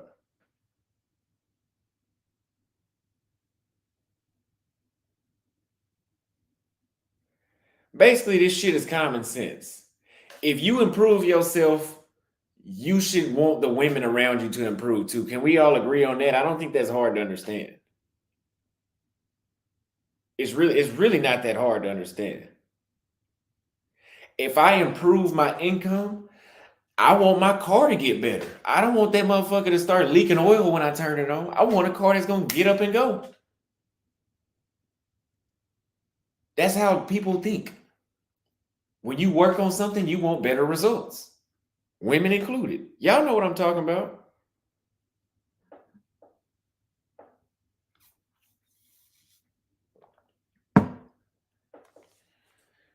We're not talking about all that IG model shit.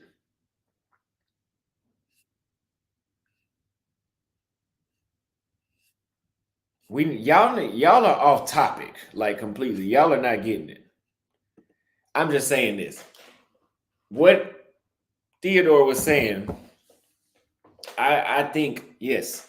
Now, I'm an influencer. I'm flying all around the world. I'm in a good position right now in my life. When I realized that, and I was writing this in my book, when I realized that, I said there's a certain level of women that will never see my dick again. If they don't check this criteria, they will never see it again.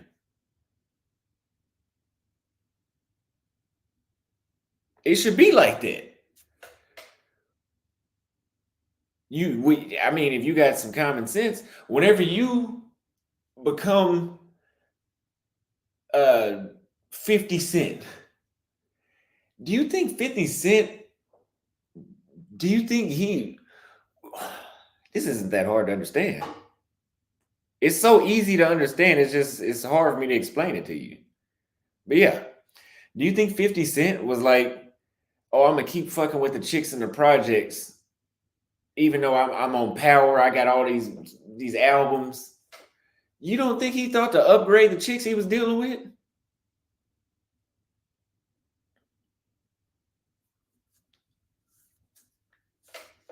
So yeah. But hey, if you guys want to work on yourself to get low quality women, knock your socks off. I'm just saying, the more I improve my life and the better my life gets, when I look over to the right and see who I'm on a date with, that shit need to improve too. Fuck what y'all talking about. Y'all can have that bullshit.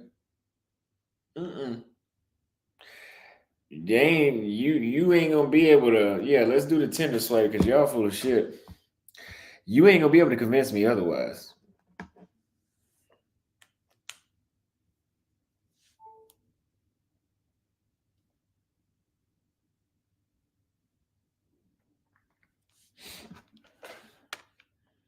Y'all want to become high value men to deal with low value women. How stupid is that?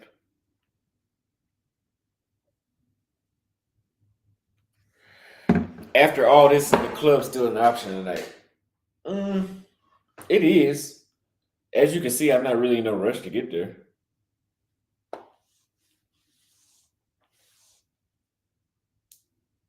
Man, I tell you one thing, Paraguay got some. I mean, as soon as I open it, sheesh. It ain't nothing like a woman that go to the gym, man. And don't start that bullshit of, value of a woman is not determined by looks. God damn it, I'm a human being. I have two eyeballs and I judge things based off what I see with the motherfuckers first. Stop acting dumb. Y'all know damn well what I'm talking about.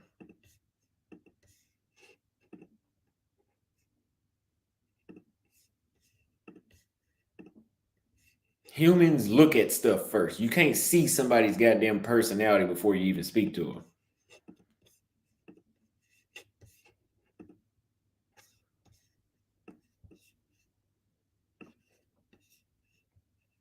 Motherfuckers just be talking.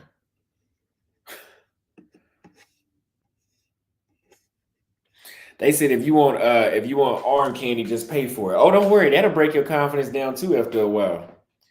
All that pay for play, that's a lonely lifestyle. Because eventually you're gonna start thinking like, man,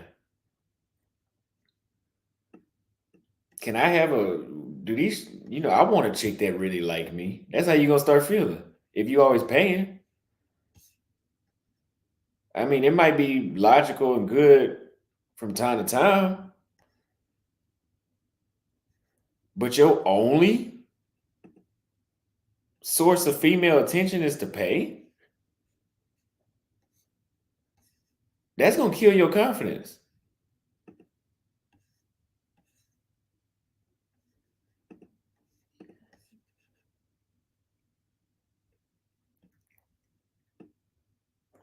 Every man needs a female companion.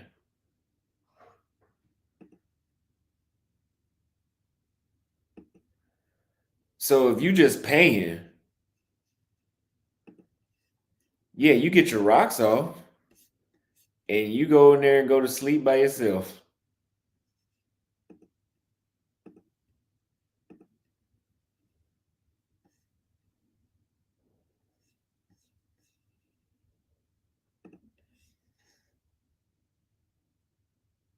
So, I mean, I'm pay for play. It is a logical decision. I mean, it's a logical decision, but that shouldn't be all you doing.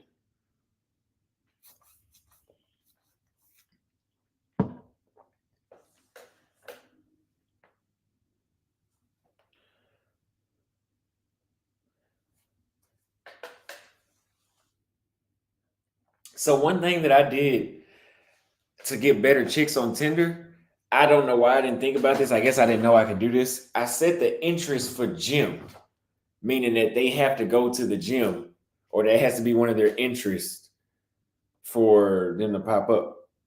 So I've been seeing better chicks now.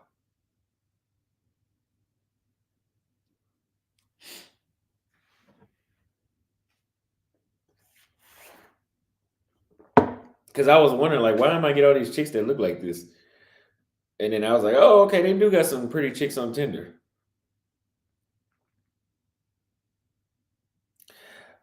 She in the gym, but you know,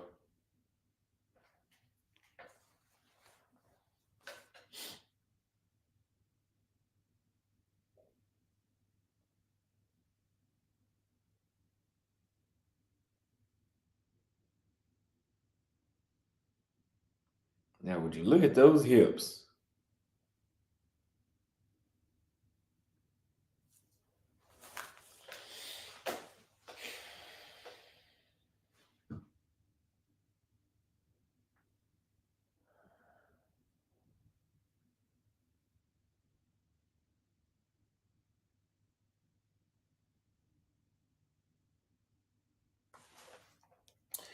Oh,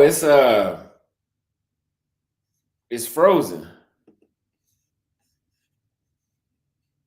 Let me see. Why is it doing that?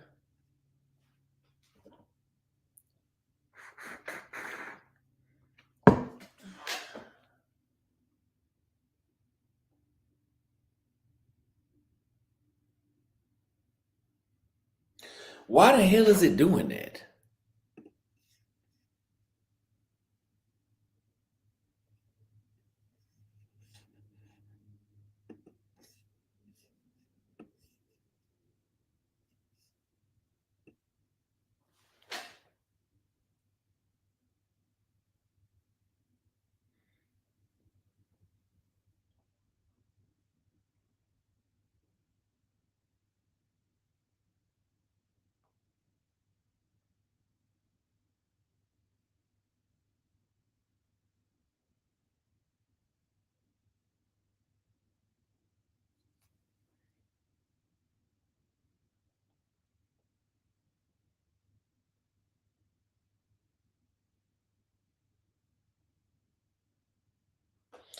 Man, my muscles are stiff. I appreciate the $20 PayPal.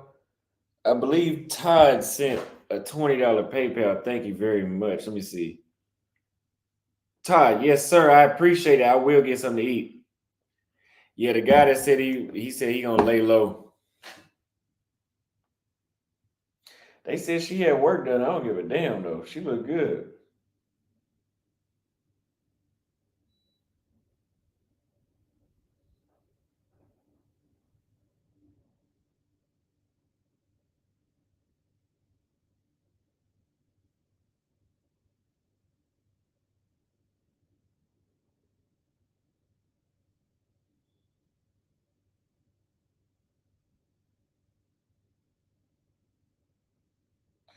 She looked good.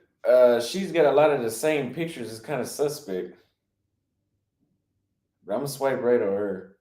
And that right there, them legs. This is in Paraguay. Yep. Yep. Yep. Yep. Yep.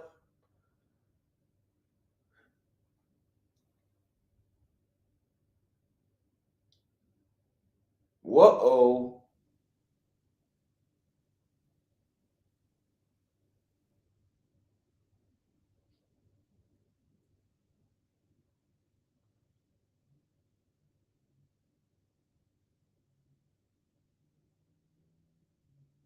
That's in Rio.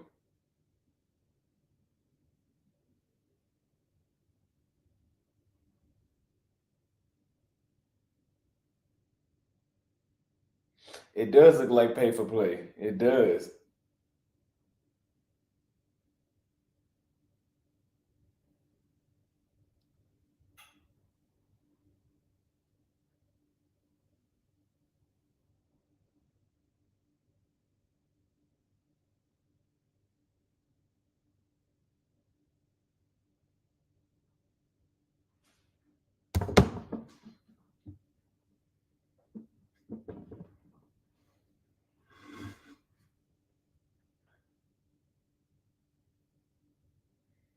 Yeah, Paraguay look good to me.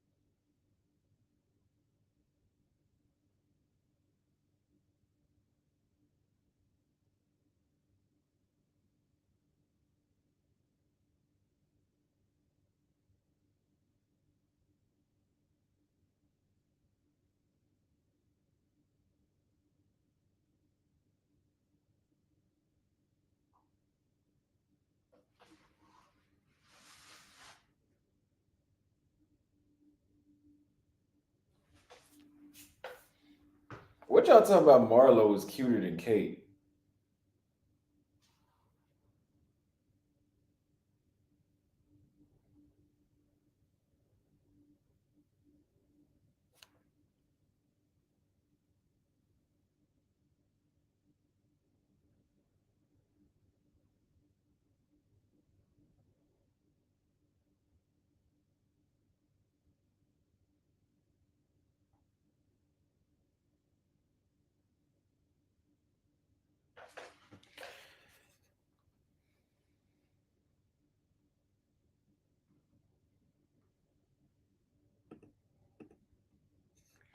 I totally agree. Black men have such low standards. They pick fat women and tatted up women.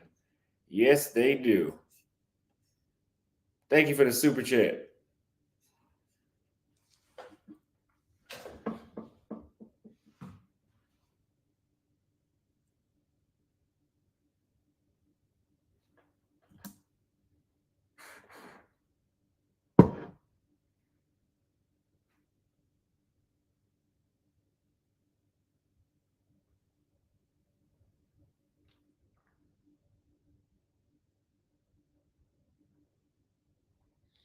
That is why they like Kate.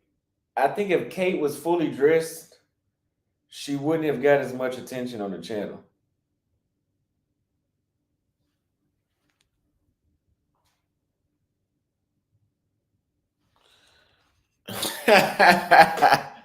He said, I think you dated Marlo just to get the pro blacks off your head. She was below your standards.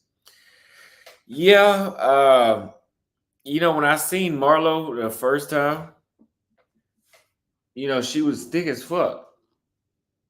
And she had on an outfit that made her look really good. And so we ended up talking. But as time went by, it got dry.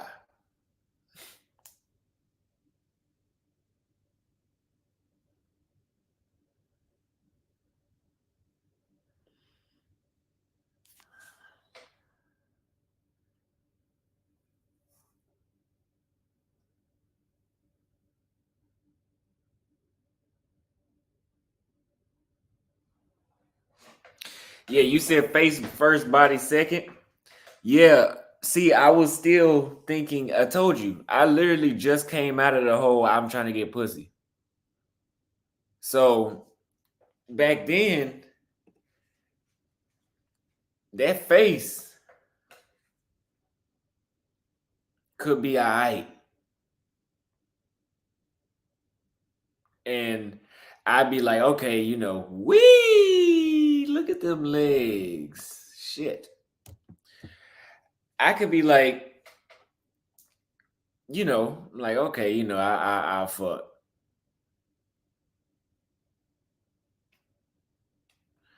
But now I'll take skinny in a pretty face.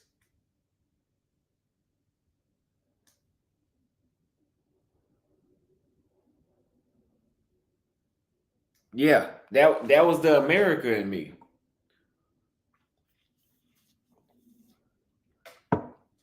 That was the programming I had. Where,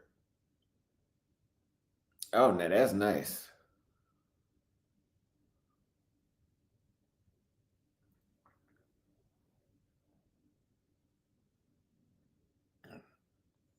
No, and this is what you not trying to marry, right?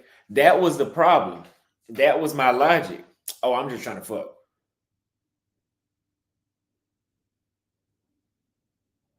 So when you get in that mindset of I'm just trying to fuck,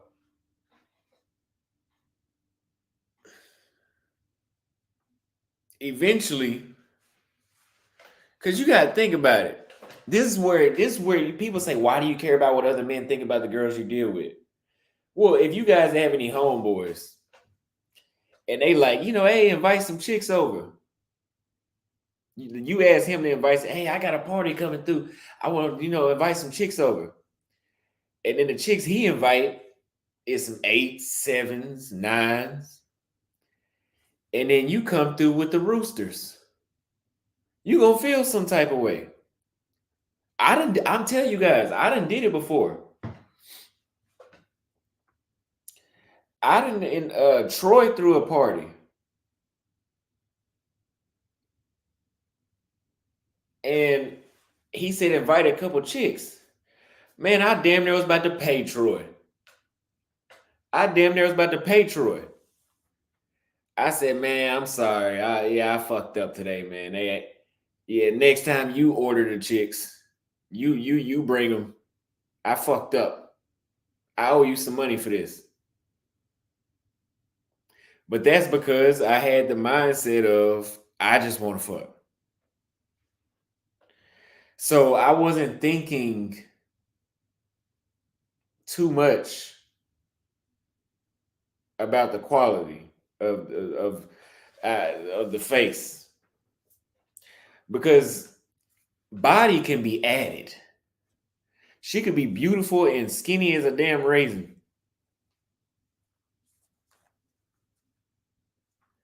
Why you say I was a real one, Arthur? What did I do? She could be as skinny as a raisin and beautiful. I can give her a protein shake and we can hit the gym together and I'm gonna feed her all the chicken she need. But that face card is what she got. So she could be stupid thick. But if that face, you can't do nothing. And if you do, is she gonna look like Kim Kardashian? She gonna start looking artificial. Oh, thank you, Will. Yeah, I always take accountability, man. Whenever I do shit like that, I take accountability. Because it's moments like that that help me realize, man, my standards are low. You know, Crystal told me that. When I first got to Nairobi, Crystal got on my ass. And she told me, you like cheap girls. I said, damn, I knew that, but I ain't think nobody else knew that. So hearing shit like that, I was like, nah. Like the chicks that was on O'Shea Duke Jackson's little show he put me on. I didn't like them.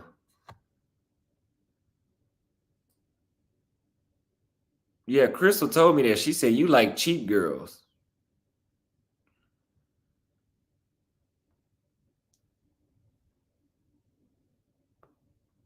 Yeah, no, I'm dead ass. It was just a couple months ago. I was in the hose.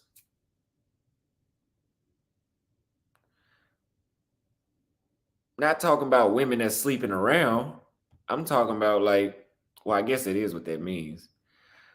But I'm talking about like, just hoes. Like they just chicks that's, I guess, yeah, sleeping around. But now I'm at a point now, and Paul can tell you this. I'd rather go on a dry spell than fuck with hoes now. That's what I did in Argentina. What you talking about, Anonymous? Talking about surprising because you on the surface look straight laced. What you mean?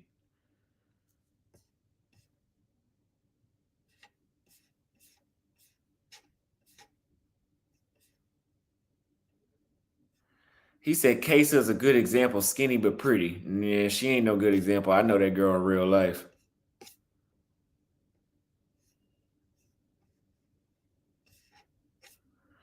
So, like this chick, like a chick that looked like this. Yeah. Nah, it was I was fucking with cheap women. To be honest with you, I was. That's why I realized that shit while I was in Africa. So I put up that post that said the women that's in my videos is below my standards. Cause I would see chicks and I would think about the chicks I was fucking with. And so I was looking at it like, man, why am I dealing with you again?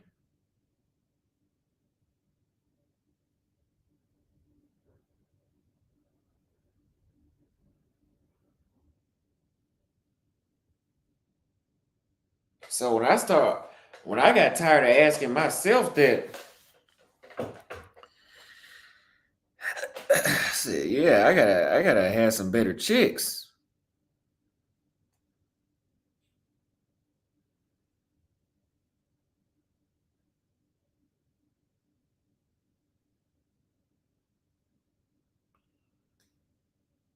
So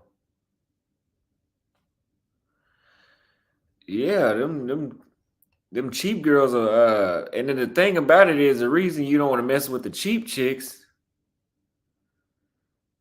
is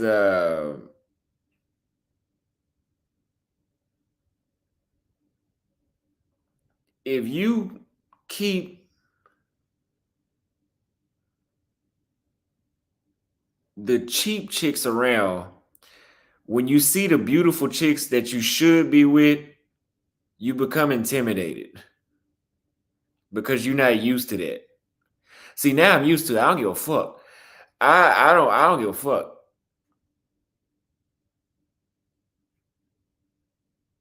I ain't scared of nothing.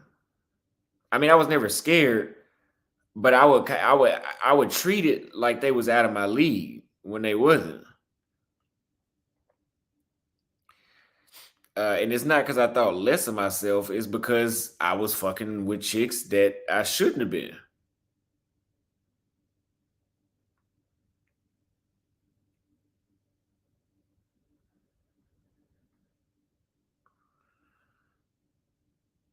But that I blame that shit on Dallas. Cause Dallas trained me to be like that. I was going after them bad chicks and I was getting turned down. So I had to go down in the looks. And it took me a while to grow out of that shit. I done grew out of it now though. I don't go down in looks no more.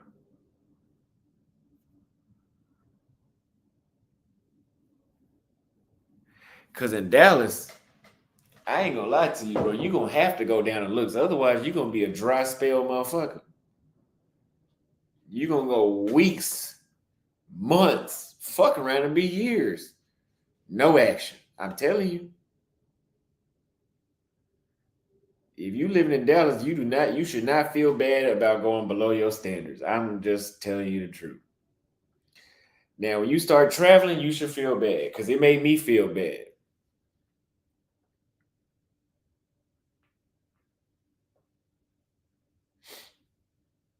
Nah, I like the thick girls too.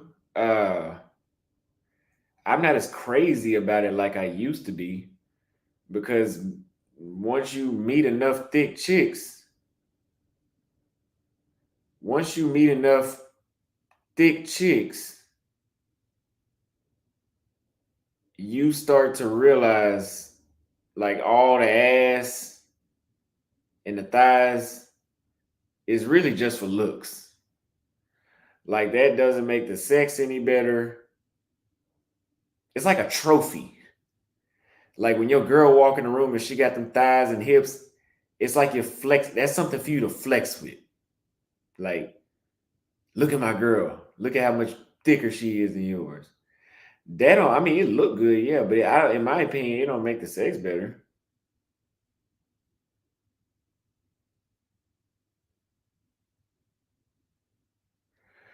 But yeah, I don't, because I done had some women in Kenya, stupid thick. Now that made it better just because of what I was seeing. Cause I'm like, whoa, like I don't think I ever had one like that. So that makes it better. But really it don't. But yeah, y'all gotta stop fooling with those bottom feeders, man, for real.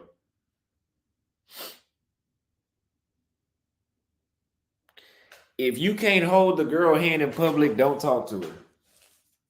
That's where I'm at. She need to be pretty enough for me to hold her hand and not be thinking about should I be holding her hand.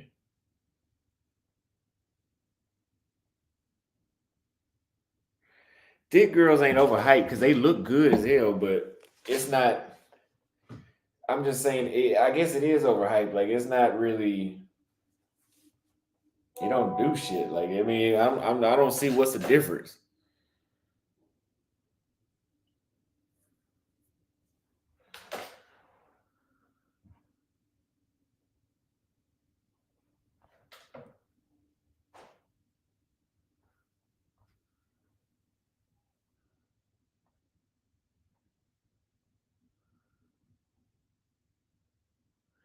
Oh, I seen that.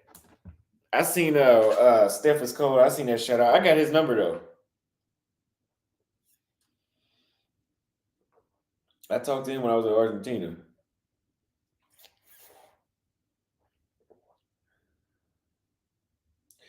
You need to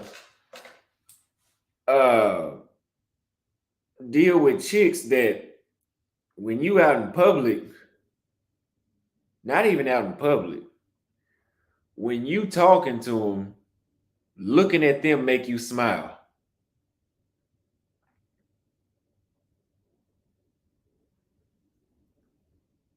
If she make me feel insecure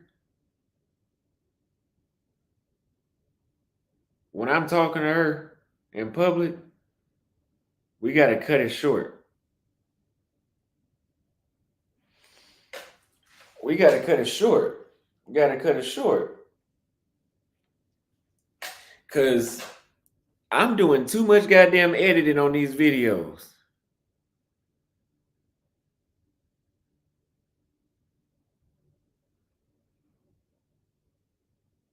Traveling, I'm doing stuff people wish they could do. So I need to be looking at somebody wish they could be looking at too.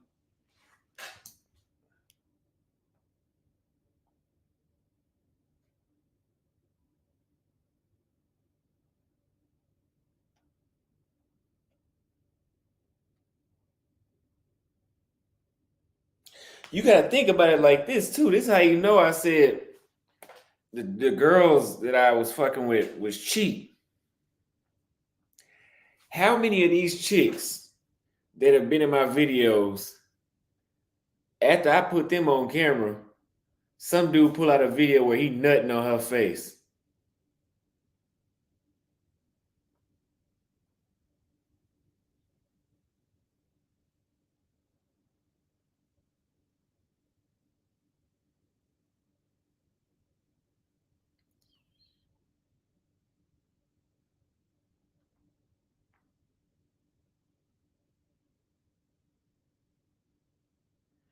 So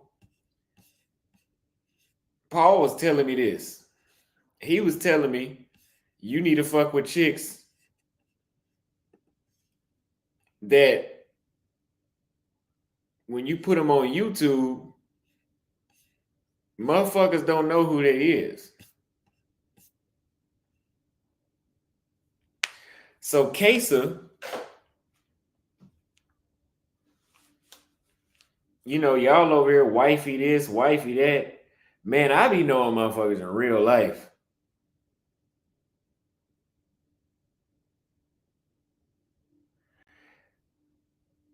Wifey this, wifey that.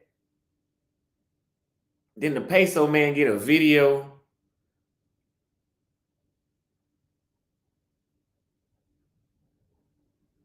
And she admits to a video.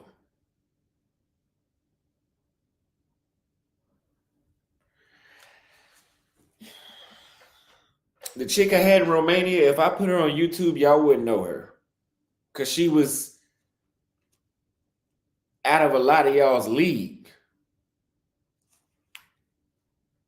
She wasn't a bottom feeder. But when you fooling with chicks that's below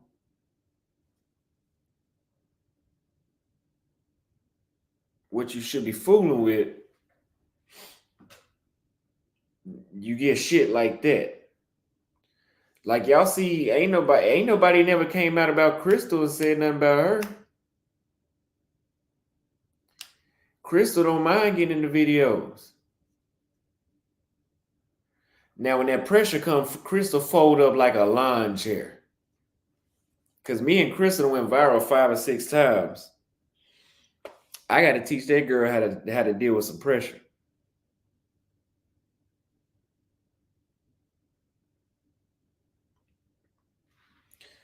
But they ain't never came out. Oh, I know Crystal. They ain't never came out. But they came out with some info on Kate. They came out with some info on Kesa.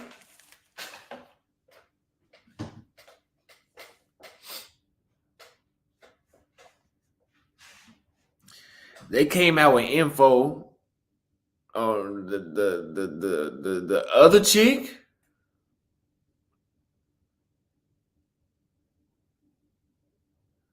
And when I started seeing that, y'all know I don't give a fuck. I mean, y'all can't hurt my feelings. I don't give a damn anyway. But I said, man, too many dudes know these same women that I know. So I gotta switch this shit up.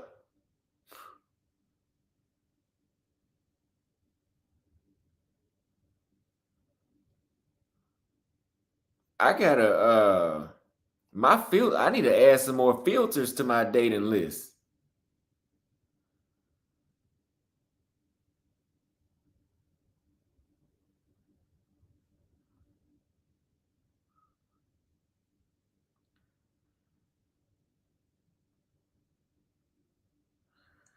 And some people see, I don't fuck with me.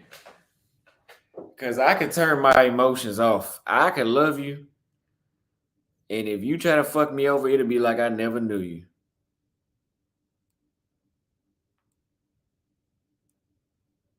That was the blessing God gave me.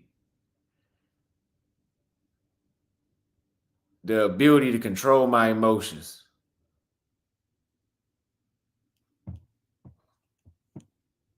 That's why I don't give a damn about y'all talking shit.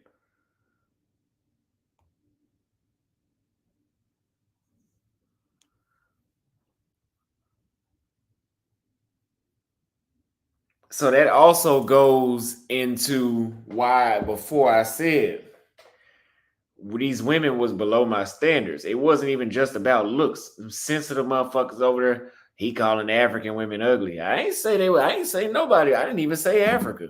I said women. But this is the thing. Your past is part of my standards too. If you was a prostitute, you not in my, you below my standards. You got a sugar daddy, you below my standards too. I ain't dealing with that shit. I ain't taking no chick serious that got no damn sugar daddy. I'm the damn sugar daddy. What about me? I'm the sugar daddy.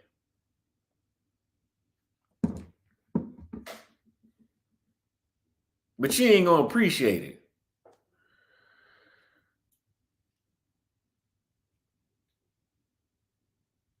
So you ain't gonna get no sugar because you don't appreciate it.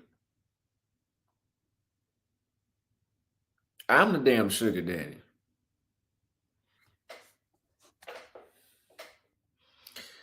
Now,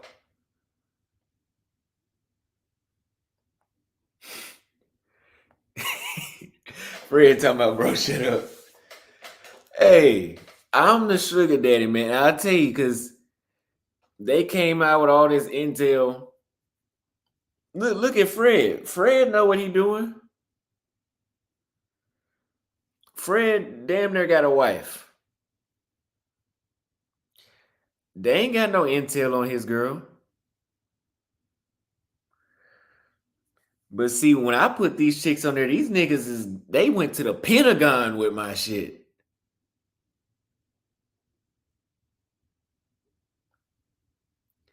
They got enough intel to go to the Pentagon.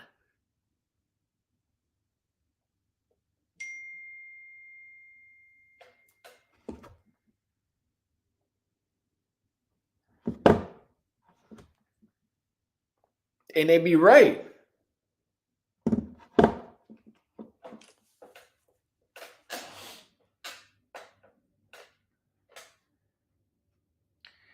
I ain't gonna say no names, even though I should.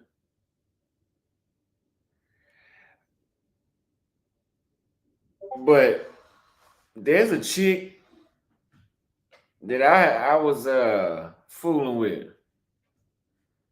Had her in the video.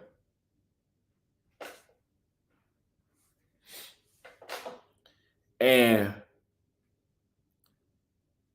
somebody commented, "Oh, I know her. She done been with a few of my homies."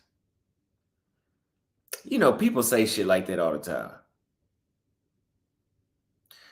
But when I saw that, I said, that shit don't sound too far-fetched, though. So I said, let me do this. Let me show her this message. Motherfucker damn near did a backflip. I said, yep. He can't be lying. Because you got to think about it. That's like somebody getting online calling Austin Holloman gay. Nigga, I'm not even going to think about that shit. Because I know I'm not gay. But if I was on the down low and I was hiding something, oh, what they say? What they say? Did they have that? Delete it. Because you got something to hide.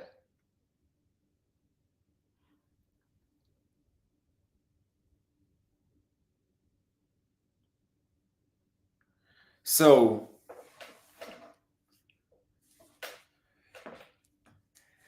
that's how that go on.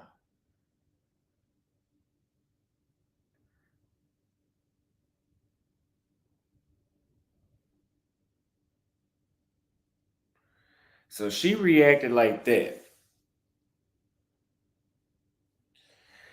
Then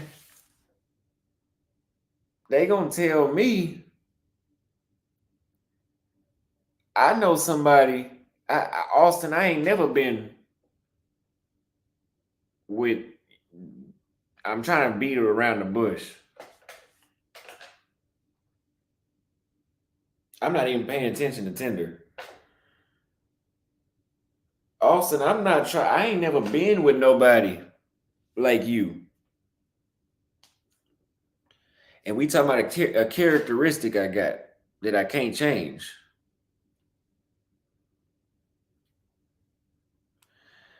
And so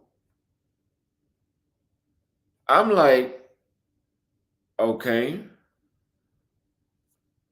don't make too much sense. Come to find out, this motherfucker lying. I knew that didn't sound right. You mean to tell me you look like me, but you ain't never been with nobody else that's your counterpart that look like me?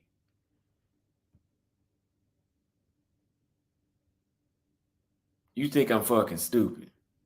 But I let that ride. Because I told y'all I'm a CIA agent. I jot down notes on motherfuckers. So you say stuff, and I'm just jotting the notes down. Okay, she said this. Let me keep that in mind.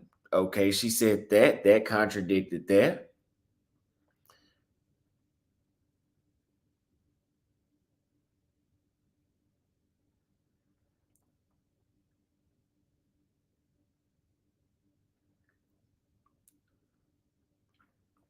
And then come to find out, you got a motherfucking sugar daddy. And you think you special to me.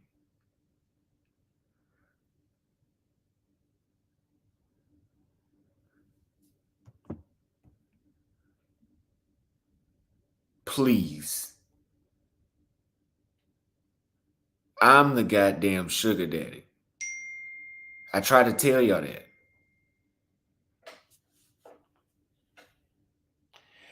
I cannot stand a liar.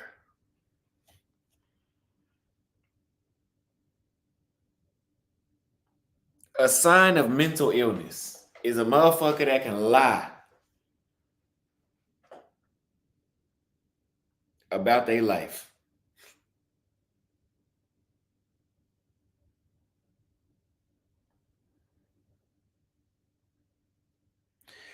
I had chicks that I done met overseas that I knew they was prostitutes, right? Or they used to be, but they wasn't doing that for me. They like me, so they turned it off. But they think I'm green and I don't know what's going on.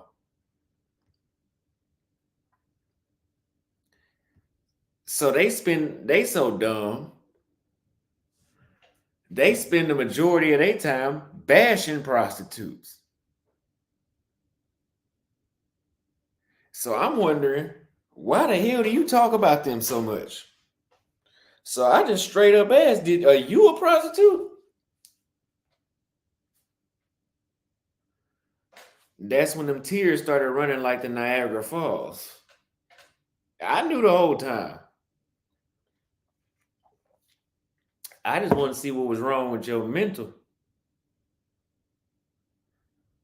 Clearly, you need to go to therapy. Because anytime a motherfucker can lie for months, you need to go to therapy. How can you live a lie?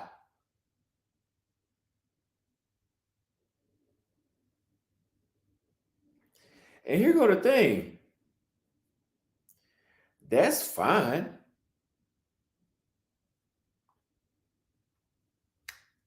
If that's who you was or is, so be it. I just ain't gotta fuck with you.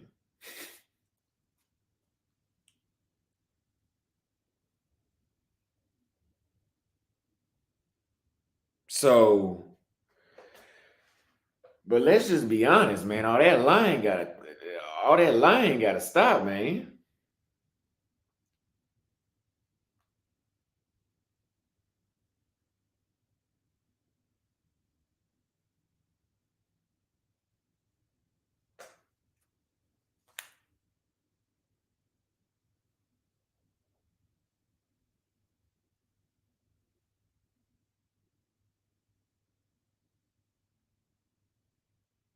We gotta stop this lying. Mental illness is real. Tell the truth. Just tell the truth, damn bitch.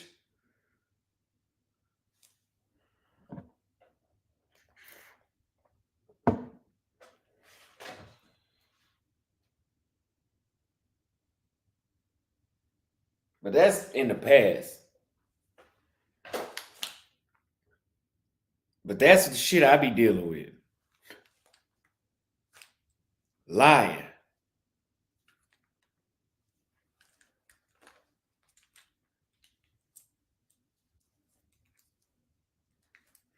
No, I know that. You said y'all was trying to tell me things. I just don't give a damn. They don't hurt my feelings. Cause I'm jumping from country to country anyway.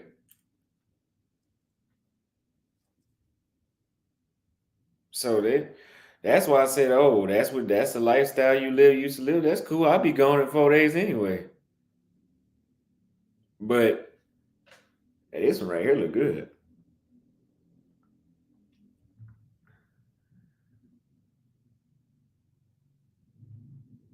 Yikes.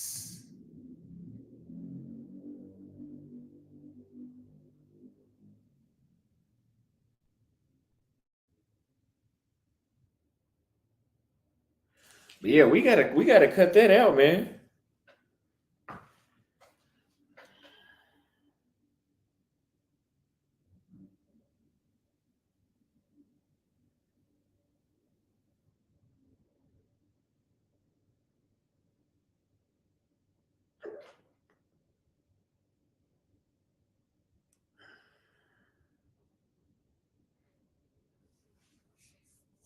Yee. That's what Arthur Wills told me to do. Yee instead of yikes. Yee.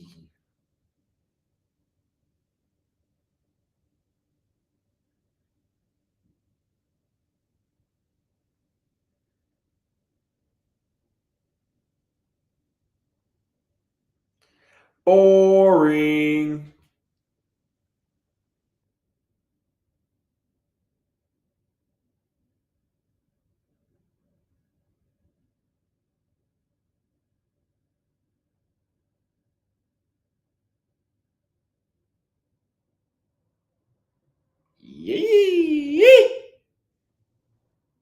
goddamn fold.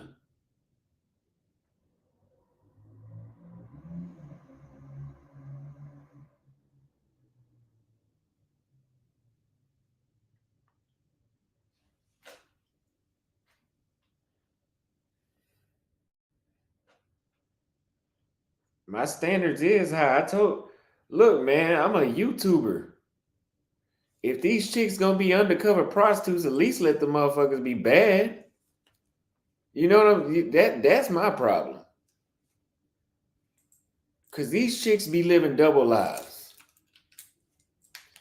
And if you gonna be a working girl,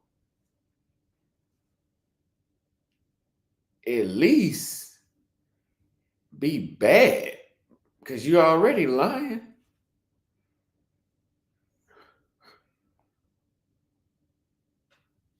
So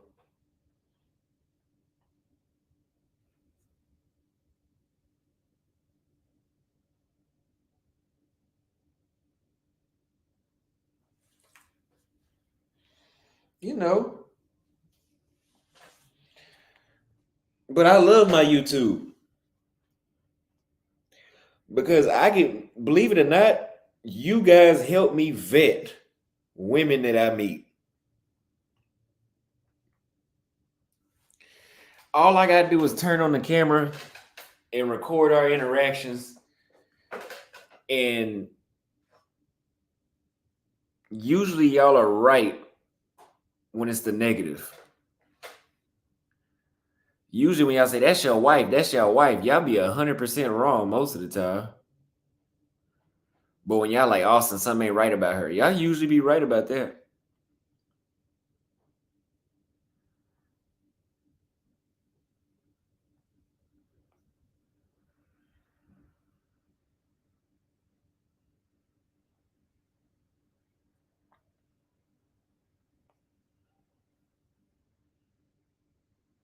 You know?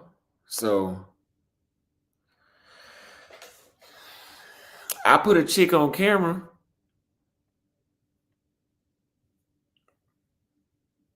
I ain't gonna lie, man. The more I talk about this shit, I want to slap shit out of somebody.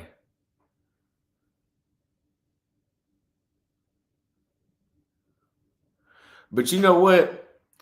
I can anonymous, I can see it. I just edit the videos in a way when I catch it. I edit the videos in a way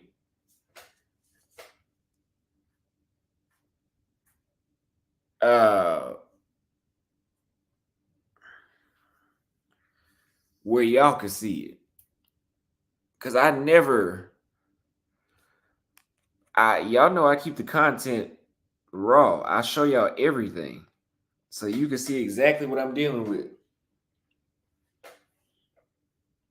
Anytime you pull out a camera and a motherfucker do a cartwheel, you got a problem. Y'all know who I'm talking about. Camera is that kryptonite. Why is that? Because it ain't camera shy.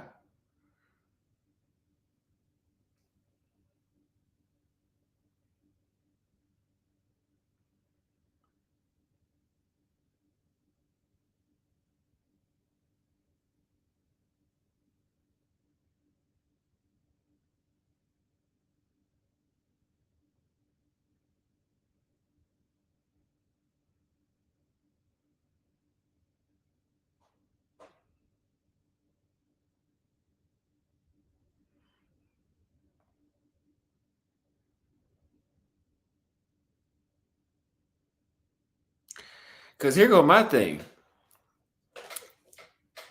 I'm a motherfucking vlogger. I'm going to record my life. And I'm not always alone. So if you with me and I just, hey, you know,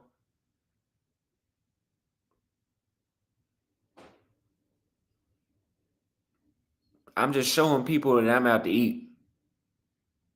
You ain't gotta say nothing. It's gonna be music playing over this part anyway. Oh, that's a problem? What you got going on?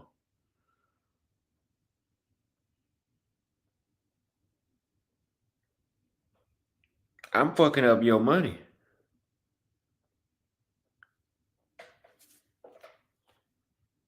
And you can have a sugar daddy. That's fine. Just split some of the money with me.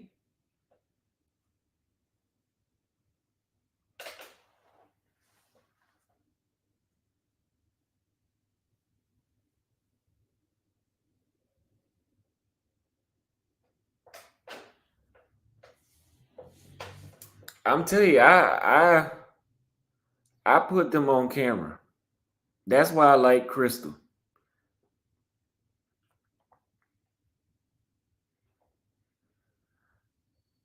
Crystal ain't never been afraid of that camera.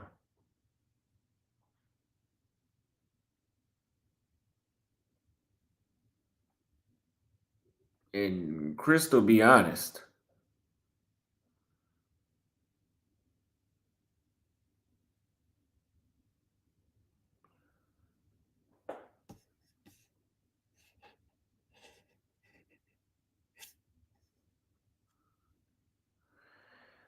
Yeah, Crystal be honest. So that's why I used to like her.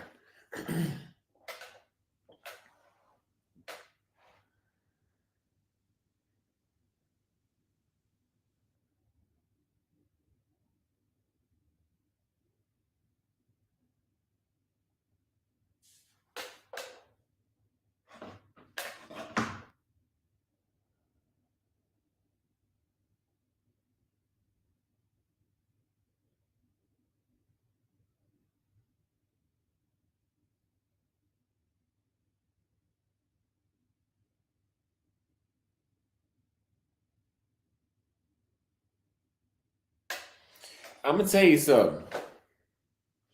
Now that I think about it, the chicks that I done had on video, that wouldn't get on video, some wasn't right about them. Cause I had plenty of chicks I met in Africa that started off like, hey, I want to see you, but I don't want to be in a video.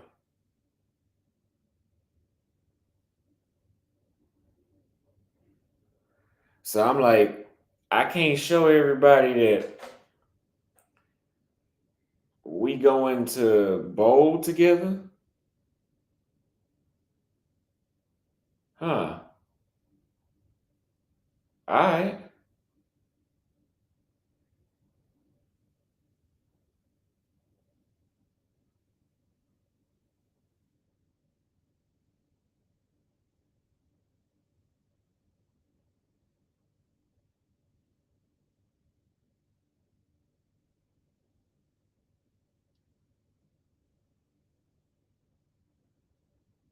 So while you busy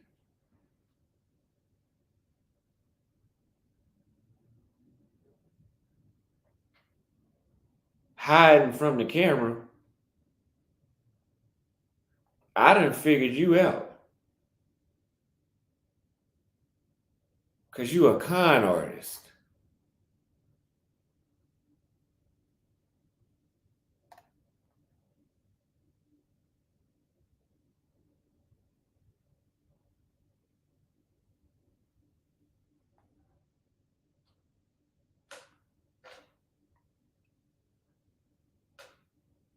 You got a trick up your sleeve.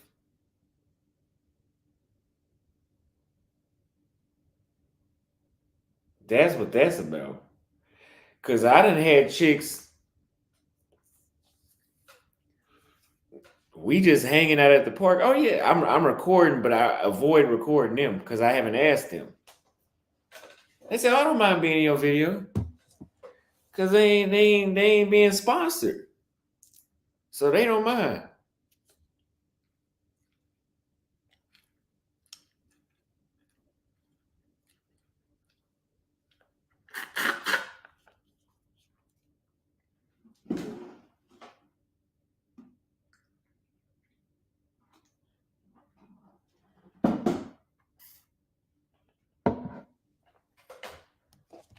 They being sponsored. Y'all got these women gotta learn how to play the game. You're not gonna be able to get it on me. That's why that people talking about he was getting played in Africa. For what? Didn't get shit out of me but a meal. And I got something for the meal.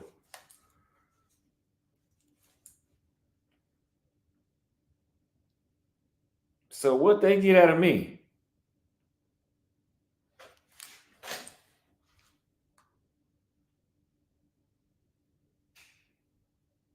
You can't expose Austin, man.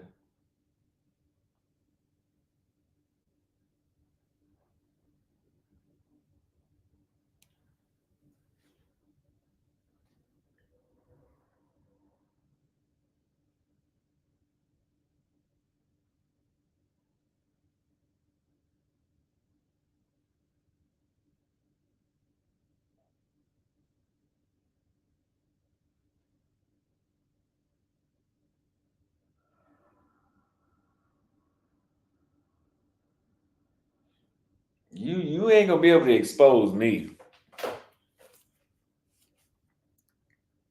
Nah.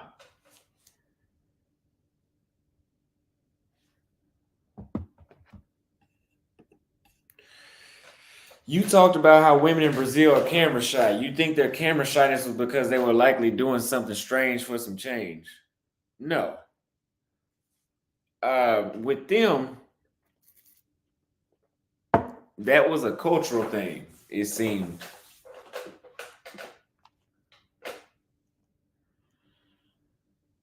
It seemed that was a cultural thing. Could they? Yeah. But Brazilian women know how to play the game.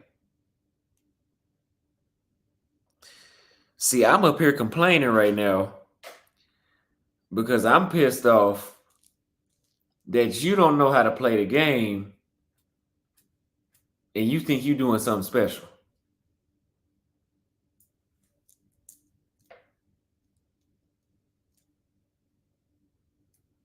I mean, some of these women got a lot of game to learn.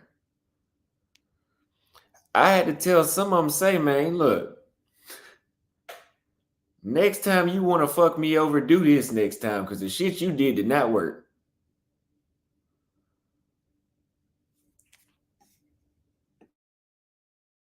Let me give you advice on how to be a con artist like you were trying to be. You're not that good at it. Don't lie to me.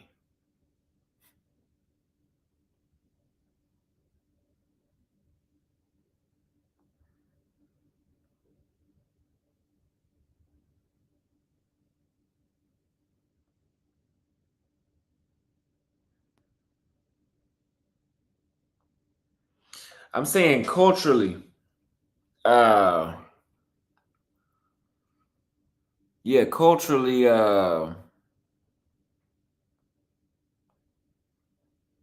in Brazil, it's just, I don't know how to explain it. It just seems like they don't,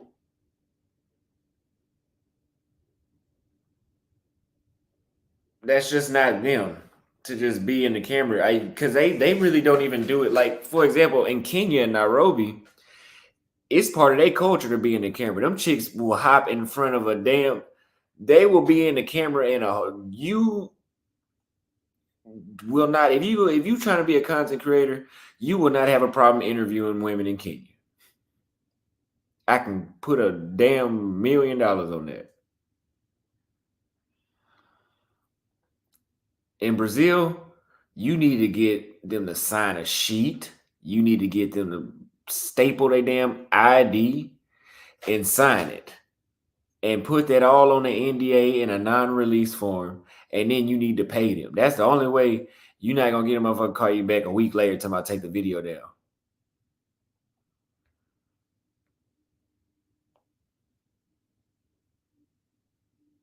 I like that. Thank you for the super chat. Dallas is McDowell's and Houston is McDonald's.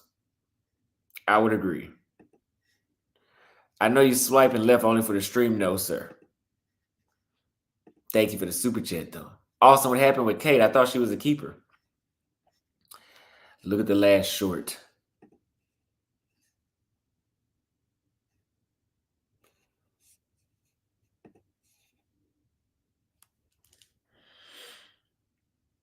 Oh, he said only fair. I pay women when they get my videos, I pay them not on no morally right, not because it's moral, not because it's right to do.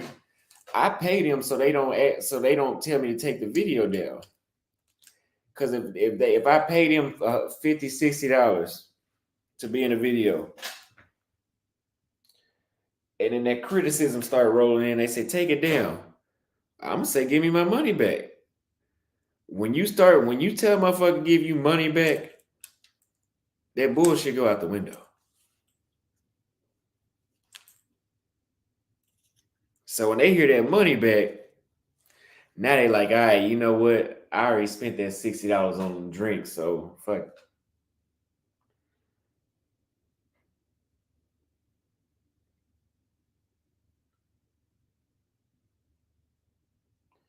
So I use the money as leverage to keep the video up. Because people, when I paid Kesa like $100, I think. And they were like, why you give her $100? Because I don't need her asking me to take the videos down.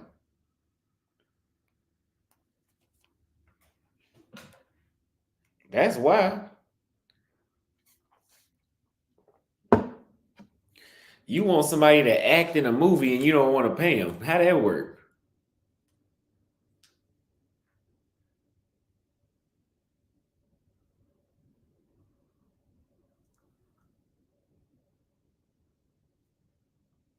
See, my standards now, besides looks,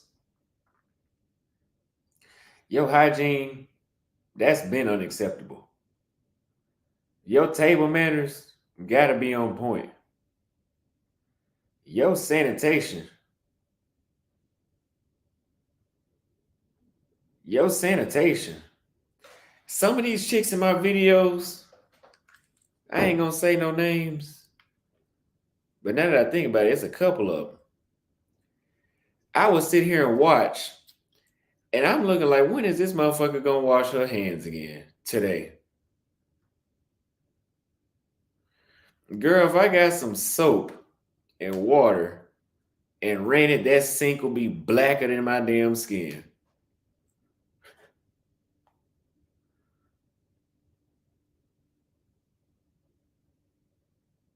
And you trying to talk shit.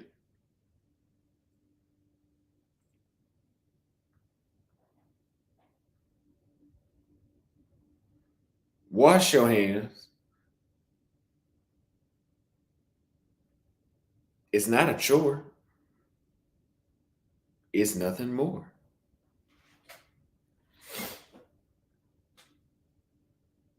I mean, I know we don't always wash our hands.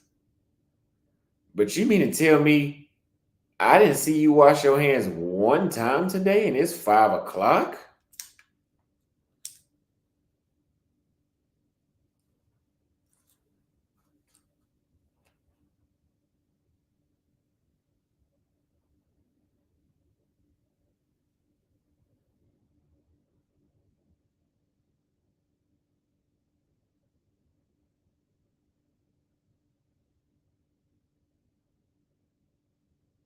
It's 5 o'clock. And you ain't washed your hands.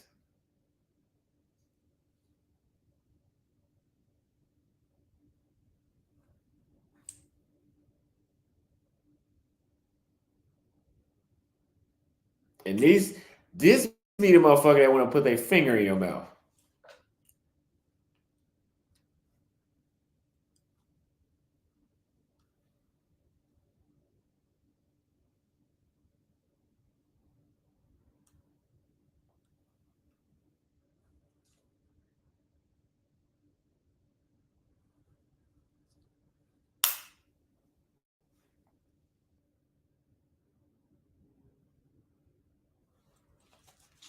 Fumble who? Fumble what? Fumble what? Because I got an argument.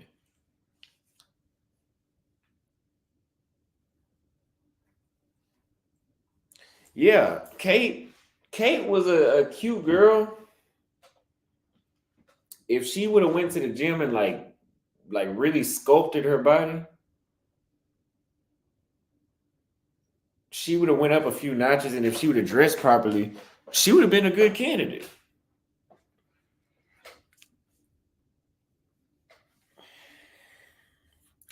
They said I fumbled that one from a business perspective with Kate. No, the fuck I didn't.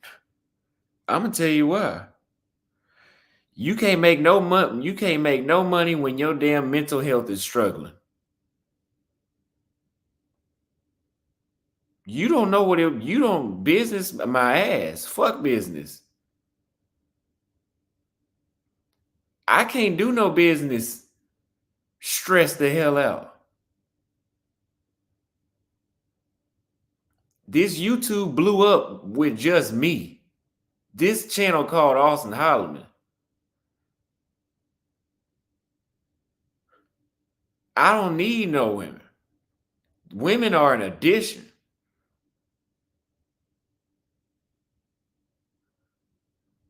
I just did 4 countries with no women in the videos. Y'all still watching.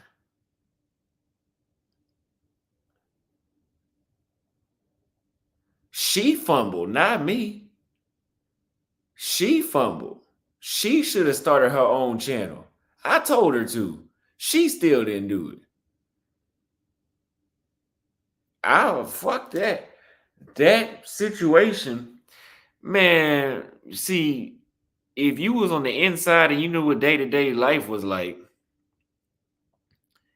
then yeah, you would understand why things went the way they did.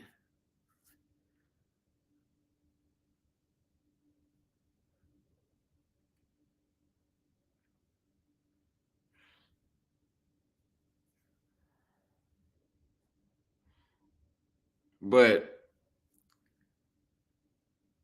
my mental health is important.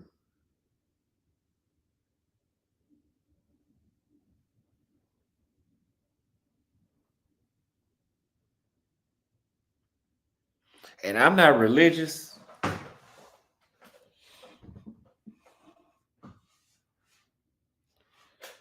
but the devil is real. And the devil works through people.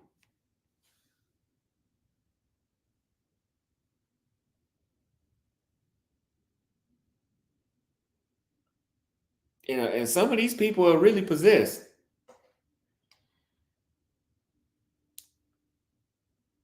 And they don't know it.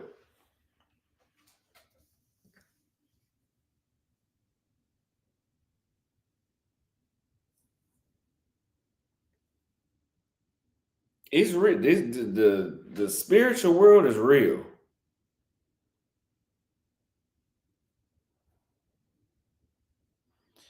I done had some unhappy women come in my life this past year,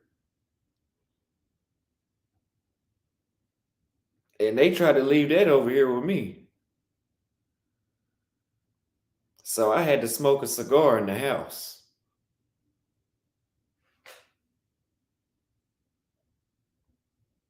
to get rid of the demons.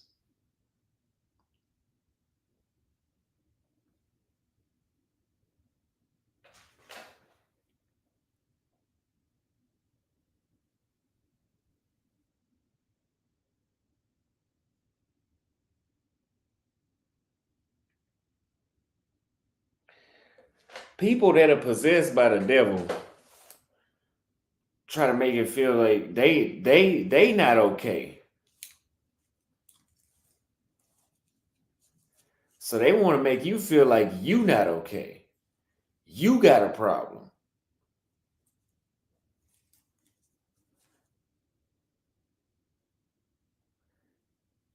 Any chick that try to point out,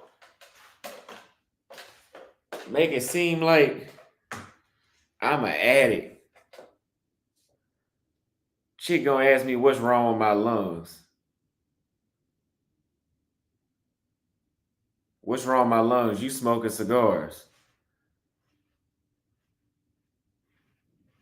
Motherfucker, ain't not. I run on a treadmill. Some shit you need to be doing yourself. But you get the hell out of my house.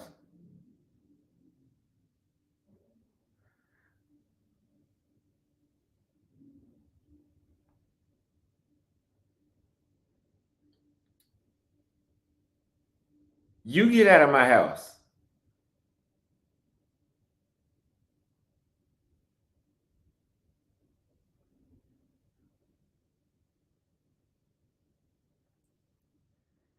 I said that about my ex.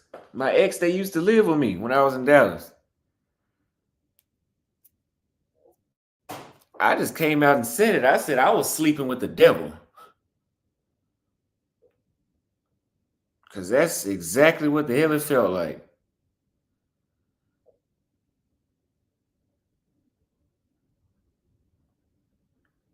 I'm losing blood around you. Why is it that I'm happy when you're not around? Because you possessed. And you need to seek help.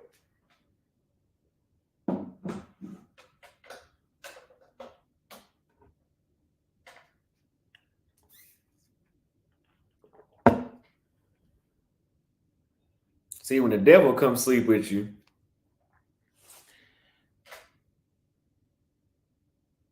they trying to break you down to their level. See, a woman that's the devil is gonna be accusing you. You know, there's been a character on my show that always asks me, did you sleep with this girl? Did you sleep with that girl? I don't want you to sleep with nobody else. The whole time turned out she a hoe. Possessed. And mentally ill. You gotta be mentally ill. You that damn crazy.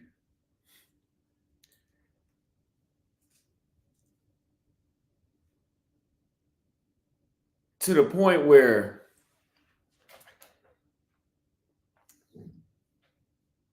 you snitching on yourself by trying to make it seem like I'm doing what you doing. That I don't like that.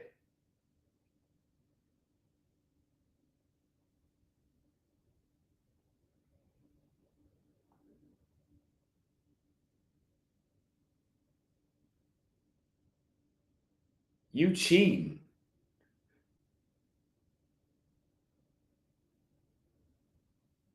I'm always at peace because I stay away from bad energy.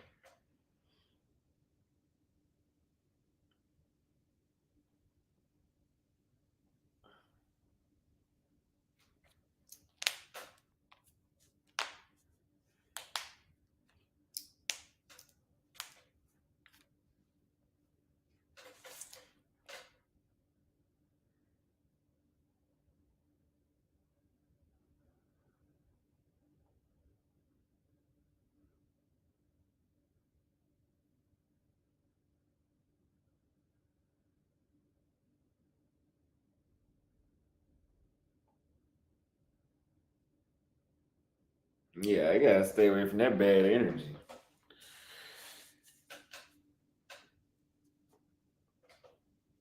You got mental problems? I'll talk to you about it.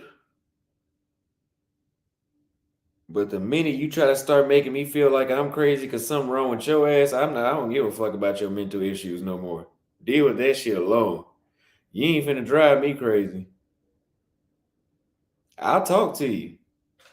I'll sit down and ask you what's wrong. But the minute you try to flip that shit, make it seem like I'm the one that's crazy,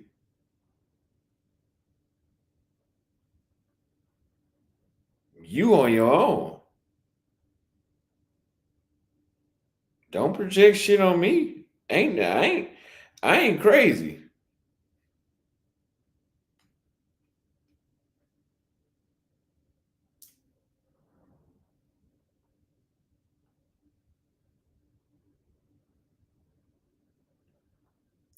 Chick the other day gonna try to tell me I'm escaping manhood.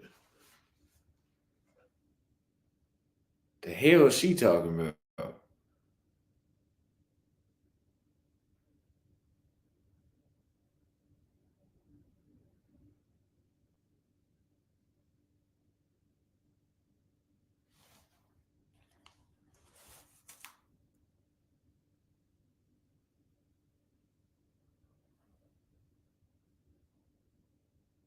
Nah, I don't think I'm going to the club.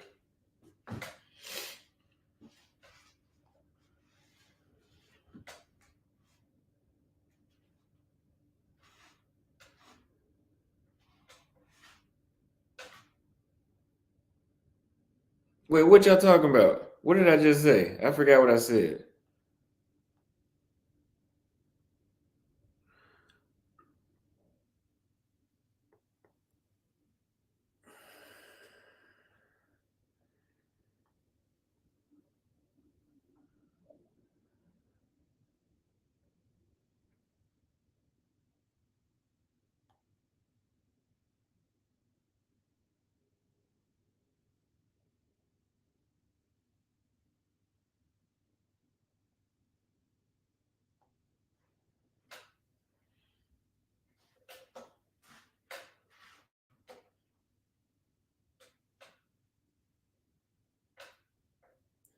Yeah, she gonna tell me I'm running away from manhood by traveling abroad.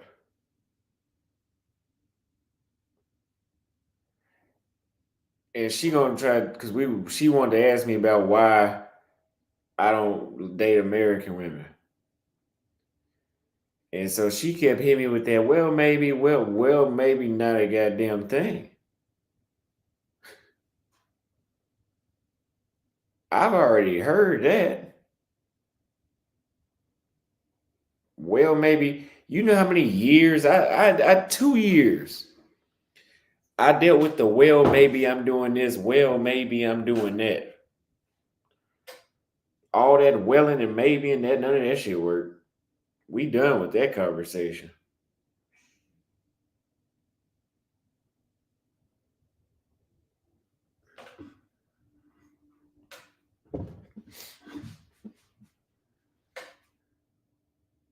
Yeah, she was American. Believe it or not, I still keep in contact with American women from time to time, like just to see if I could do it. And I'm gonna tell you, bro, the shit don't fail. I can't. My personality was not built for that shit they on. They,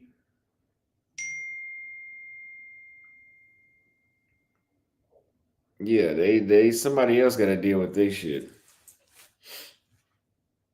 Won't be me.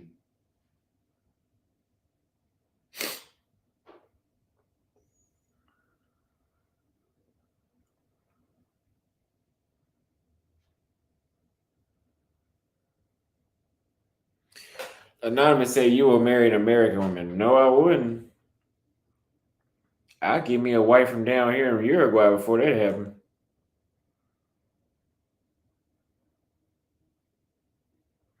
Hell, I'll marry a woman that I know is fetishizing me before I let that happen.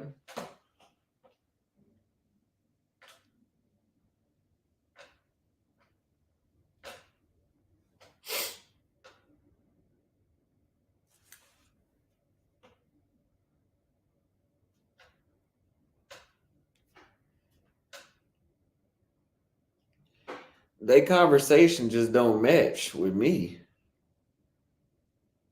The slang they use, it's just I can't. I just can't do it. I just can't.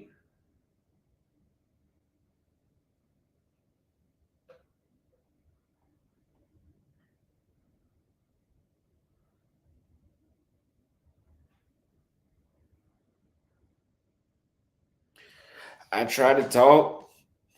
I'm like, man, just the tone. I'm like, yeah, I'm gonna stick to. I'm just gonna keep doing what I was doing.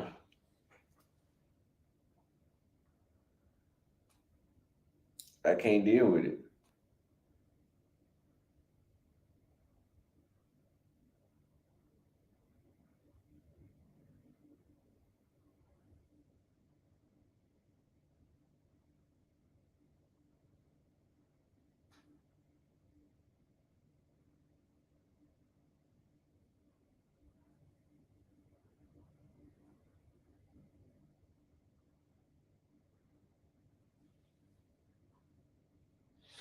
USA is the best country in the world. It depends on what you're talking about. Hold on. Bathroom break.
I'm gonna give her a super swipe because them glasses.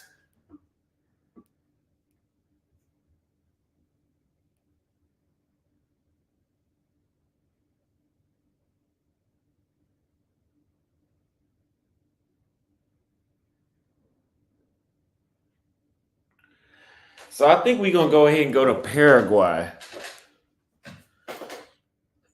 in tomorrow. Uruguay will be here another 200 years.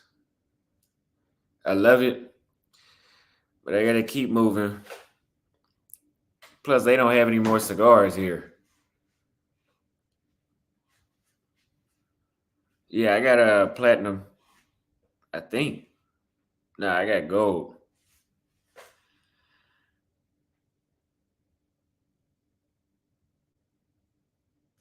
This is my longest live stream, Ty. You're right about that. I was thinking about that a minute ago because somebody said it lasted longer than the Cowboys game.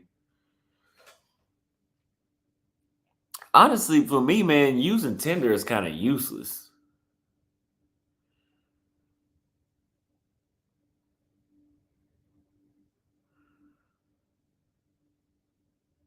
I like that. I really like that. I went to high school with somebody that looked like her. I like that.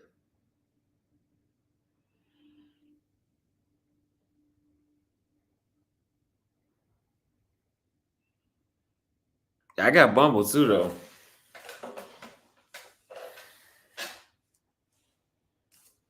I would rather pay for Bumble than Tinder, though. It seems like just the quality of chicks and the Bumble is just better. Like it's just better.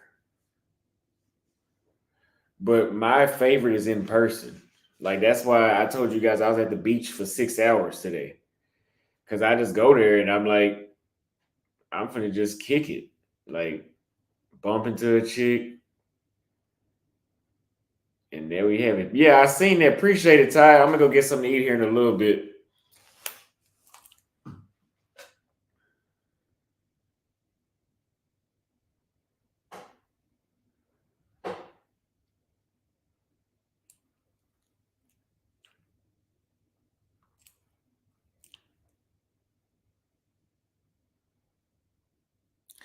The beaches are not crowded, but today for Sunday, it was crowded. Very crowded. Not Rio crowded or not Salvador crowded, but it was enough for you. If you're a single man, it's enough for you to stop doing whatever you're doing and just sit there and look at how many women are walking by. Because that's what I did. I was walking. I said, yep, I'm going to find somewhere to sit right here and just observe. Too many beautiful women walking around.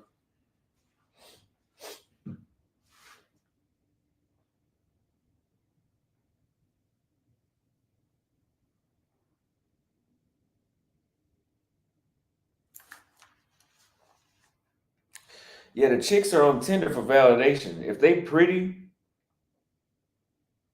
see, they not like us. We on Tinder and Bumble mainly to have an extra stream of women. Another way of getting them. If they're beautiful, they're usually on here just for validation.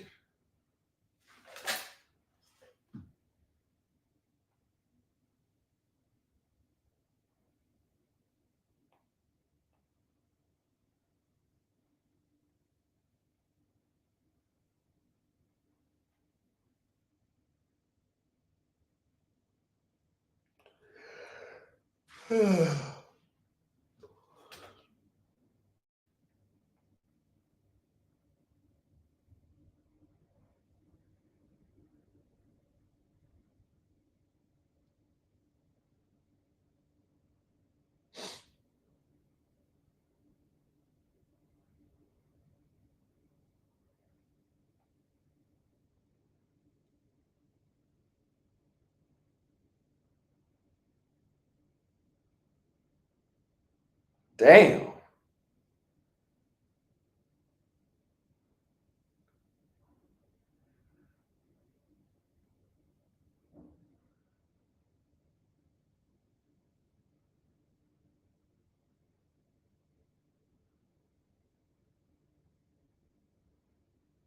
Yee!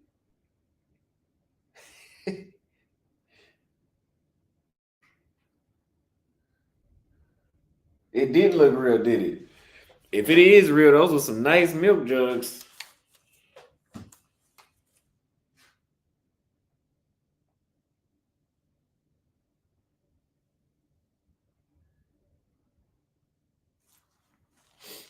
Cause that's exactly what she had was some damn milk jugs.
I didn't even realize I was sitting here for 5 hours, almost 6.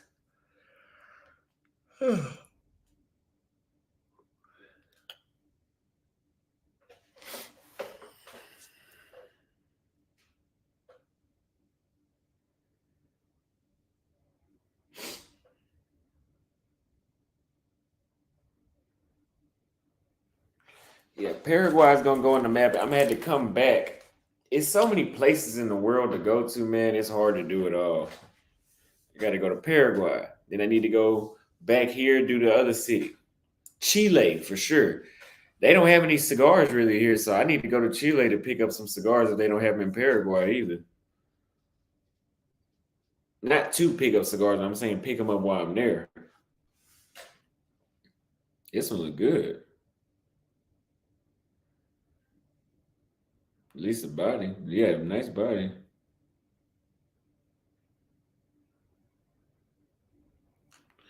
Yeah, I've almost smoked all my cigars. You guys see, I usually have a cigar lounge every country I go to, but here I can't really find it. I mean, they got one, but it's not. It looks like it's like cheap shit.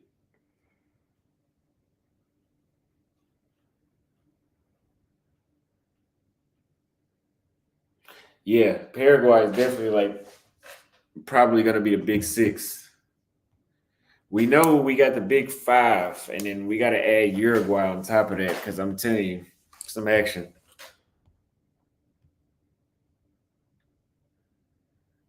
I'm excited to see Chile though. I'm allergic to wine, but I'm going to drink it when I get there.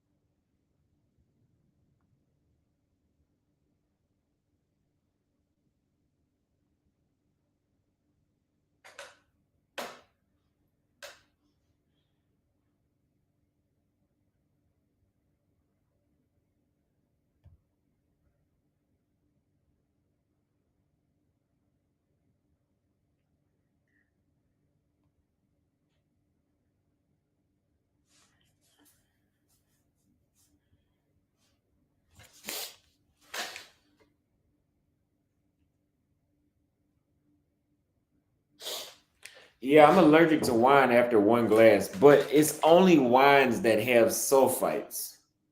Those sulfites mess my sinuses up bad. So if it's an expensive wine that doesn't have that, I can drink it.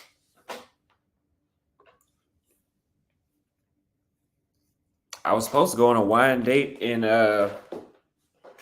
what you call it? Argentina, but the chick flaked on me. She invited me out to wine and didn't show up. I mean, I never left the house, but like she disappeared.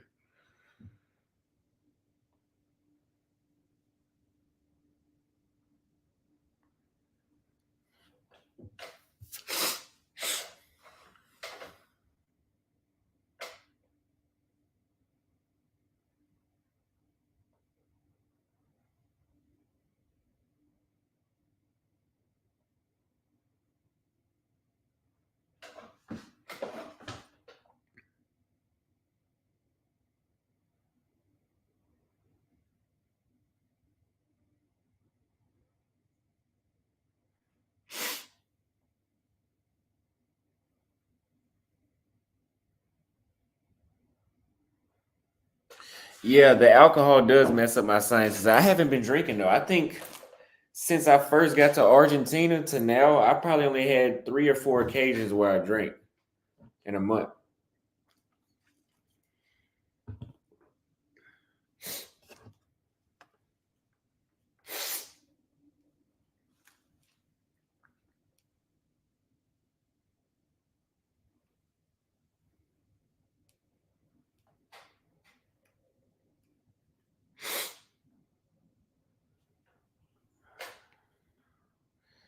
I'm allergic to beer, sulfites in wine, whiskey, and sake. So pretty much I can drink only gin, vodka, some rum. That's really it.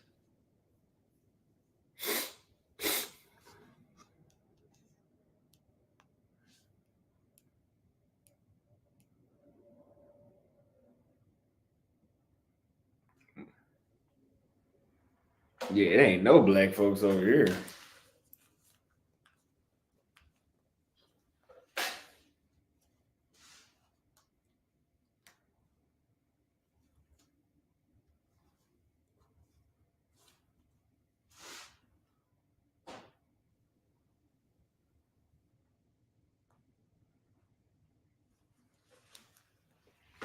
I like these type of Latinas though. The ones that really look that mestizo look, I like that.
Yeah, they got a lot of those mestizos with black in Manaus.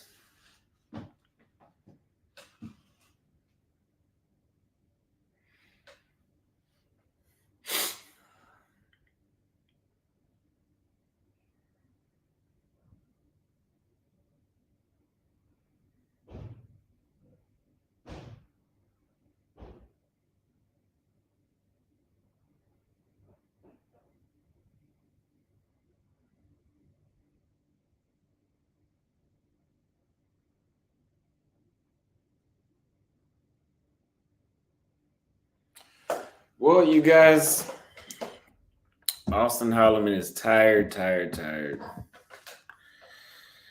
We've had a good 6-hour live stream almost. I'm glad I didn't go out. I didn't need to. Would have been great. But like I told you, I really don't feel like going out alone. I've went out alone many nights already. I don't need to keep doing that. But yeah, I appreciate all the donations, super chats. I guess I'll go ahead and look at my Airbnb for Paraguay and just go ahead and stick to the plan and fly out. And yeah. I love you too, Todd. You stay safe as well. Why'd you say wow, Anonymous?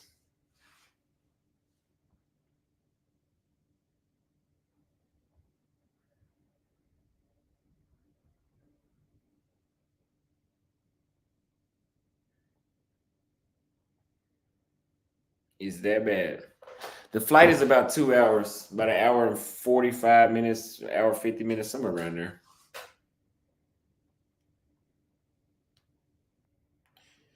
Yeah. All right, y'all. I will see you guys next time. And yeah. Oh, also, you should go live more. You funny as fuck. Thank you. Yeah, I was on a little rant earlier.